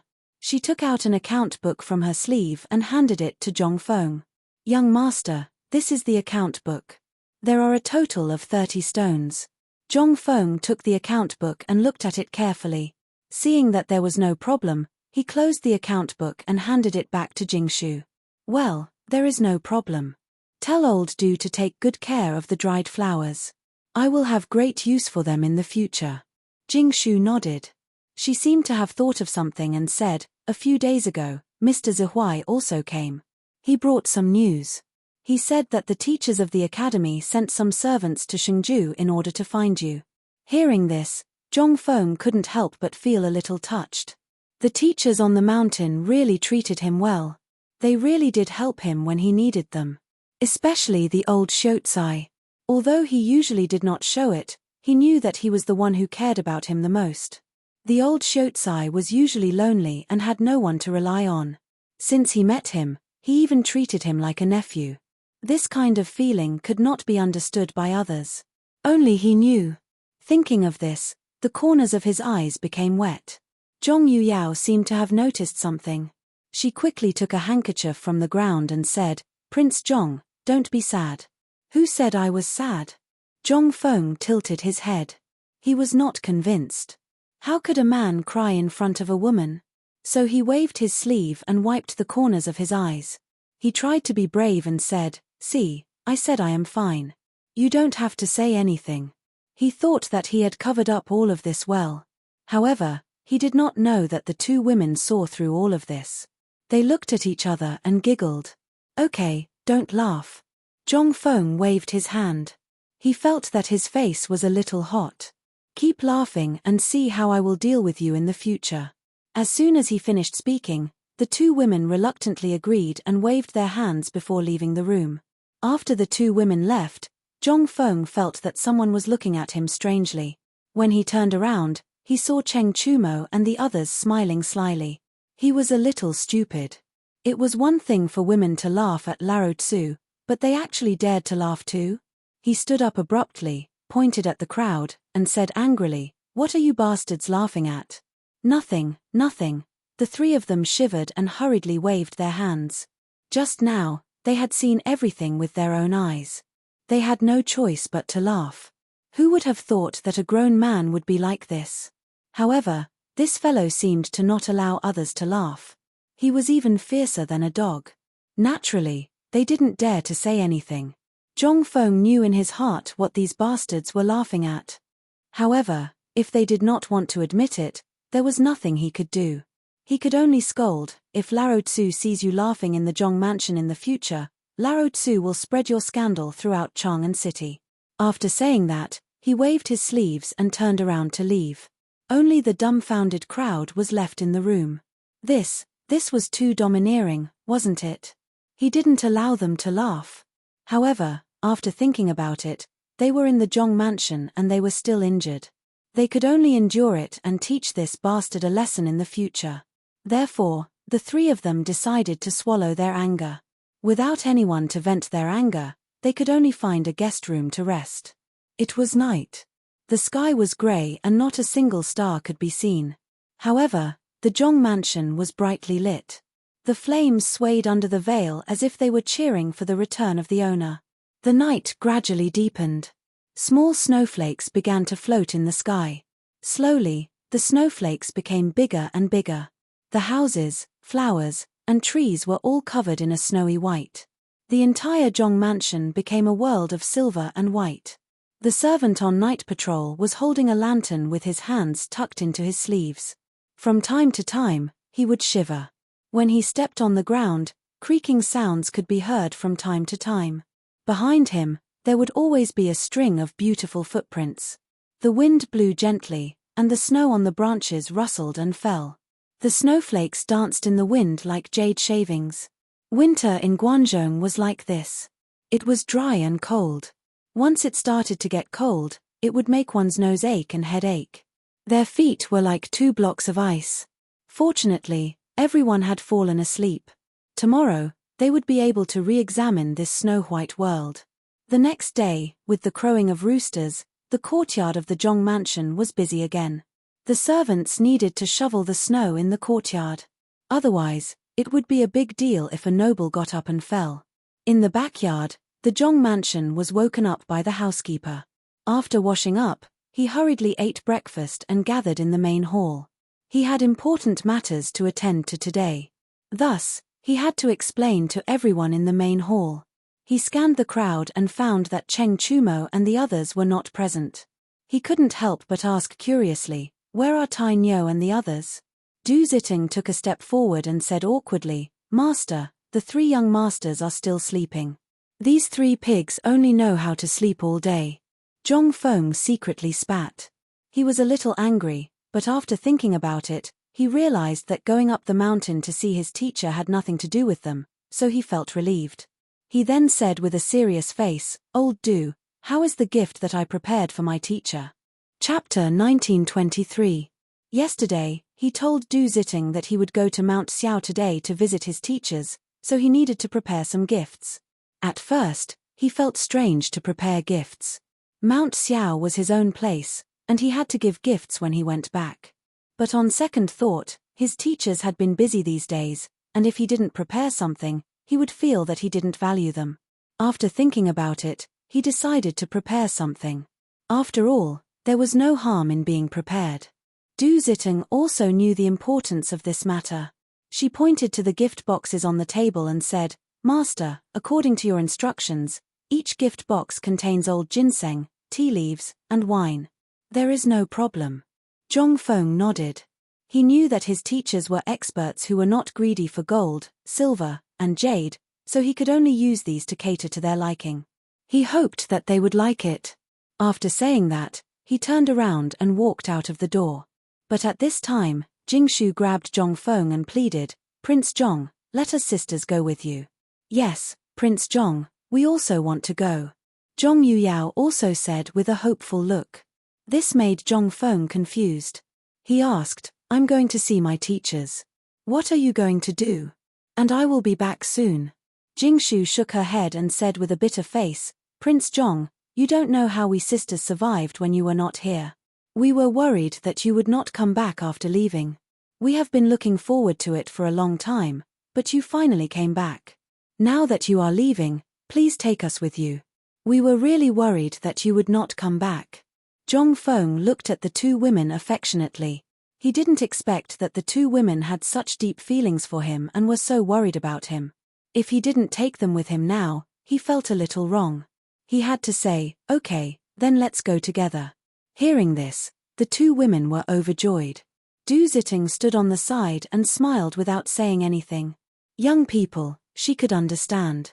The carriage had been waiting outside for a long time. The group of people boarded the carriage and set off for Xiao Mountain. This time, he didn't bring too many people, only Zhong Yuyao, Jingshu, and 5 servants. Because this was considered paying a visit to his master and thanking him for his kindness, there was no need for extravagance. Naturally, he didn't need to bring too many people. Soon, they arrived at Xiao Mountain. The carriage stopped at the entrance of the academy. Zhong Feng poked his head out and felt a familiar smell. It was the smell of the mountains, mixed with the fragrance of countless flowers and trees. Even though it was winter and everything had withered, the academy was still thriving. This was the strength of the students. Wherever they were, it would always be filled with the aura of youth. After enjoying the wonderful feeling, he was about to get out of the car when he heard a series of exclamations. "Dean, the dean is back." Zhong Feng looked in the direction of the voice and saw a group of students calling him. There were quite a few of them, and there were some familiar faces among them, including Yun Ping, Qiu Ran, and the others. This made him a little confused. Why were there so many students here? Were they here to welcome him? Thinking of this, he was overjoyed. He tidied his clothes and walked out of the carriage. He smiled at the crowd and said, "Why are you all here?" Yun Ping stepped forward, scratched his head, and smiled. "I know the dean is coming back today, so I came here to wait for you." "Waiting for me?" Zhong Feng was a little surprised. Even though he knew that these students were here to welcome him, he couldn't help but be surprised. However, he still had to put on a show to avoid disappointing them. Therefore, he said with a happy face, "I didn't expect you to be so considerate. You didn't waste my usual teaching." At this time, he didn't forget to brag about himself. The students were obviously happy to hear this. They smiled and felt a little embarrassed. After a round of laughter, Zhong Feng glanced at the crowd. "Let's go into the academy. You must be waiting for a long time, right?" Qiu Ran nodded. "You are already waiting for us at the dean's residence." After saying that, he took the initiative to step back. The students also stepped aside and made a path for Zhong Feng. The carriage slowly pulled behind them and drove towards the academy. After a while, the group of people arrived at the residence. The students dispersed, leaving only Zhong Feng and the others. Zhong Feng helped the two women out of the carriage and walked towards the residence. As soon as he opened the door, he saw the 4 teachers and the old elementary scholar sitting on the stool, not saying a word. Zhong Feng greeted them with a happy face. He bowed to his teachers one by one. "Hello, teachers." He originally thought that his teachers would be very happy when he came back and then invite him to have a candlelight talk. However, something unexpected happened. Yu Shenan shot to his feet and glared at her coldly. "You still remember to come back?" Zhong Feng was stunned. He thought that his teacher would be very happy. Why was he so angry? He didn't dare to answer. He quickly looked at the other teachers, wanting to ask for help. However, the other teachers were still sitting and looking at him coldly. It was as if they took everything for granted. Even the old elementary scholar was the same. What's wrong with these teachers? Chapter 1924. Why was he angry with him? Just as he was racking his brains, the old scholar stepped forward and said with disappointment, "Where did you go this time? Be honest and explain everything clearly." Zhong Feng frowned. He probably knew why his teacher was angry. When he was about to answer, Jingshu stood up. She bowed to the gentleman and said, "Gentlemen, Prince Zhong just came back. He is still injured. Can you let him sit down and talk?" "Injured?" Yu Shenan glanced at Zhong Feng. He was a little moved. In fact, he didn't mean to reprimand this student. In general, Fengzi did everything well. However, this incident made them very angry. A dean of the academy actually went to the war-torn Shengju? Wasn't he worried about his own safety? Thinking of this, his eyes became cold again. Even if he is injured, let him stand. Why? Do you want to intercede for him? Jingshu frowned and was a little dissatisfied. She didn't expect these gentlemen to be so strict. However, she didn't dare to refute and said, I don't dare. Zhongfeng saw that the atmosphere was a little tense. He turned his head and glanced at the two girls. He said, you two leave. Our teachers have something to say to me. You shouldn't stay here. Letting the two girls leave was for everyone's good. If the teachers scolded him later, it would be embarrassing. Zhong Yuyao was a little unwilling and pouted. She was very worried about Prince Zhong. Moreover, she had heard of these gentlemen's reputation. They were famous for being strict. This time, Prince Zhong would inevitably be reprimanded for doing such a thing. Jingshu was obviously more sensible. Looking at the situation, she knew that she couldn't help much even if she stayed. She quickly pulled Zhong Yuyao and left in a hurry. Seeing the two girls leave, Zhongfeng bowed again. Dear teachers, I know that I did something wrong this time. Please punish me. It was better to admit his mistake first than to ask. Maybe the teacher's punishment would be lighter later. However, he was wrong. The atmosphere in the arena did not ease because of his apology. Yu Shan'an waved his sleeves and said coldly, as the saying goes, a gentleman does not stand under a collapsing wall. Do you understand this principle? Zhongfeng shuddered. He had never seen his teacher lose his temper like this. Moreover, it was directed at him. It seemed that he was really angry this time. He could only tremble as he said, replying to teacher, this student understands. Since you know, why do you want to take the risk yourself? Xueji stood up, pointed at Zhongfeng and scolded him. Do you know what you're shouldering? You might not know, but today, old man will tell you. Speaking of this, he looked up at the roof and then at Zhongfeng. You are shouldering the hopes of us old guys, the academy, and even the entire Tang dynasty. How can you put yourself in danger? What if something happens? Zhongfeng was stunned. He did not expect his teacher to have such high expectations of him. And the academy and the entire Tang dynasty? This was a bit exaggerated, wasn't it? He could not afford it. However, in such a serious situation, he had to bow and say, yes, teacher. Well, I've finished my lecture. Let him tell us what happened this time. Chu Suiliang glanced at the crowd, then looked at Zhongfeng and said coldly, hurry up and tell us what happened this time. Zhongfeng nodded and thought for a while before he said, the cause of this time is that I studied something that can go up to the sky. I called it a hot air balloon. Then I flew all the way to Chang'an in the hot air balloon. Originally, I did not plan to go to Shingju, but at that time, the hot air balloon was a little out of control, so I flew all the way to Shingju. Since I arrived in Shingju and there were Turks stationed there, I wanted to give them a blow, lest they come to the Tang dynasty and loot. This is also a temporary solution for the people of the Tang dynasty. His words were half true and half false. The main purpose was to calm down the anger of his teachers. Obviously, the effect was achieved. Yu Shan'an stroked his beard and asked curiously, is your hot air balloon so magical? Can it really go up to the sky? Of course. Zhongfeng was excited and a trace of pride flashed in his eyes. At that time, we took the hot air balloon to Shingju. If you are interested, you can have a try in a few days. Well, Yu Shan'an's eyes lit up. We can have a try, too? As soon as he finished speaking, he felt something was wrong. It seemed that he had been fooled by this guy. He quickly waved his sleeve and said, don't try to divert old man's attention. Now we are talking about your private trip to Shingju. Don't talk about those useless things. Seeing that his purpose had been achieved, Zhongfeng did not care. He nodded and said, yes, you can reprimand me. I know that I have sinned deeply this time. No matter what punishment you give me, I am willing to accept it. He knew that his teachers were just angry that he went to Shingju. As long as he took the initiative to admit his mistake, he believed that his teachers would not be too angry. Chapter 1925. Sure enough, this method seemed to be effective. Yu Shan'an waved his sleeves, not knowing what to say. He sat on the side and angrily drank his tea. The old scholar stared at Zhongfeng and said earnestly, Fengzi, we are not angry at you for tinkering with these strange things. We are angry at you for putting yourself in danger. Even if you want to serve the country, can't you let someone else do it? Why do you have to go yourself? You should know that the son of a rich family should not sit under the eaves. Zhong Feng hurriedly bowed and said with a sincere face, "What the teachers say is reasonable.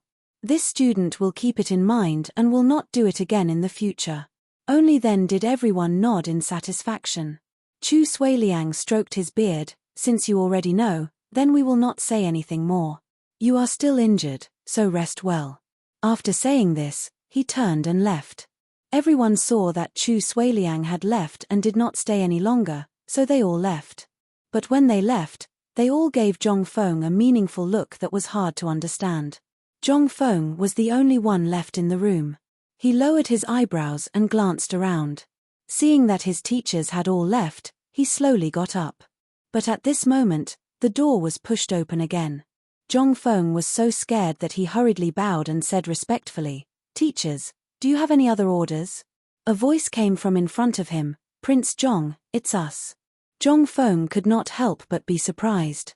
This voice did not belong to his teachers. He could not help but be curious. He raised his head and saw that it was Jingshu and Zhong Yuyao. He said unhappily, "So it's you two girls. What are you doing here?" Zhong Yuyao chuckled. "I didn't know young Master Zhong was so afraid of you gentlemen." Zhong Feng rolled his eyes at Zhong Yuyao and casually found a stool to sit down. "I'm not afraid. I'm just showing my respect. I owe my master a great debt of gratitude. This time, I've angered them. It's only right for them to scold me. Prince Zhong is right." Jingshu smiled and went forward to pour a cup of tea for Zhong Feng. "Sirs, you are doing this for the good of young master." Upon hearing this, Zhong Feng's face turned a little ugly. The words that his teachers had just reprimanded him were still ringing in his ears. Hence, he waved his hand and said, "It's nothing. You guys go back to your residence first. I want to be alone." "Oh," Jingshu nodded. She could tell that Prince Zhong was not in a good mood, so she pulled Zhong Yuyao back to their residence. As for Zhong Feng, he took out a cigarette from his waist and slowly lit it, savoring this lonely life. At the same time, in the imperial study, Li Shimin sat on the dragon throne with a cigarette in his hand. From time to time, he would take a puff. His complexion was not very good. He had been exchanging letters with Sheng Ju for the past few days, but there was no news about Zhong Feng. For this reason, he sent out a few more teams, hoping to find news about Zhong Feng. In fact, he did not have much hope that Zhong Feng would be alive. Thinking about it, after blowing up the Turkic camp, even if he had a flying magical weapon, he could not stay in the sky forever. Since that was the case, he would definitely land. However, until now, why was there no news? Could it be that he was already dead? Or had he been captured by the Turkic people? Or had he been eaten by wild wolves? He had thought about all these. Now, his only hope was to pick up the bones and bring them back. At least, he would have something to remember. However, at this moment, footsteps came from outside the door. Then, little Gizi walked in with small, quick steps. Your Majesty, there is news." He hurried over and almost stumbled. He looked very anxious. Li Shimin raised his lazy eyelids, looking slightly tired. "What news?" Little Gizi hurried forward and said with joy, "There is news about Zhong Feng." "What?" Li Shimin stood up and looked at little Gizi in shock. He could not believe it. "Is what you just said true?" There had been no news about Fengzi for a few days. He thought that something had happened to this guy. Why was there suddenly news? Could it be that the Turkic people let him come back? Or had this guy met with a misfortune? Thinking of this, his eyes became even more excited. At this moment, little Gizi bowed and said seriously, "Your Majesty, didn't you ask me to inquire about Zhong Feng?" According to the guard outside the palace, Zhong Feng brought his family to Xiao Mountain this morning. As for when he came back, I don't know.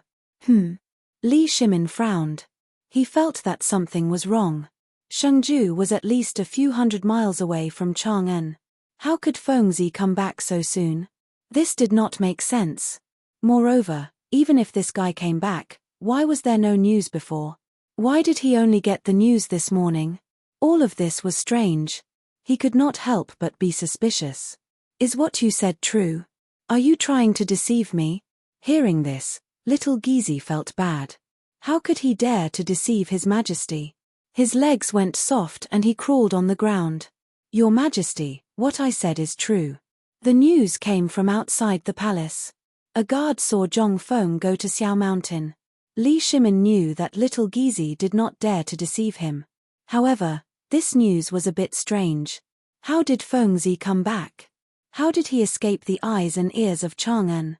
After thinking for a while, he waved his sleeves. Fine, I'll assume that what you said is true. Go to Xiao Mountain and take a look. If I find out that the news is false, I'll come back and break your legs. Chapter 1926. Hearing this, little Gizi shuddered.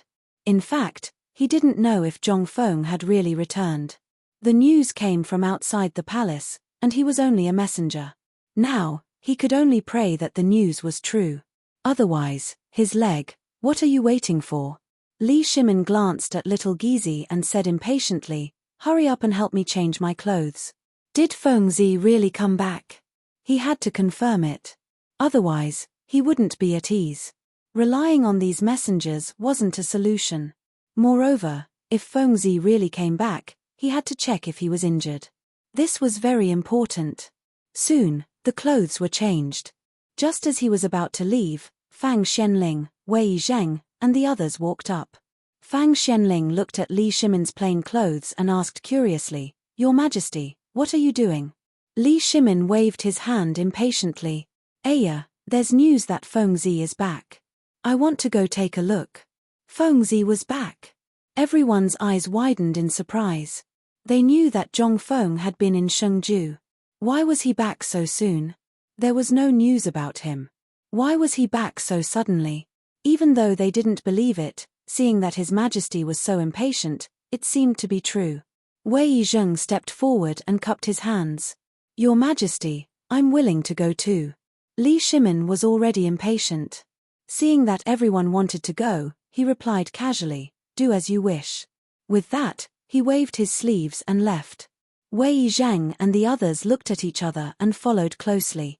Actually, until now, they still couldn't believe that Fengzi was back. After all, Shengju wasn't close to Chang'an. How could he be back in just a few days? Although they thought about it, they still wanted to find out. In next to no time, their group arrived at Ballista Mountain's White Deer Academy. Li Shimin hurriedly jumped off the carriage and ran toward Zhongfeng's residence. As Wei Zheng and the others were old, their legs were not as nimble, so they could only run at the back. As they ran, they shouted, Erlang, slow down. However, Li Shimin couldn't wait any longer. He rushed to the residence in a few strides and opened the door. A familiar figure was sitting on a chair, smoking. This person was naturally Zhongfeng. He was startled by the sudden voice and sat up abruptly. When he saw that it was Laro Li, he was so excited that he could not speak. Laro Li was one of his few good friends. Laro Li had helped him a lot in Chang'an City. When he was in Shengju, he missed Laro Li very much. Thus, he was naturally excited to see Laro Li again. On the other hand, when Li Shimin saw that it was Zhongfeng, he couldn't help but smile, as if all the grievances of the past few days had been revealed. Ever since Zhongfeng left, there wasn't a day that he didn't miss her. First, it was the Xuanwu Gate incident. Hundreds of officials forced him to abdicate. He even felt that the palace was a little suffocated. Everyone had betrayed him. At that time, he put all his hopes on Zhongfeng. Unfortunately, this guy didn't come back. However, it didn't matter. Later, there was also good news. The Turkic camp was bombed. Xieli and Tuli were injured. They all retreated to the grassland. Only then did the officials stop talking. Otherwise, he didn't know how these guys would slander him. This was all thanks to Fengzi. Thinking of this, he strode forward and gave Zhongfeng a bear hug. He said with emotion, Fengzi, you're finally back. It's good that you're back. Hehe, I didn't know that you missed me so much. Zhongfeng patted Li Shimin's shoulder and then stepped back. He looked at Li Shimin with joy.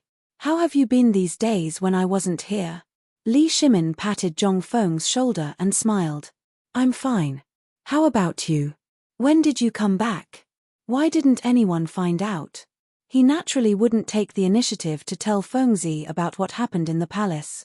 After all, it wasn't something to be proud of. I came back yesterday.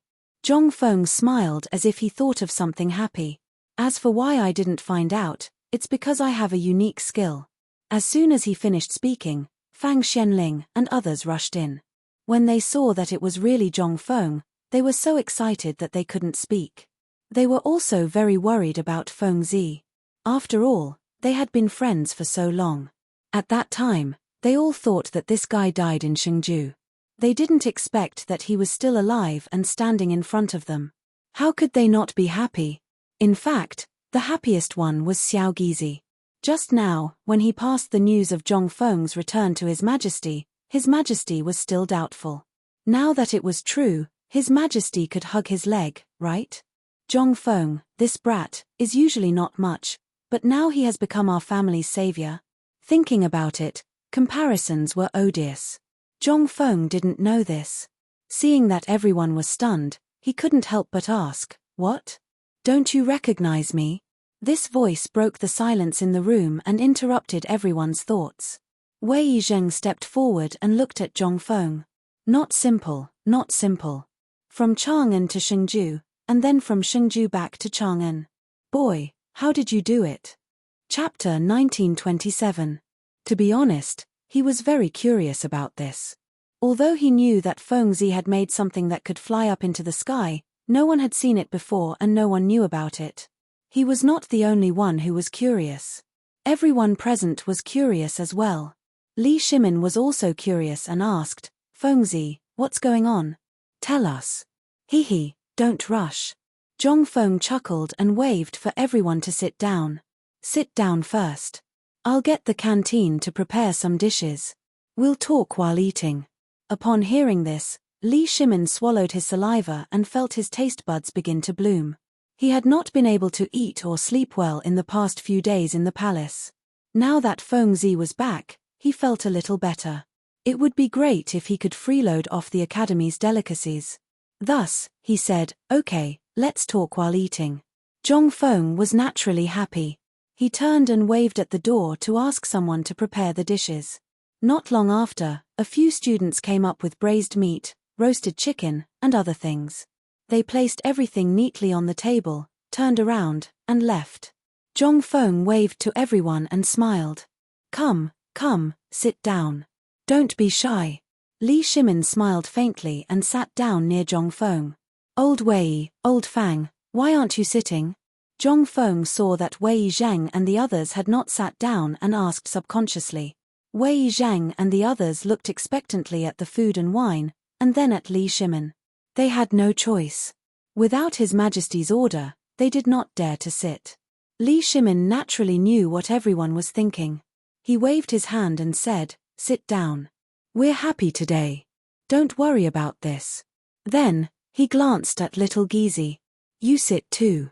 Little Gizi looked at Li Shimin in surprise. He had wanted to sit down and taste the delicacies for a long time. His Majesty had not eaten well these past few days, so how could a servant dare to eat well? Thus, he naturally starved with His Majesty. Now that His Majesty had allowed him to sit down, this was a great gift. Without hesitation, he chose a seat close to Li Shimin so that it would be easier for him to serve food to His Majesty. When Li Shimin saw that everyone was seated, he looked at Zhongfeng and asked, "Fengzi, you haven't answered my question yet." "Don't worry." Zhongfeng picked up the wine jar and poured everyone a cup of wine. Then, he picked up the wine bowl and said, "Come, let's drink first." Although everyone was curious, the wine stimulated their taste buds. Unable to resist the temptation, they clinked their cups and downed the wine. Seeing this, Zhongfeng put down the wine glass in satisfaction and looked at everyone with a proud face. "I can run from Chang'an to Shengju and back. It's all thanks to my hot air balloon." After saying that, he picked up a piece of braised meat and threw it into his mouth, gorging himself. Everyone was dumbfounded. What is a hot air balloon? He had never heard of it before. Is it the thing that floated in the sky of Chang'an last time? Wei Zheng coughed softly and asked shamelessly, "Fengzi, Is the hot air balloon you mentioned the one that flew in the sky of Chang'an a few days ago? Yes. Zhong Feng chewed 2 mouthfuls, glanced at everyone, and said proudly, "This thing is newly developed by me. It can go to the sky, no matter where it goes. Not to mention Shengju, it can even go to the Turks and back." No one was surprised by this answer. After all, they had seen the thing in the sky with their own eyes. But there was one thing. Could this hot air balloon float to the Turks? Wasn't this a bit exaggerated? After all, Shengju and the Turks were not in the same place. They should be dozens of miles away from each other. Shengju was just a border of the Tang dynasty. How could it be as easy as Fengzi said? If so, why did the Tang dynasty need to resist the Turks? Couldn't they just send a few hot air balloons there?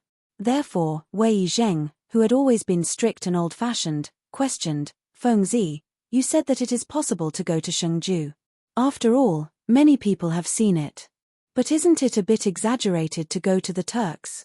You know, Shengju is still some distance away from the Turks." Everyone also felt that Wei Zheng's words were reasonable. They nodded and looked at Zhong Feng with confusion. As for Zhong Feng, when he found that his boasting was questioned, he blushed and said, "What do you know? The hot air balloon I made was supposed to go to the Turks this time. But I met Shelley in Shengju and taught him a lesson.